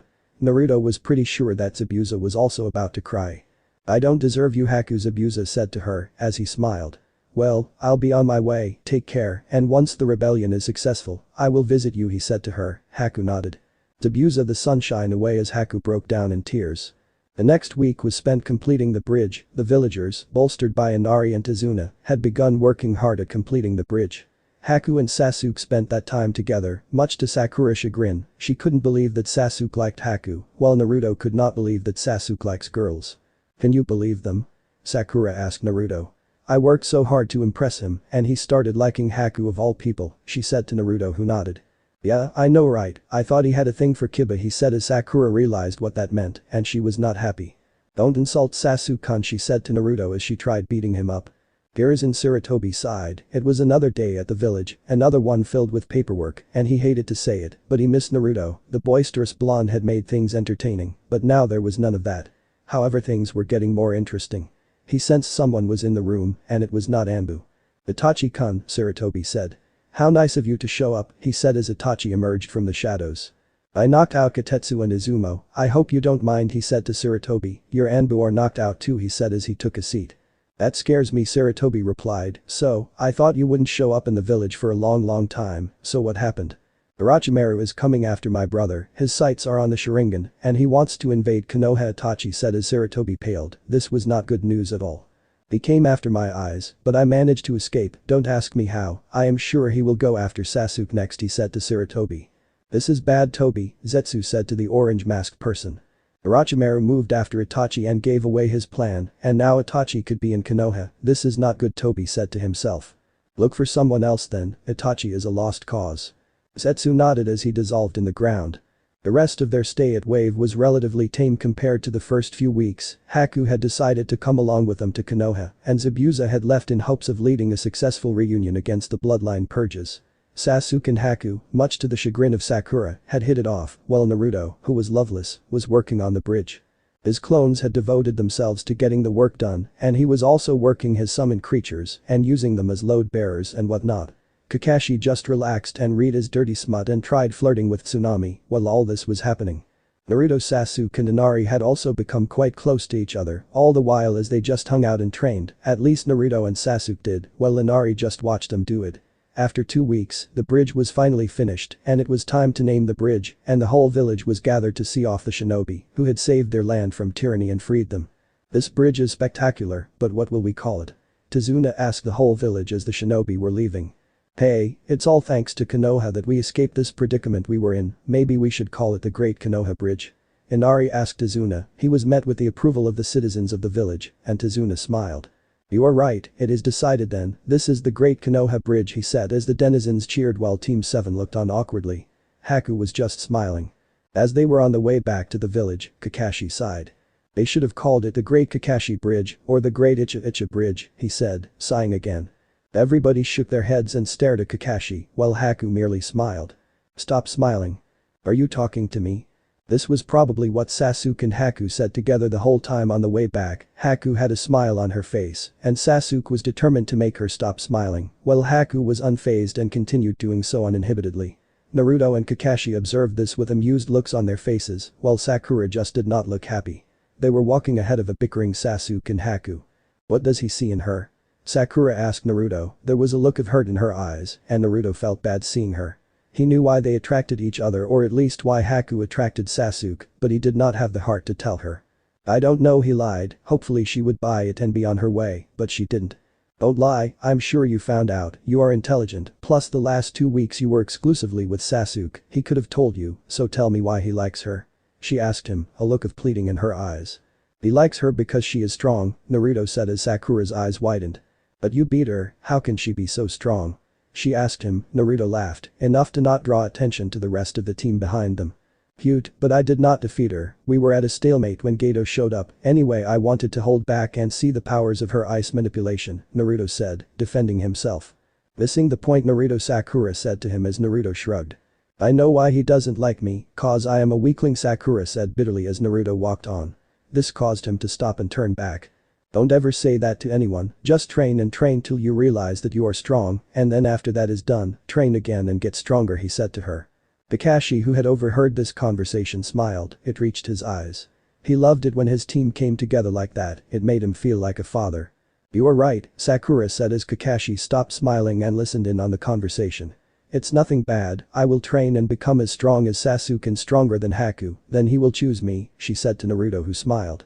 Or you could grow a pair of breasts that rivaled Tsunade's and shove them in his face, Naruto thought, smiling and turning a slight red. 2 words, clan effing restoration, Kakashi thought with a giggle. That's the spirit, Naruto said to Sakura, ignoring the fact that the giggling that Kakashi had been mentally doing had become far more vocal, actually everyone could hear it. Sensei, why the hell are you giggling? Naruto asked Kakashi, raising his eyebrows, which silenced him instantly. Never mind, Kakashi said sheepishly and perhaps far too quickly for anyone's liking. We are close to the village, Sasuke said suspiciously, not knowing that every single item of conversation between the rest of his team was actually revolving around him. Every member of the team shook their heads at Sasuke's obvious and justified cluelessness. They eventually made their way back to the village and were given a day off, however Kakashi and Naruto had taken Haku along with them to the Hokage's office to see if they could find a place for her in the village as one of the Anbu or something. They found the man in his office, almost sprawled over his desk, reading what was an orange-covered book and having a red tinge on his face, all the while saying something along the lines of "You really are my student" when Naruto and Kakashi walked in. Naruto blanched when he saw the old man indulging in porn. Haku remained expressionless, although if you would ask her, it was incredibly hard to do so. "Reading porn, old man?" Naruto asked him incredulously, getting angrier when the cage chuckled. "Spare me, Naruto, I am a tired old man, I have to have something to relieve the strain that is paperwork," he said defensively. His eyes then fell on the pretty girl, who was standing behind Kakashi and Naruto, feeling a bit shy. She could sense the great power that this person held inside him and was in awe of it. "I see you brought a," the cage said, pausing, thinking that perhaps using spoils of war as an adjective would probably not be the right thing to do. Best he finished, thinking that it would be appropriate for him to say so. Naruto and Kakashi both nodded as they moved aside and let the old man properly see Haku. "Haku Mamachi," the girl said, despite feeling shy under the presence of a man stronger than her own master. The said old man just raised his eyebrows. Any relation to a demon of the hidden mist perhaps?" the man asked her and she nodded. "He's my father figure, I am originally from the Yuki clan which was wiped out, however he adopted me and raised and trained me," she said. "Perhaps," Kakashi said, stepping up, "you will understand better if you listen to the mission report, Hokage-sama." Kakashi asked the man, who nodded before indicating all the three people to take a seat.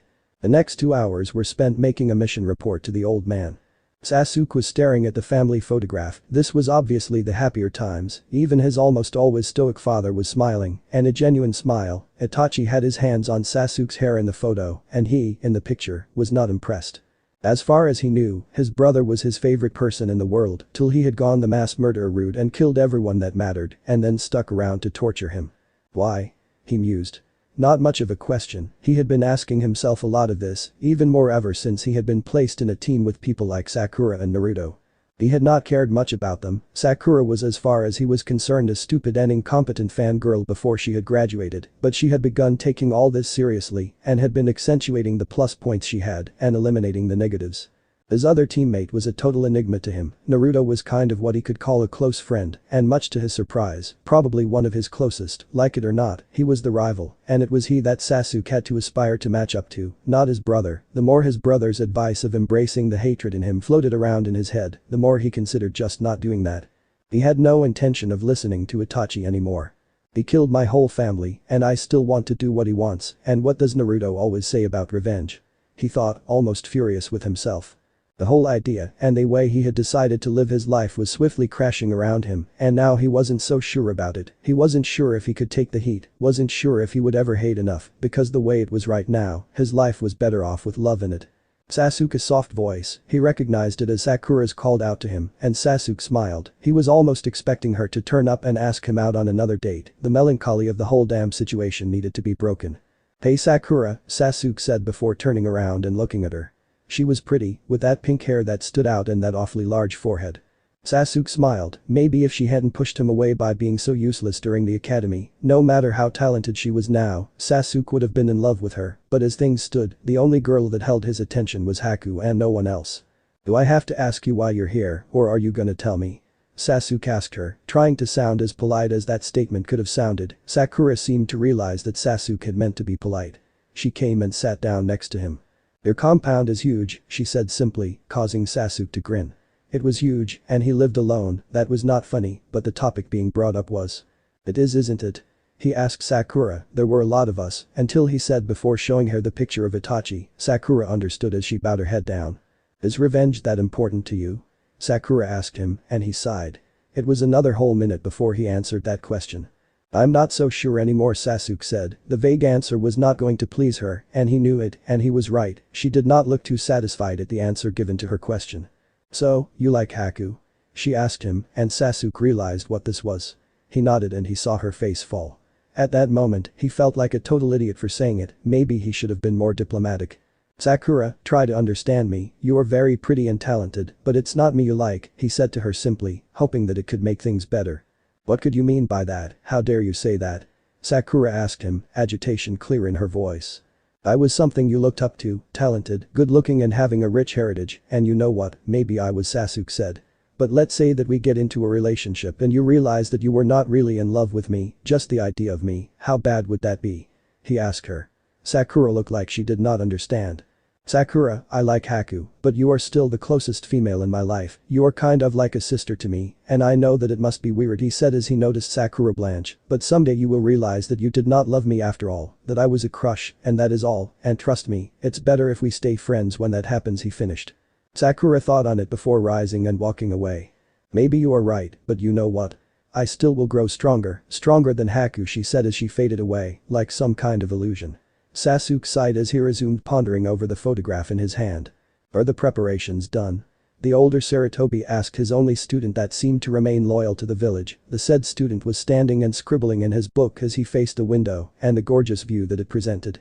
Yes, even the cloud is coming this time, which is unheard of. This time will be tough for everyone I think, Jiraiya said to Sarutobi, who nodded in agreement. How is Naruto doing?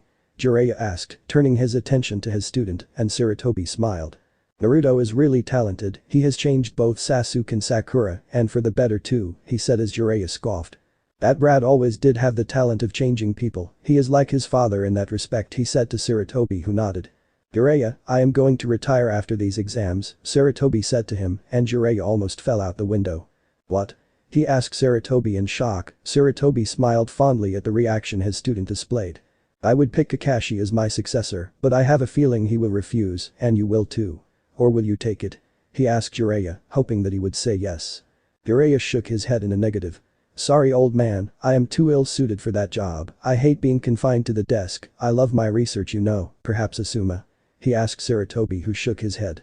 We all know Asuma is deserving, but he doesn't agree. He refused before I asked him, so he's out, the old man said to his old student. What about Shikaku, he is intelligent enough, Jiraiya said to Hiruzen, who shook his head. Shikaku will find that too troublesome, I was thinking of Tsunade, he said plainly. Jiraiya sighed. Old man, I told you that she will never. Convince her then, Sarutobi said. Jiraiya, do anything, I don't want to do this anymore, I am sick of it, this job and this pressure, I should have retired ages ago and gone back to my painting. He said to Jiraiya, who scoffed again. You weren't that good anyway, I mean I did not see the greatness in the paintings, he said in a joking manner. Sarutobi laughed. Do it after the exams, this will be the final 2 months of my job as a Hokage, he said. Jiraiya nodded. I will take Naruto with me, I hope that is not too problematic, Jiraiya said to the old man, who nodded.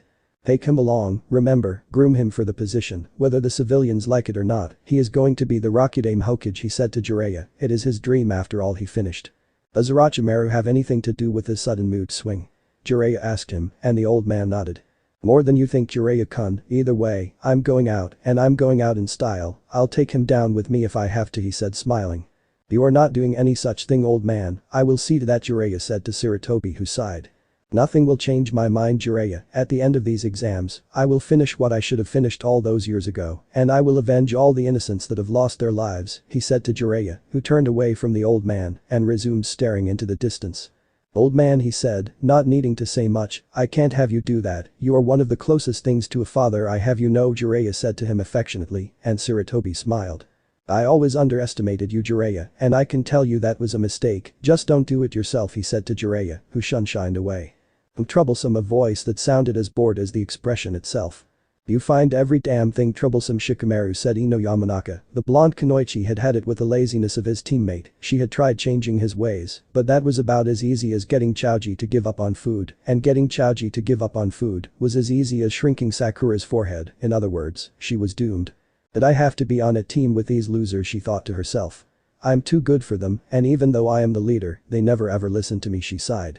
They were on a D-rank mission, but it was only 2 people as Chaoji was in the hospital, again, thanks to overeating.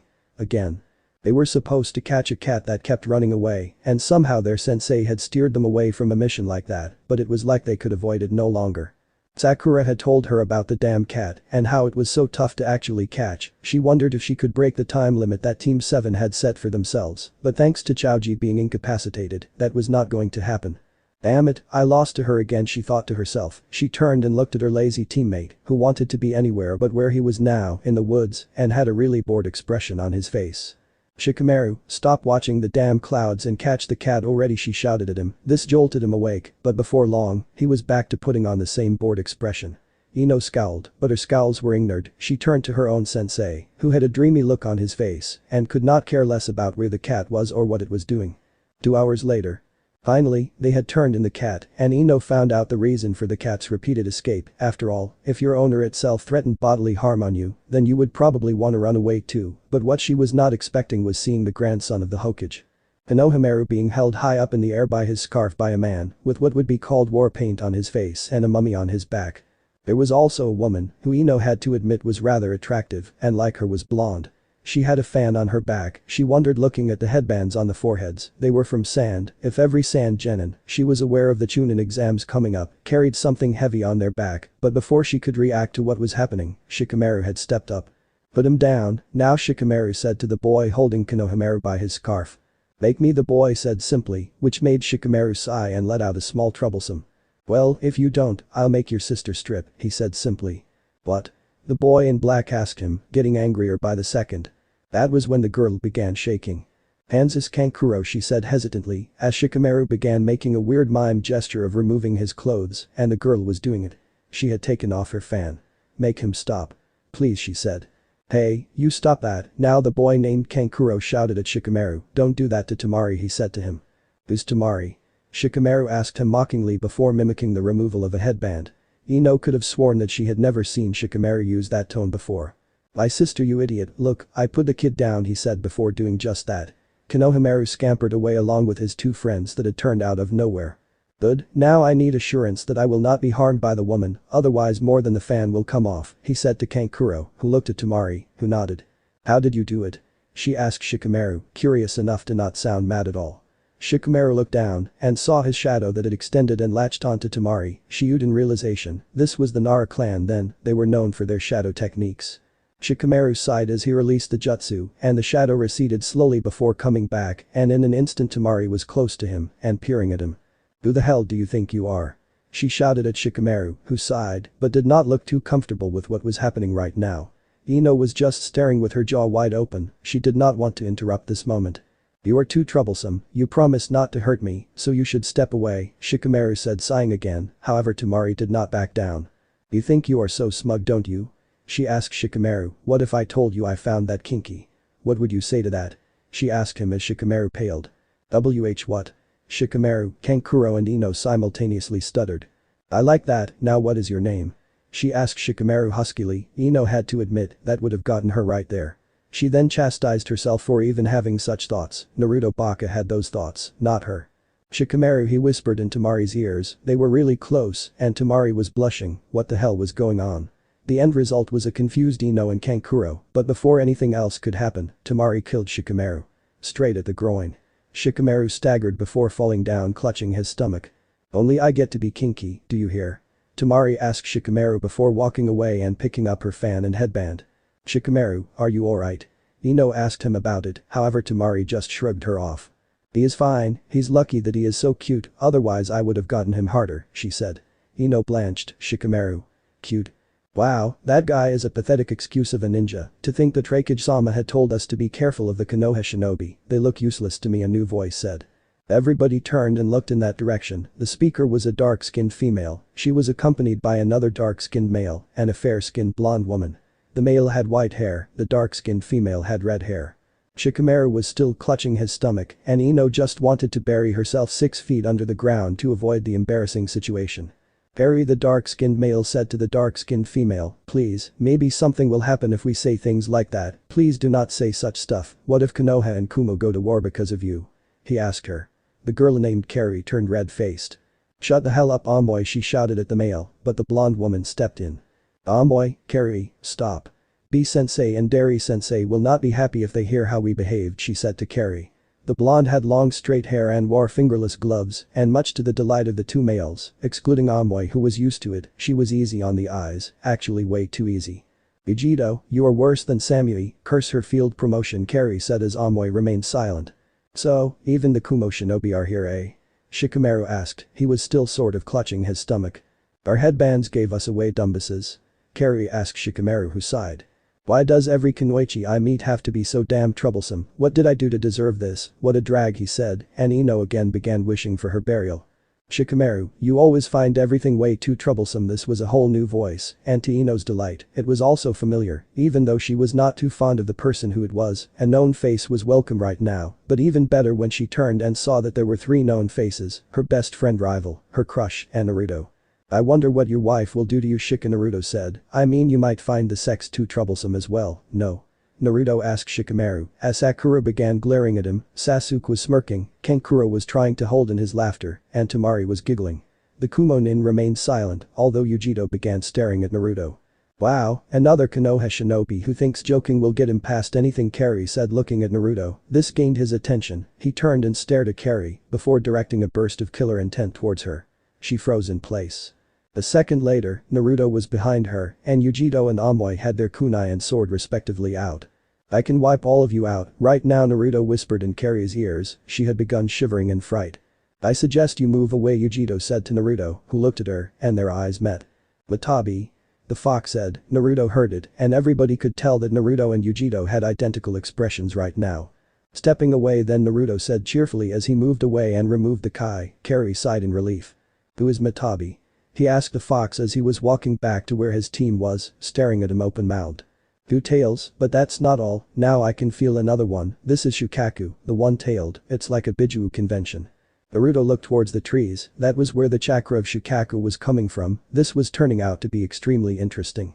I was coming back from receiving the Chunin exam form with my team, and I saw Kono, he told me what happened. Naruto and Konohamaru were like brothers, Naruto called him that affectionately. He then turned to the Sand Nin. Next time, before you try to cause an international incident, you better consult your other teammate, in the trees, come out now Sandman, he called out to the trees. Everybody turned to the trees as a red-haired, short boy came out, a gourd on his back. Ara of the desert, I shall have your name now, he said to Naruto. Naruto noticed how the other Sand Nin had stiffened, but he was not even a little bit scared.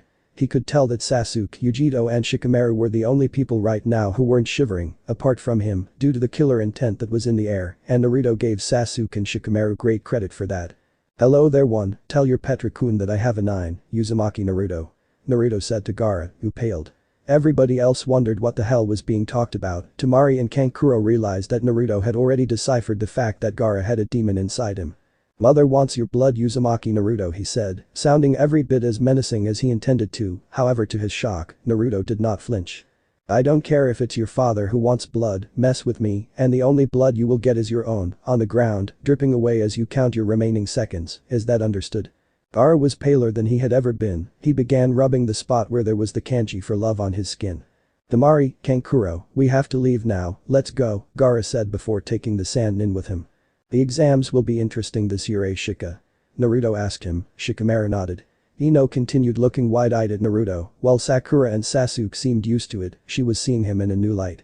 We'll meet at the exams, too, Naruto said, it was meant for Yujito to hear, and she got the message, loud and clear. Sure, 9 she said before walking away with her team.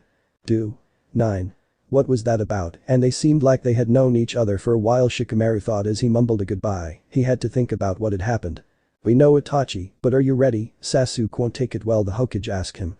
Itachi was staring out the window, pretty much the same way Jiraiya had been a few hours ago. I am, Itachi said. It's been a long time, brother, I hope I inspired you to be stronger, Itachi thought to himself as he continued staring into the distance. Orochimaru smiled, before breaking into fits of laughter, he would finally have his revenge on his sensei for not picking him to be Hokage, and on the village he had promised he would burn down, he also would finally get the Sharingan, maybe not from Itachi, who had gone missing, but from his little brother. Sasuke.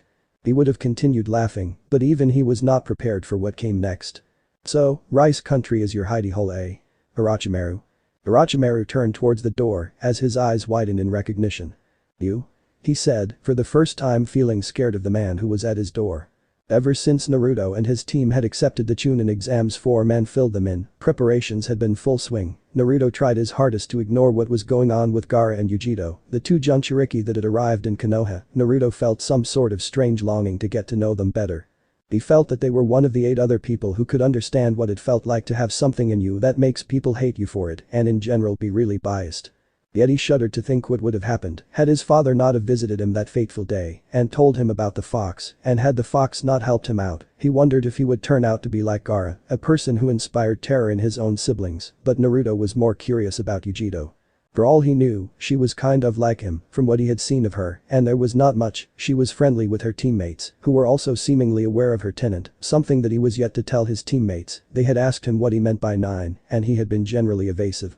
Only Pervy Sage and the old man were told about the Jinchuriki, and Naruto had been promised by the third that he would personally look into it.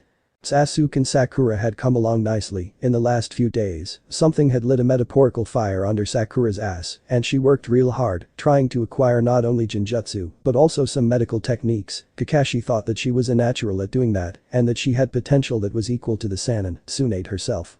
Sasuke and Naruto had helped her out with chakra capacity and served as sparring partners that would not hold back and go at her with all they had, not Naruto, who would probably end up killing her if that happened. Kakashi was pleased with how his team had come along. They were strong, Naruto was probably stronger than he let on, and Sasuke was easily Chunin material. More importantly, they listened to each other and followed each other's advice. While the other teams still had some disagreements from time to time, no one had expected Kakashi's team. What with the Uchiha and his former fangirl with the dead last to do so good and gel together so well, but they did, and their combination worked. The other teams had been at it too. Team 8, which had Hinata and Kiba and Shino, and was led by Yuhi Kurenai, Asuma's girlfriend, or fuck buddy according to Anko, were also one of the more promising up-and-coming trackers, what with such amazing bloodlines that really aided tracking. Hinata was grounded and had good awareness of her surroundings. Shino was formidable in his own right, and Kiba, though brash and arrogant and a loudmouth, was strong, and there was no denying that.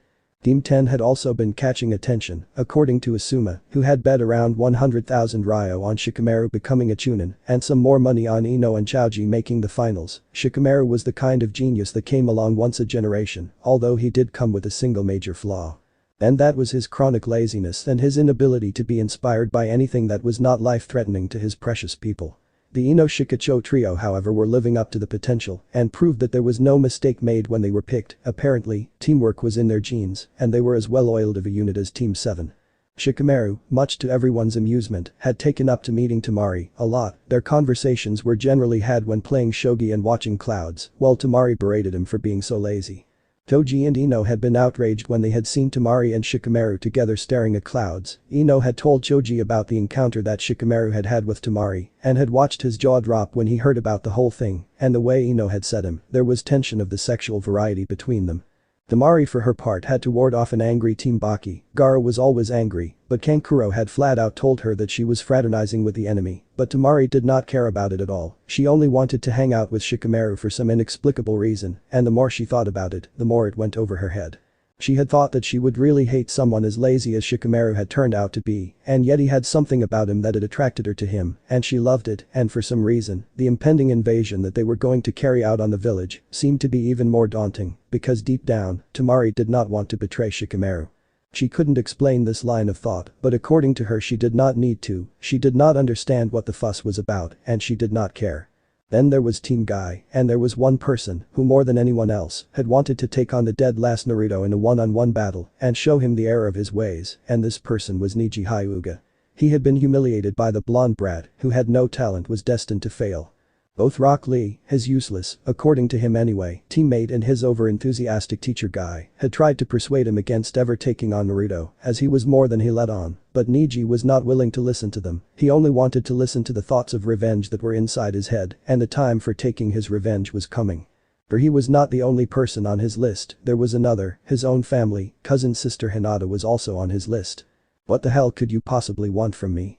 Orochimaru asked the man in front of him, who had chosen to remain in darkness and not step forward, and even though Orochimaru could clearly make out the swirling patterns on the man's orange mask, he was scared of the person in front of him, and scared of what was going to happen to him. Scared for once, of death. Oh, is that a way to greet your superior, Orochimaru, or do you forget that it is my clan's Dojutsu that you are so callously chazzing? Do you think it is that easy? The man asked him. Orochimaru began sweating. He knew he could make a break for it, but to slip in here undetected was something no one had done, and the power that the man in front of him had was far too great. He would be done for.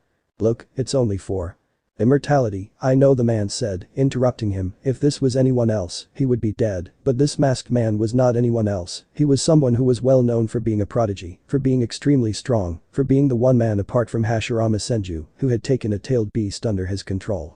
Uchiha Madara Orochimaru said, I do not have anything against you, the last I heard was you were looking for the tailed beasts, and I want a Sharingan, and that too Sasuke's, because Itachi is too strong, so I don't want to have to fight, Orochimaru said to Madara, who began giggling in a shrill voice. Amusing indeed, for a man that wants to be immortal, you have a strange flirtatious relationship with death, I mean, having come so close could have stopped you, but even escaping Itachi with your life did not teach you anything did it? Madara asked him. Orochimaru grit his teeth.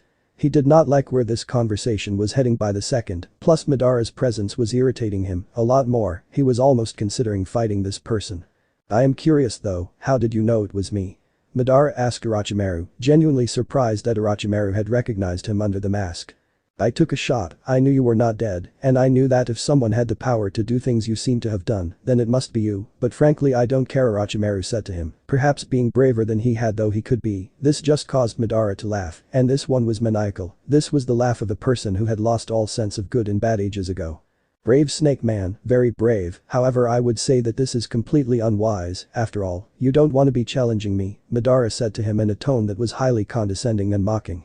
Orochimaru could not grit his teeth any further, while Madara was loving every minute of this conversation that was taking place right now. What do you want? Orochimaru asked Madara, who laughed again and made Orochimaru feel extremely uncomfortable, and that was a huge achievement. Getting down to business I see, very wise Orochimaru, now here is the deal, I want you to join me, Madara said to him. Orochimaru looked at him wondering if he was joking. And if I refuse? Orochimaru asked him in a slow drawl, and Madara smiled, although under the mask it was not visible. Simple, I will leave now, but there is no doubt that our paths will collide, by hook or by crook, and then we will be pitted against each other, and we both know who is going to win that battle, don't we? Madara asked him arrogantly, and Orochimaru shuddered, even though it was quite boastful of the masked man to say, it was true, he really was not going to win like this, nor would he beat Madara anyway. There is a conflict Madara, I want the Sharingan, and you know it Orochimaru said to him, I will not stop till I gain the Sharingan, and I will obliterate all that stands in my path, so I don't know if you are okay with it he said to Madara who nodded. I don't care about Uchihas anymore, which is kind of ironic, but they had forsaken me a long time ago, what I actually want is something else, but still, let's see you try shall we, if you are able to invade Konoha successfully, you can have Sasuke Uchiha, and if you don't, you can have him when I tell you to have him, and trust me when I say this, you will get a chance to have him again. This is not a final shot Madara said to him. Orochimaru looked pensive at what Madara had told him just now, but Madara did not want to wait around. I want an answer, soon Madara said before vanishing, leaving Orochimaru to himself and his thoughts. What do you see in these clouds anyway? Temari asked Shikamaru, they were staring at clouds today, something Temari had no patience for, she had hoped for a shogi match, but Shikamaru had shrugged that idea off, instead they were watching clouds again. Isn't a cloud so lucky, no goals, no one to look after, no one to care for, just floating away in the sky till it rains, and then being reborn again, isn't that a very blessed life it leads said Shikamaru, almost philosophically while Temari's sweat dropped, the boy always said things like this, but this was new, it gave her insight into him, and she wanted to know about him. More than she already did. So, are your goals similar, to have no one to look after? She asked him, and even though she did not realize it, there was a tone of longing in her voice, something that could tell anyone that she wanted to be someone Shikamaru cared about, however Shikamaru being the lazy person he was had missed this. Even though Temari herself was surprised that something like this was coming from her own mouth, she had to slap herself mentally and remind her that Shikamaru was an enemy. I want a normal life Shikamaru said to her, I want to become a chunin, maybe jounin, marry a moderately pretty woman and have 2 kids, a guy and a girl, and retire once the girl is married or the boy is promoted, that is all I want, Shikamaru said to her and Temari blushed. So, suppose it was me, would I fit your criteria for a wife? She asked him, surprised how hopeful and cheesy she was sounding right now, however she only had romance novels to go by, however Shikamaru was completely oblivious to what she was doing. Yes, you are moderately pretty he said, which he realized a second too late was not the right thing to say, as Temari was turning red-faced by the second, not from shame but from anger, she was shaking. Moderately pretty? She asked Shikamaru, and she hated to say it, but it sounded like a hiss to her, and this was extremely scary for Shikamaru. I only meant criteria-wise Shikamaru said hastily shaking his hands, you are very beautiful actually, you might be too good for the position he finished, and Temari quieted down, causing Shikamaru to heave a sigh of relief, this was what he wanted to happen at this point in time. Shikamaru Temari said, which made the boy look her in the eyes, and he realized there was something she wanted to tell him, I want to say something to you. Temari was berating herself for doing this, but she realized that what she felt for the boy was more than a friendly affection, and her inner self did not want to start off this strange feeling she had for him with a lie, but Temari realized what was happening. I want to say, Temari said, just as much to her fortune. Kankuro showed up, looking miffed at what was happening. He did not like his sister with Shikamaru. I have to go, Temari said before rushing off towards Kankuro. She had soon disappeared from Shikamaru's sight. That tone in her voice, Shikamaru thought. It sounded like someone was doing something that was necessary, ignoring the fact that it might hurt their loved ones. I have heard that one before, and I don't like it. Temari, what are you hiding? Oh, I thought that this day would never ever come, Naruto said enthusiastically. Team 7 was in the building that was going to house the Chunin exams. Will you stay quiet? Sakura asked Naruto. She had a headache, courtesy Ino, who had introduced her to the joys of sake, and although she was fine and completely sober, the headache still lingered, and Sakura was worried that it would affect her exams. She had taken a tablet and had hoped that the headache would leave. It had faded, but was still there like some sort of a throb. Well, boo-hoo that you had to get drunk, and Sasuke and I had to carry you back. Your mother was not happy at all, he said to her, and Sakura shivered. Her mother had given her a cold look today morning, showing displeasure at what she had done. She hoped that there would not be a significant backlash from her when she got back home tonight. Naruto, Jinjutsu, Sasuke said to Naruto, pointing his finger to the door and realizing that this was indeed the second floor and not the third floor that they needed to be on. Naruto spotted Rock Lee and his team staring at the Chunin guarding the door and apparently not letting anyone through. Please let us pass, Tenten, the female member of Lee's team had said to the guard, who was unrelenting, before Tenten shrugged and along with Neji and Rock Lee had taken the staircase on the left, ignoring the protests of the guard, who wondered if they were interested in the exams at all. Naruto smiled. Well played. This was one way to throw out the undeserving. Naruto decided to do the same, and Sasuke and Sakura, who had taken to Naruto being their unofficial leader, had followed in his footsteps. Soon they found themselves on the right floor, along with a lot of the candidates, and found that Team 8 had already arrived, and so had Team 10. I thought you were not gonna show up, Sakura, Ino said to her, sounding worried about her best friend. They had resumed their friendship ever since Ino and Sakura had both realized that Sasuke liked a girl who was not one of the two, and there was nothing they could do about it. Hinata and Team 8 were also standing there. Kiba was smiling at Naruto, while Shikamaru looked bored. Choji was munching on chips, and Shino was running his finger around his nose and looking stoic. So Naruto heard about Shikamaru. Apparently he is friends with that really hot Kunoichi from Suna. What do they call her, Temari? He asked Choji, who nodded. What I wouldn't give to have a piece of her, he said, almost drooling like a lot of the dogs did, and suddenly Naruto felt uncomfortable, as did almost everyone in the vicinity, as Shikamaru of all people let loose a killer intent that scared the living piss out of everyone. Say that again, and I will not spare you, he said to Kiba, who eeped and decided that maybe opening his big fat mouth was not the right thing to do. Sasuke and Naruto looked amused while Ino was glaring at Shikamaru. According to her, Temari was an enemy nin. She did not care about the alliance between Suna and Konoha one bit. All she did care about was her teammate, who in the past few days had become like a brother to her, and she was worried that Temari was enticing him and leading him to his doom, and she did not like it. Can't you just stop with Temari for a second? I mean, you guys were never that interested in me, Shikamaru said, again taking on that same lazy tone, completely displacing the cold tone he had used with Kiba, and everyone breathed a sigh of relief. They were glad to see Shikamaru return to his lazy self. However, Choji was the one to break the silence. That's caused by yourself. You are just a lazy bum who stares at clouds, he said to Shikamaru, who sighed, muttering about troublesome friends. Well, the rest of the rookie nine had laughed. However, only Naruto and Sasuke noticed that the whole room, that was full of rookies, was now looking at them, and most of them were anything but friendly looks, as a matter of fact. He was getting vibes of some killing intent, especially from the people who were wearing a headband with a musical note on it. That is Odo. It is a relatively new village. They decided to send teams for the Chunin exams this year, too. I wonder why. A new voice said. The silence had already been broken. The other teams had returned to concentrating on themselves and their comrades. This new person, however, was a Konoha shinobi, who had a friendly look on his face, had spectacles on. Who in the blue hell are you?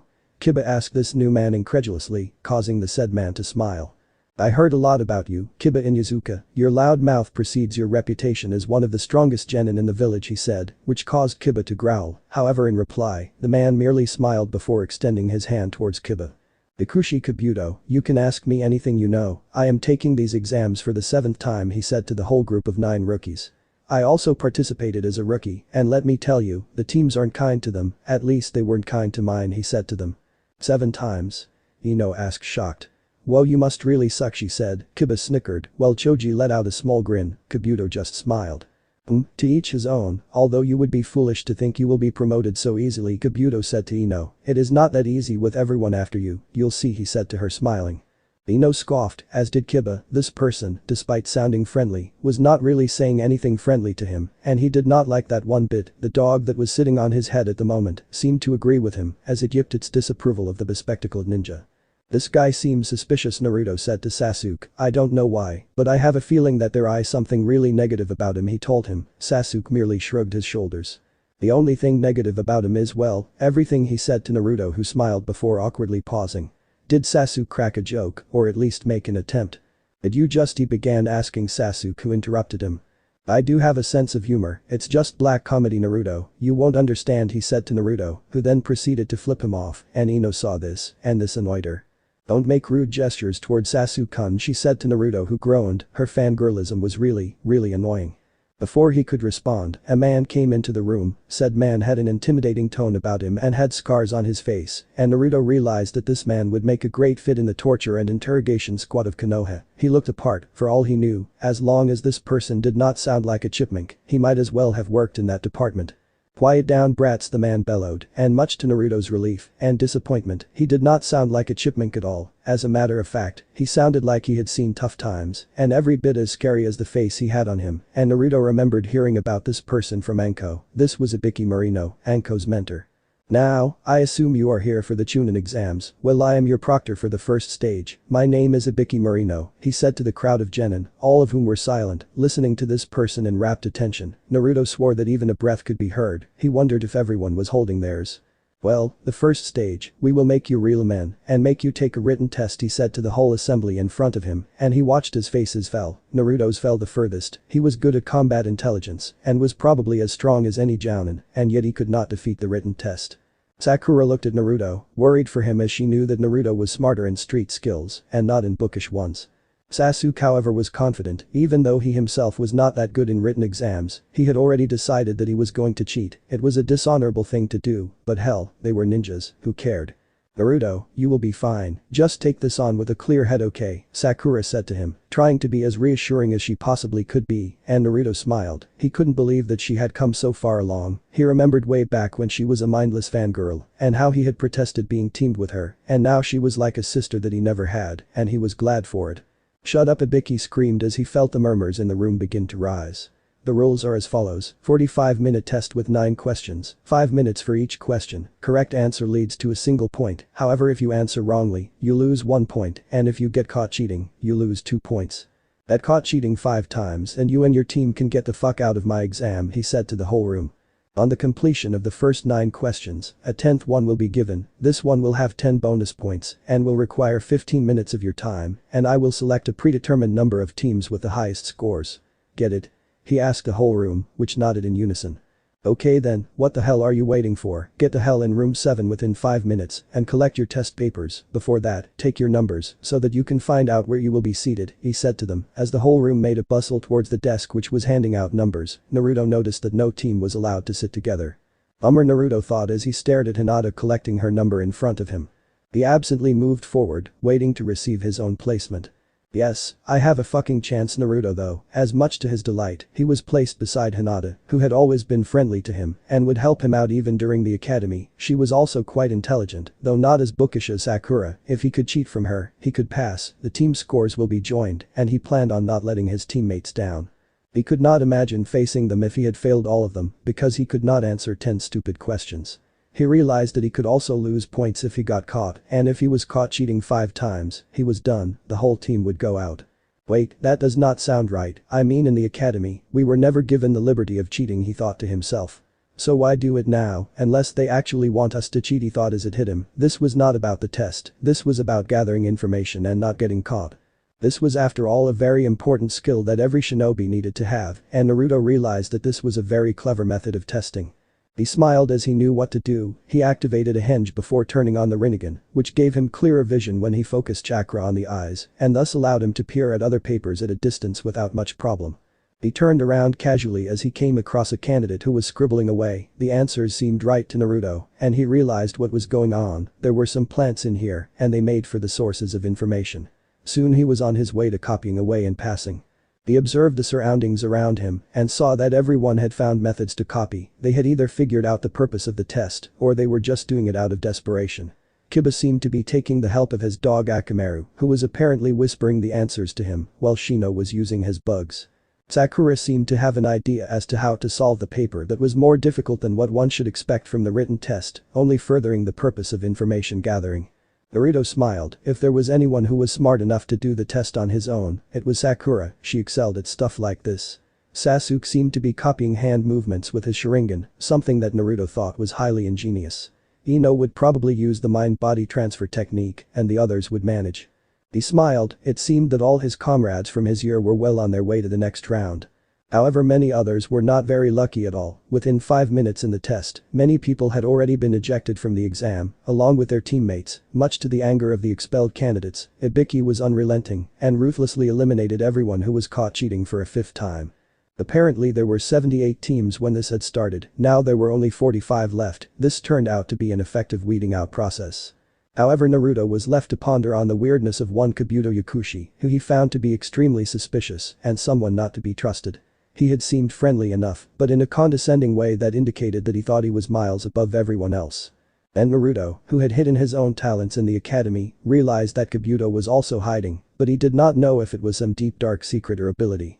However, Naruto found it ridiculous that Kabuto had failed 7 times, something that should not happen if he was smart enough.